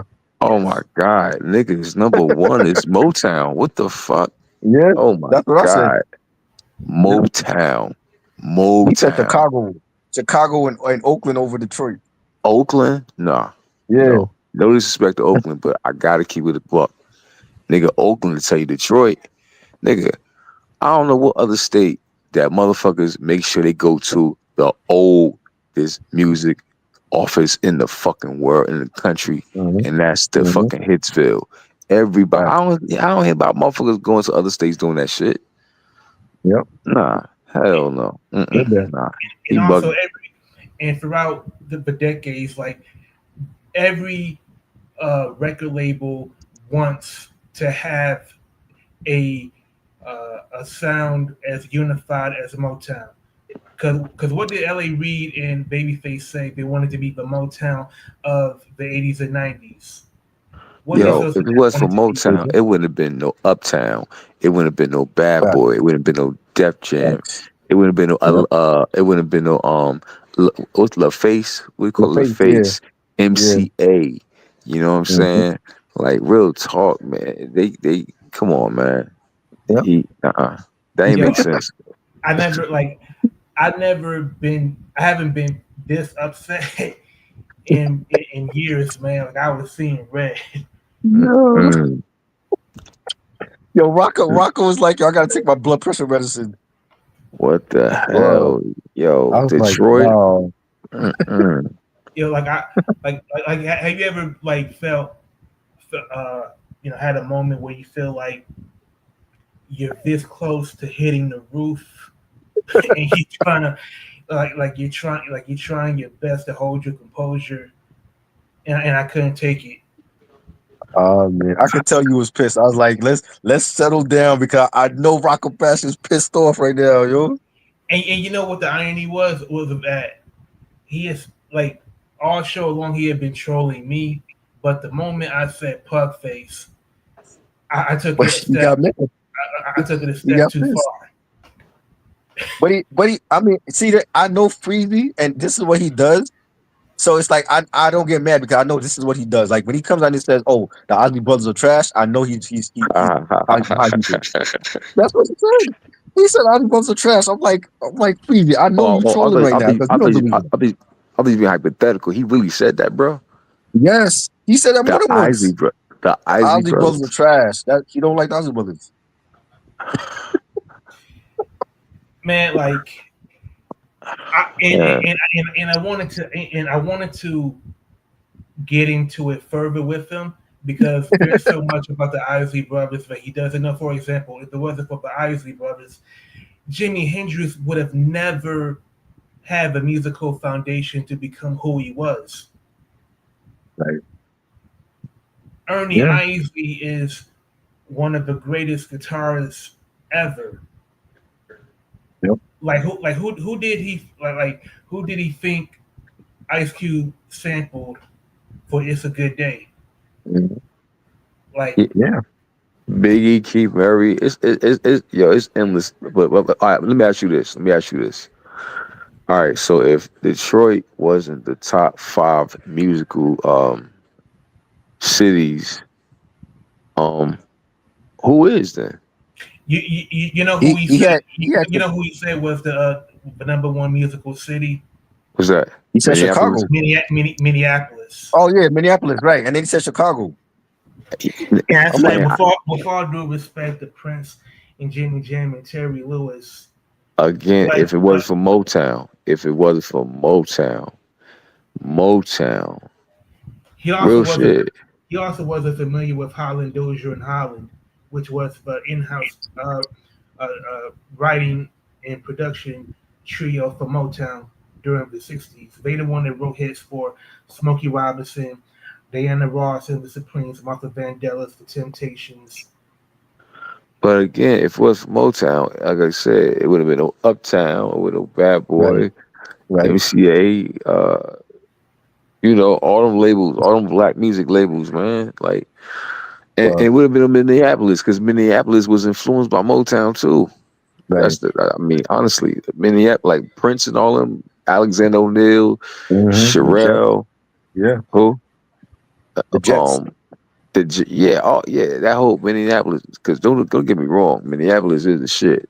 Mhm. But it was influenced by Motown, man, and Motown, real talk, was influenced by Sam Cooke. Right. You know what And I but mean? and if you look at Barry Gordy, the way he set up Motown, it was similar to the auto plant, just like with the assembly line with Henry Ford.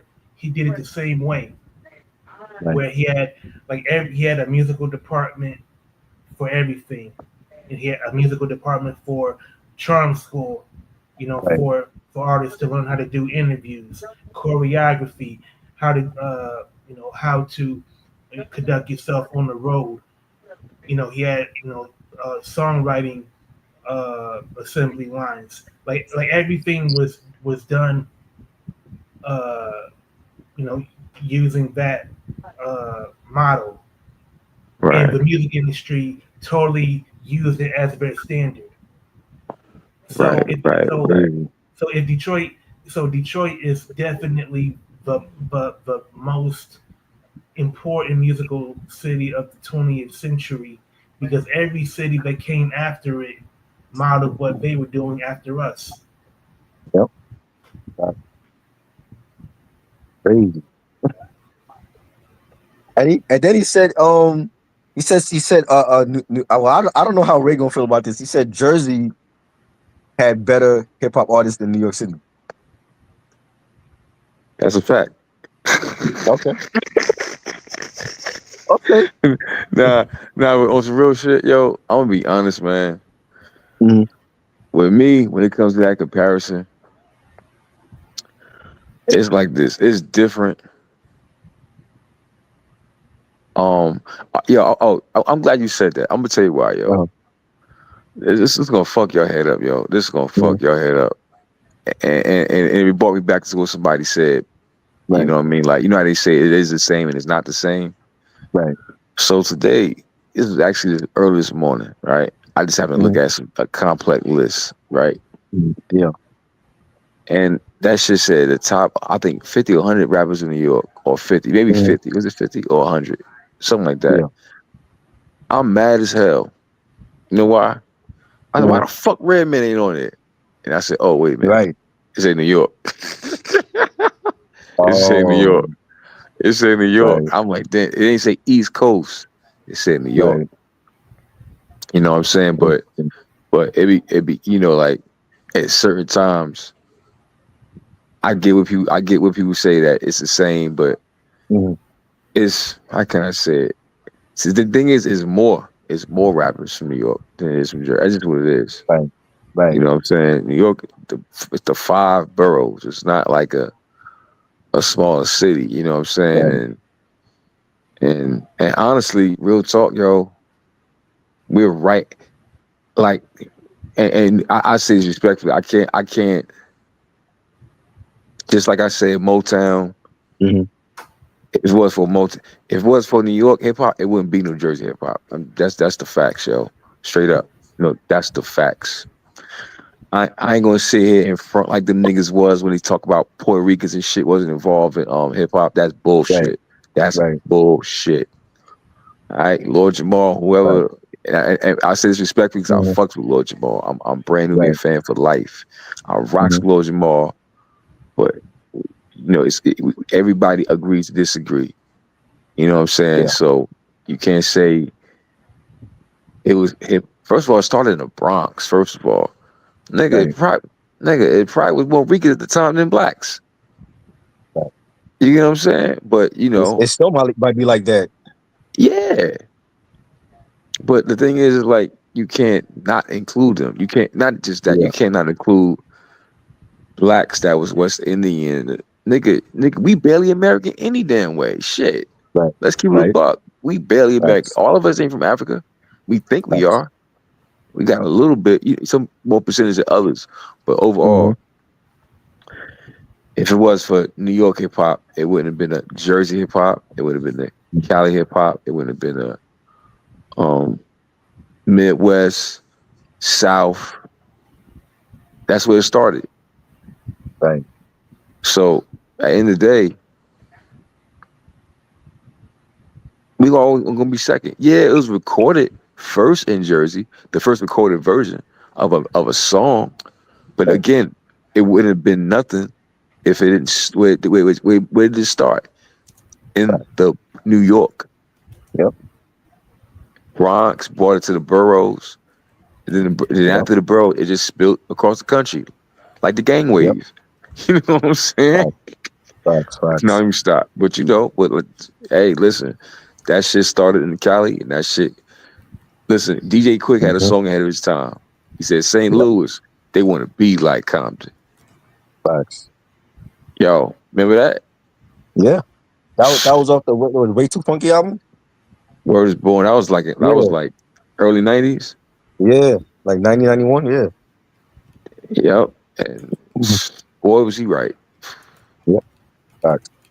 Boy, was he right. So I mean, it is what it is. But yeah, he was right. So. Well, yeah, real talk. But I can't, you know what I mean? But at the end of the day, yeah, we still got niggas like that's like, see, the thing is, that's just like when it comes to Cali, because Cali's so big. Mhm. I think LA the biggest city, I believe. Yeah. So then you got Oakland, then you got, and the list goes Right. on. But New York made us go harder. You know what I'm saying? Like, because I tell anybody, when something's created, you got to prove that you belong. You got to prove it. Yep. So when Jersey came to the New York to perform, yeah, they gonna get booed from the rip. Like, who you? You don't know you. You ain't Busy Big, nigga. You ain't motherfucking You ain't motherfucking Kumo. You ain't Grandmaster Flash. I mean, you ain't Grandmaster Cass. You get what I'm Mm-hmm. saying? Who was you, nigga? You know what I'm Yeah. saying? Like, Right. you ain't Melly Mel, nigga. You know what I'm saying? So of course niggas gotta prove. Niggas gotta like prove. You know what I'm saying? Like, Right. nah. You know what I'm saying? So that's the game. And once we show and prove, nigga, New York embrace us first. First. You Yep. know what I mean? So Oh yeah. and then it spread it. Next thing you know, Canada, and I'm gonna tell you something. This is how you Mm-hmm. know how hip hop spread it. Everywhere it spread it to, the next generation, it creates the next hip hop star. Right. Yep. Who would have thought that one of the biggest hip hop stars would be from Canada? Right. Mhm. Think about it, Facts. Canada. Who would think? Shit. Who would think? One of the top lyricists of all time could be a white boy that considered trailer trash, and he's being Mm-hmm. himself. He's not even trying Yep. like on some Vanilla Ice word to your mother shit. You know what I'm Right. saying? Like who would think that? Exactly. Yeah, that's Who would why think that? that's why I pointed out earlier.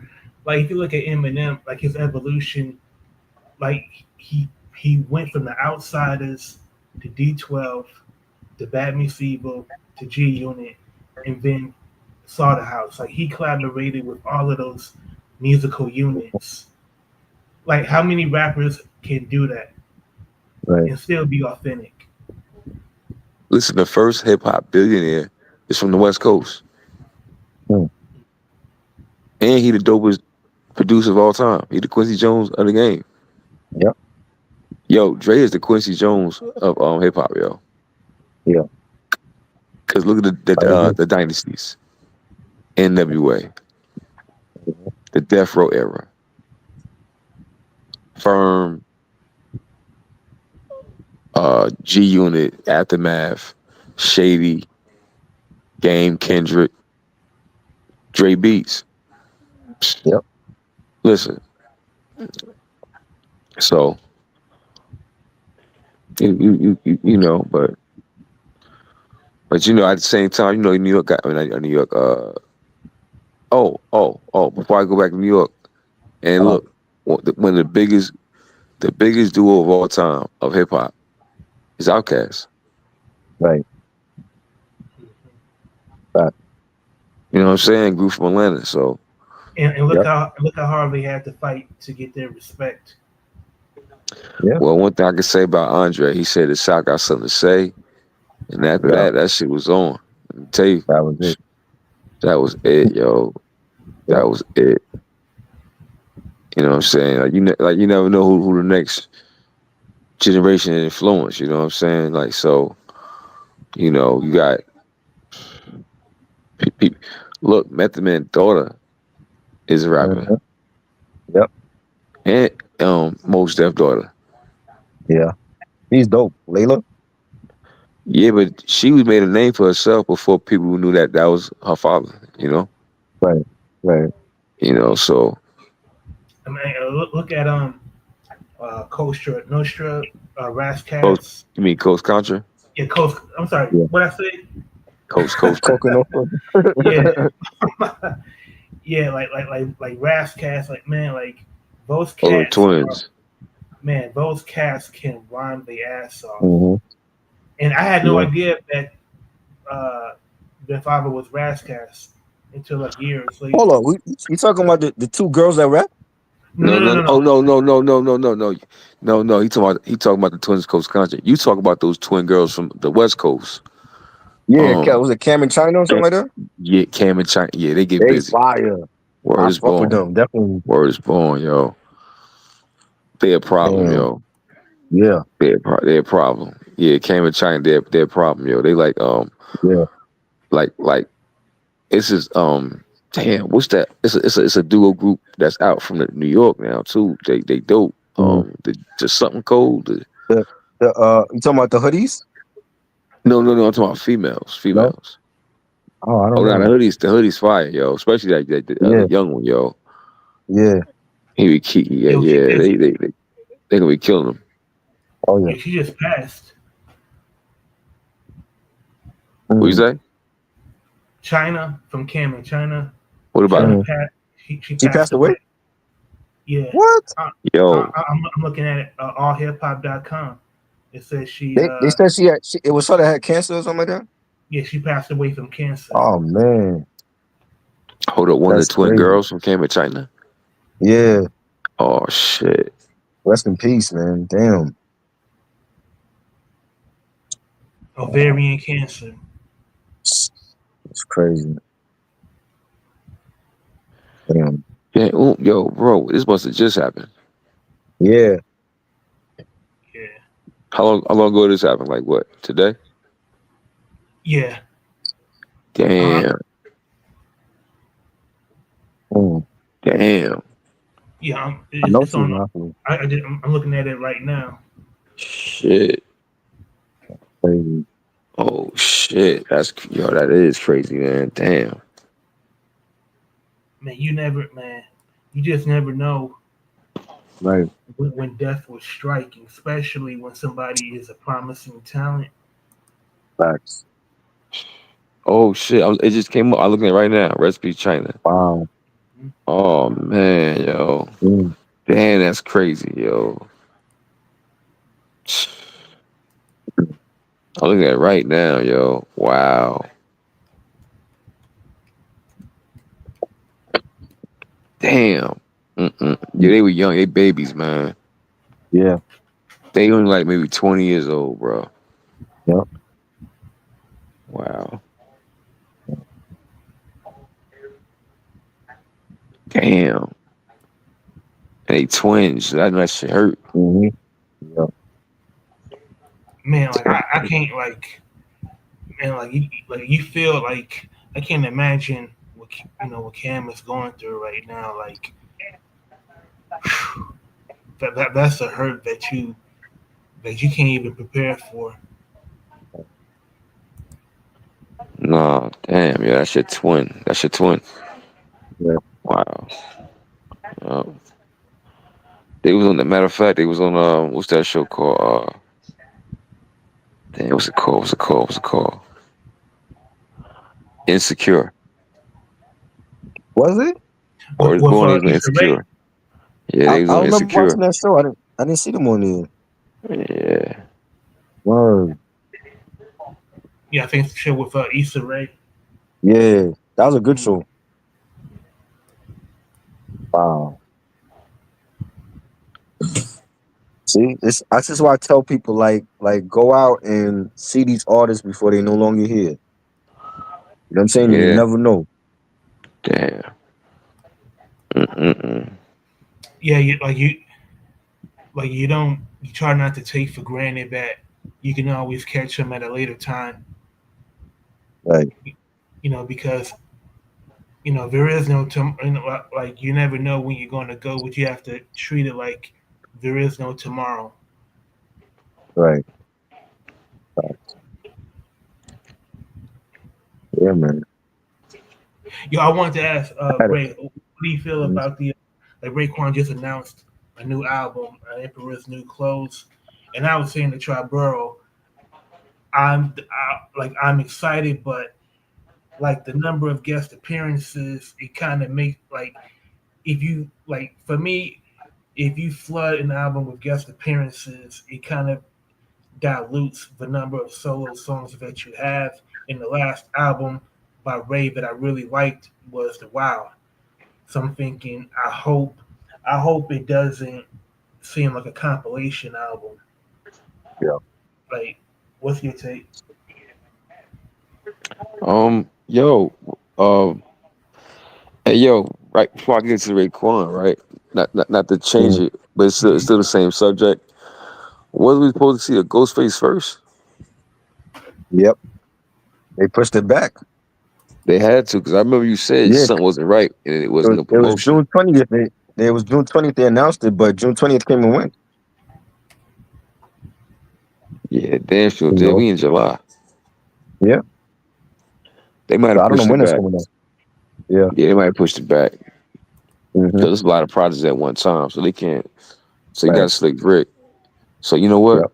Sound like Rick, but I'll be honest, yo, it sounds like Raekwon shit is ready. Because Ghostface didn't have no promo yet, and Raekwon Right. had a listening party. Mm-hmm. I didn't hear about a Ghostface listening party. So the album might not even be done, bro. Real talk. I don't Right. think it might not be ready. He said it's Take done. it.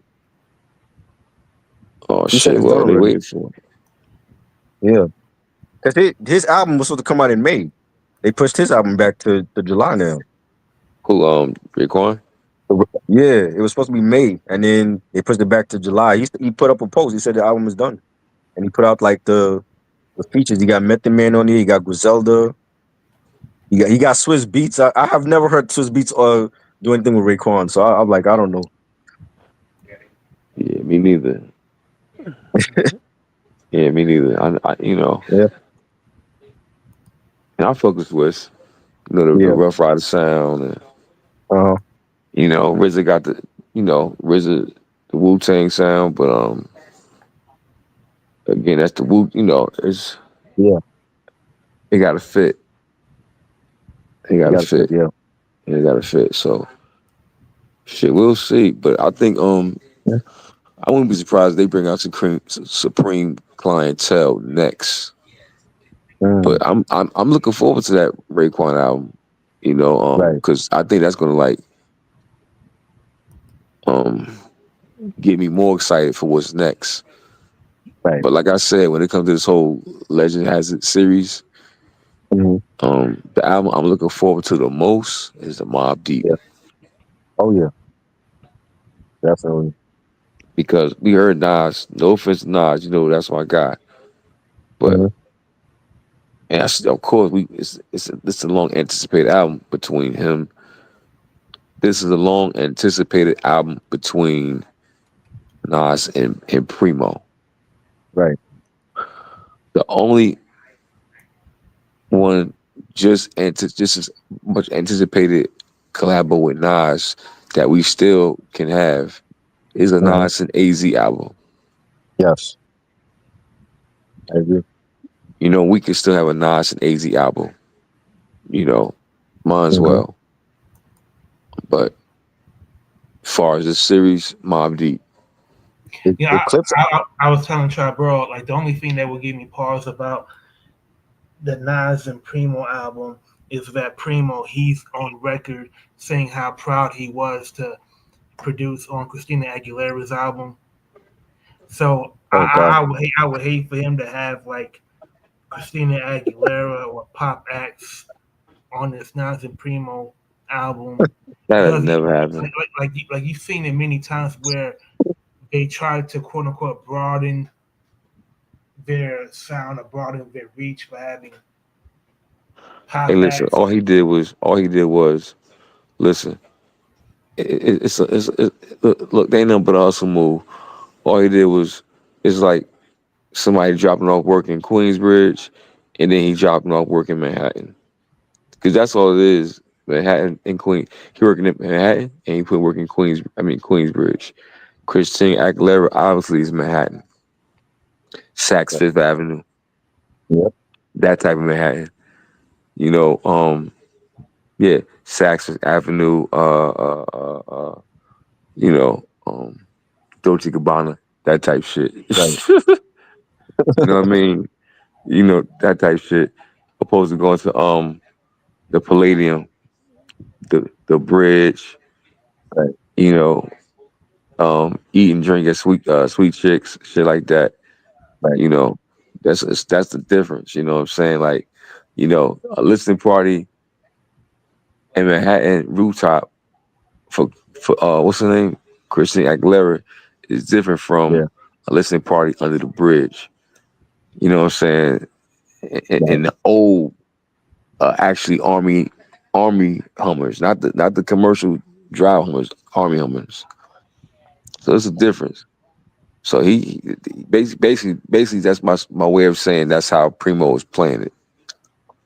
That's basically how he playing it. But trust me, Primo know not to bring that you can't bring that listen, you can't bring that same work that you brought in Manhattan to Queensbridge. See the work in Manhattan will be cut up a little bit. Right? It'll be cut up a Right. little bit. Right. Facts. Be cut up a little bit. The bridge, you know you better have a certain percentage of purity in that work. If not, they don't want it. Right. It ain't gonna move. It won't move. So yeah, but I'm looking forward to that, man. Like I said, I'm Slick Rick album, okay. You know what I'm saying? You know, I like you said, the visual album a little better. Yeah. But It was good. Yeah. that Raekwon album, listen, man, that Raekwon album, that's just more. It gotta be fire because every album has a documentary. That's what makes this shit dope. Right. Every album have a visual. Every album gonna have like a visual album, Mm. documentary type. That's how they doing it. Some of them have. I think the Big L one. Um, I know they're gonna. I know for the Big L they're gonna have Harlem Cats. On that doc. I already know it. Don't be surprised if Right. she can. Right. You know. So I won't be surprised. Fat Joe, niggas like that. Lil Finesse, and you know, cats that played a part in that whole Big L, Digging in the Crates, Children of the Corn. I, So shit gonna be dope.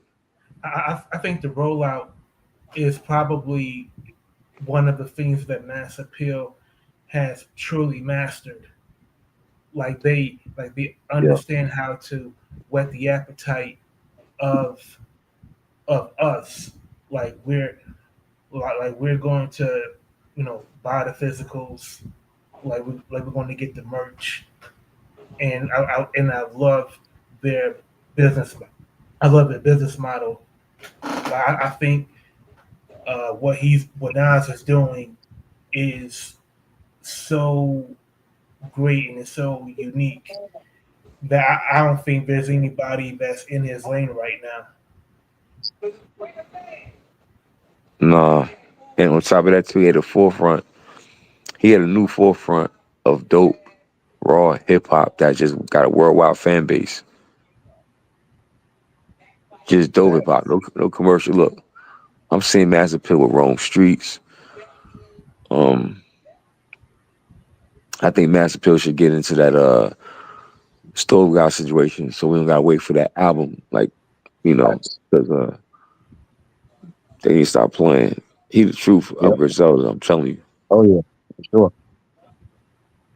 Definitely. And respectfully, he's gonna be the next star out of Griselda, bigger than Yeah, Benny. I think so too. You know.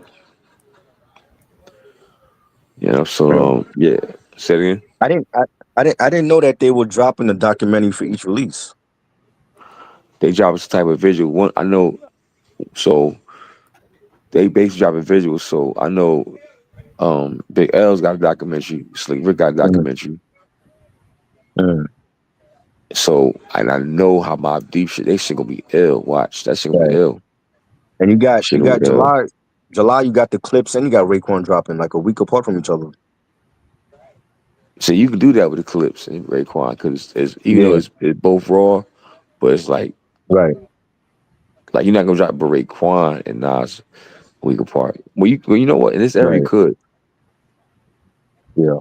Yeah, I felt like the clips isn't going to step on Raekwon's release. Nope. Right. That'd be dope.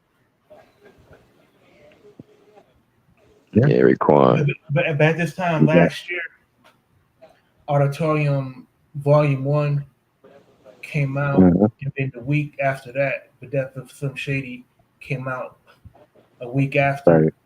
And I felt like The Death of Slim Shady completely dwarfed Auditorium Volume 1 in terms of coverage. But I mean, that's to be Yeah. expected. Mm. Mm. And then you got De La Soul is dropping. Are they gonna have like a documentary for their stuff? Yeah, they gonna have some shit. Yeah. I just seen a new video with De La Soul. I don't know if I hope it's new. It might not be new. Uh, De La Soul featuring MF Doom. is that the cocaine joint, cocaine flow Yeah, joint? yeah, that's old. Yeah, that's on. Yeah, that's old. That's on the Grande. Okay, okay. Yeah. Yeah, I fucks with De Yeah. La Soul. Yeah, Like man. they I still think got that shit. I think the rollout for the De La Soul album, especially the documentary, that's going to be a tough. It may be a tough watch, considering Yeah. True Boy is gone. Right. Yeah, I still can't believe that one, man. That was like that was my favorite one of the group. Same. Props my nigga too. Don't get me wrong, Yeah. but he was like, how I mean, they both was like, you can't have one without the other. But Right. it's always that one. Run DMC had Run. Hmm. De La Soul got Dave. Yeah. Yeah.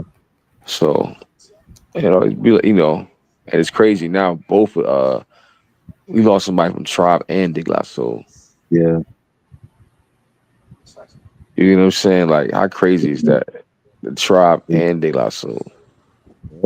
So, yeah, they're my niggas. They're my niggas. But yeah, like I said, so this whole 7 series, we ain't gonna see everything by the summer. I think this 7 series gonna stretch out to the end of the year. Yeah. Yep. Yep. Yeah, to me, I think the Nas and Primo album is going to be it's going to be treated like a fourth quarter release. Like remember, Yeah. back when there were physical, like Hmm. before streaming, like major record companies, like they saved their most anticipated albums for For the for the fall. winter, for the fall Yeah. and winter. I think it Yep. should be treated like that Yeah. I see that because happening. like Yeah. there's a lot of potential album of the year candidates, just for Mass Appeal's release schedule alone. Right. Yeah. And it's crazy too, man. Y'all gonna laugh at this shit. Like, Uh, Yo, guess what? Guess what I added to the playlist? What you added? A old Nas song from an album I didn't like. You owe me? Nah, nah, nah, No. nah, nah, What's nah. that? um, what's that? It's called War. War? Oh, from a Street Disciple. Yeah. Wow, you didn't like that joint? No, it's not That that I beat didn't was like. I tough. overlooked it. I overlooked it. Yeah, that's the joint with Oladara. His father was on that joint with him. Yeah, that shit is so tough, Yeah, man. that's fire. I mean, I think Oludaro is Q-Tip did all that beat. over. In Yeah. Oludaro, he's all over that album. He was on Bridging the Gap. He was on Streets Disciple. Hmm. Yeah. You know, one Yeah, of my that's favorite right. joints from Streets Disciple is Reasons. Hmm. Like, Oh, have you heard that song, Reason? I remember that Man, joint. Yeah, yo, man, Nazareth Savage. Nazareth Savage. yeah, that was fire too. man, that It had Reason some joint. joints, so Yeah, to me, it's yeah. definitely. To me, it's. To me, I look at it as the. I don't, it's not a great double album by no Right, means.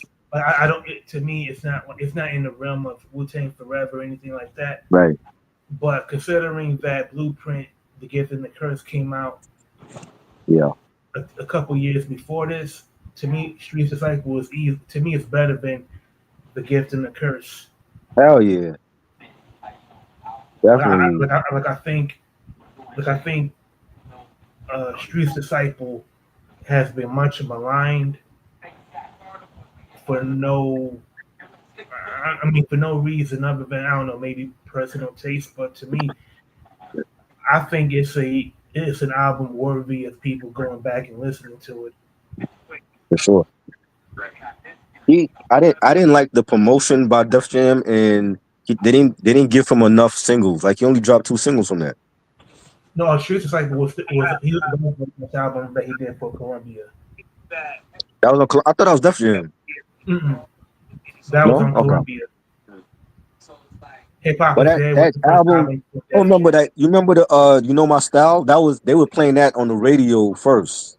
So that I thought that was like this official single.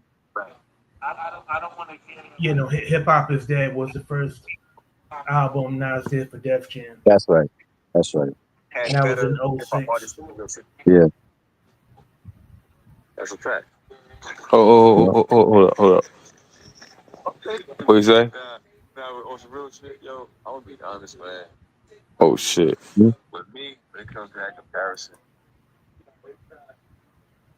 Oh, y'all hear me? Yeah. Yeah. All right. Oh shit. I try to watch it. I try to Yeah. watch We it. had. Uh, Oh my bad. My bad. I try to watch it through my other phone. Hold up. oh, I was trying to watch it through my other phone, just so I can catch yeah. the comments. But I okay. want to. I was watching. I was on YouTube and I was watching this documentary. It's like one of those unofficial joints, but Mm-hmm. they were chronicling the history of Eminem's relationship with the Outsiders, and you know, Young Z and Pace One, they made it clear that they felt like Eminem should have reached out, you know, once he got big. And do y'all feel like M should have did more for the Outsiders, considering Yeah. that Eminem that it was Pace One that brought Eminem into the fold, and because he was in the Outsiders, he was able to uh, network, you know, with other people to get on. Well, what I mean, why didn't he put them on? Because I just saw Young Z was at Rock the Bells. I saw him and Rod Digger was there. So, and I always wondered, I'm like, they both from the same crew. How come? Nah. What they I mean, no, they are, but yo, on some real shit, yo, Mm, um, yeah, Rodriguez came out and said that they all had got deals at the same time. Like they right. all got situations. So like, and at the same time, I got an old interview with Z, um, that interview on par four, Oh, Black Final Rest, literally. But anyway, Mm, he said that it's an old joint too. This is when he says he don't feel that it owe him nothing, and at the right. same time, it's when he write that he went back home and put them on first. You know what I'm saying? He put on the ones who didn't have the opportunities that the outsiders had from what Right. was told, because they all got deals at the same time. I'm talking about all of them solo deals. I'm talking about Wow. yeah, mm, Rod Digger got her deal, Uh-huh. M got his deal, Z had his deal, Pace One had Mm, his deal, all at the right. same time. Wow. You know what I'm saying? So it's not like they didn't have opportunities. They just didn't have that aftermath opportunity Right. or that flip mode bust opportunity. Right. because So I do remember. Oh, there was a part during the documentary where they explained that Young Z did sign to Shady Was around he? was it? Yeah, yeah, he signed to Shady around 2003, and he had a song. Of course, he had a song on the 8 Mile soundtrack, but he was also on the D12 album. And if you go on YouTube, there are several demos that Eminem did with Young Mm, Z right. around 2003 or 2004. But the album, they were Young Z recorded an album, but the contract was canceled. And also around this time, Eminem was deep in the pills, and he had kind of withdrawn from the spotlight.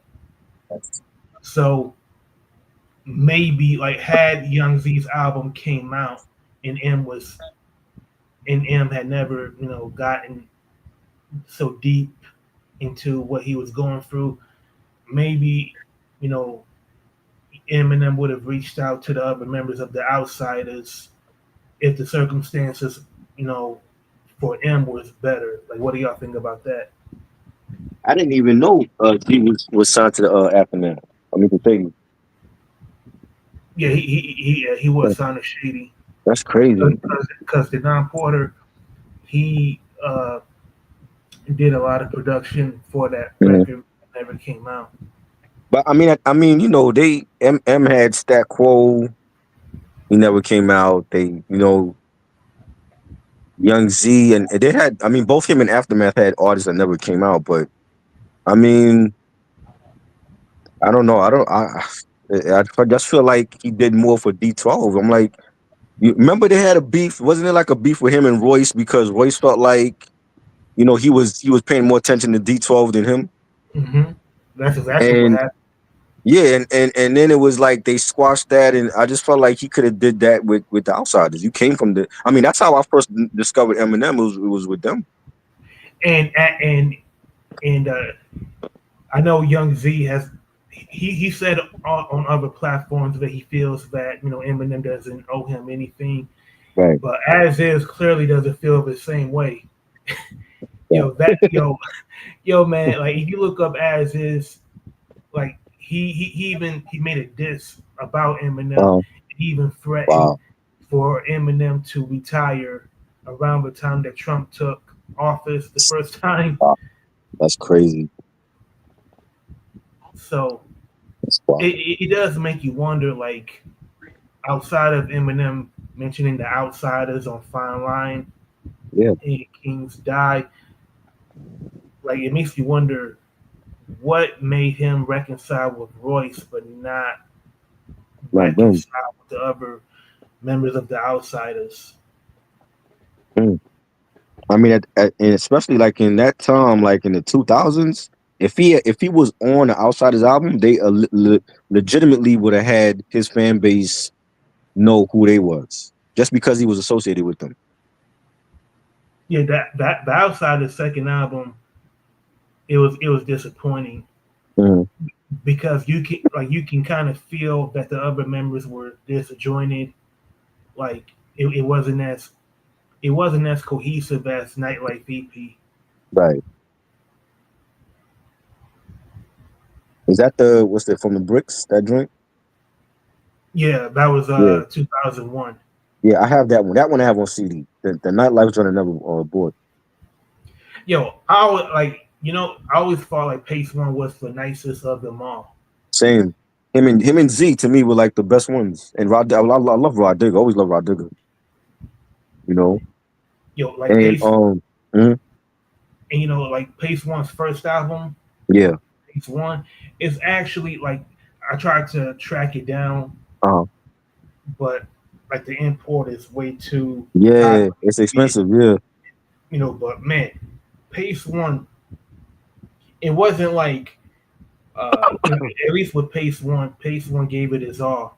Right. Like he when things like when the Rough House deal fell through, he kept going with Yeah. Mr. Green. Like he has a decent catalog. Yeah. I just sometimes like artists are snake bitten, like they have an opportunity here, but because some things weren't followed up as much, Yeah. things fell between the cracks.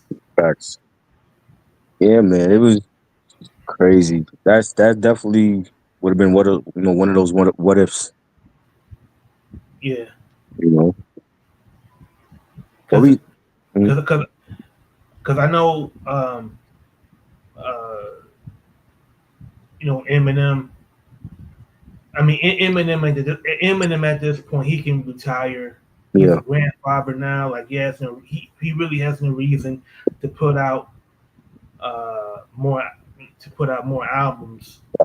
But for those couple of years, like the Outsiders, Mm, they had the potential to maybe not be like Wu Tang, but yeah. it could have been like the Jersey equivalent of what the Boot Camp Click was. Right. As a matter of fact, like to me they're closer to being like Boot Camp Click more than anything. Oh yeah. For sure. Definitely.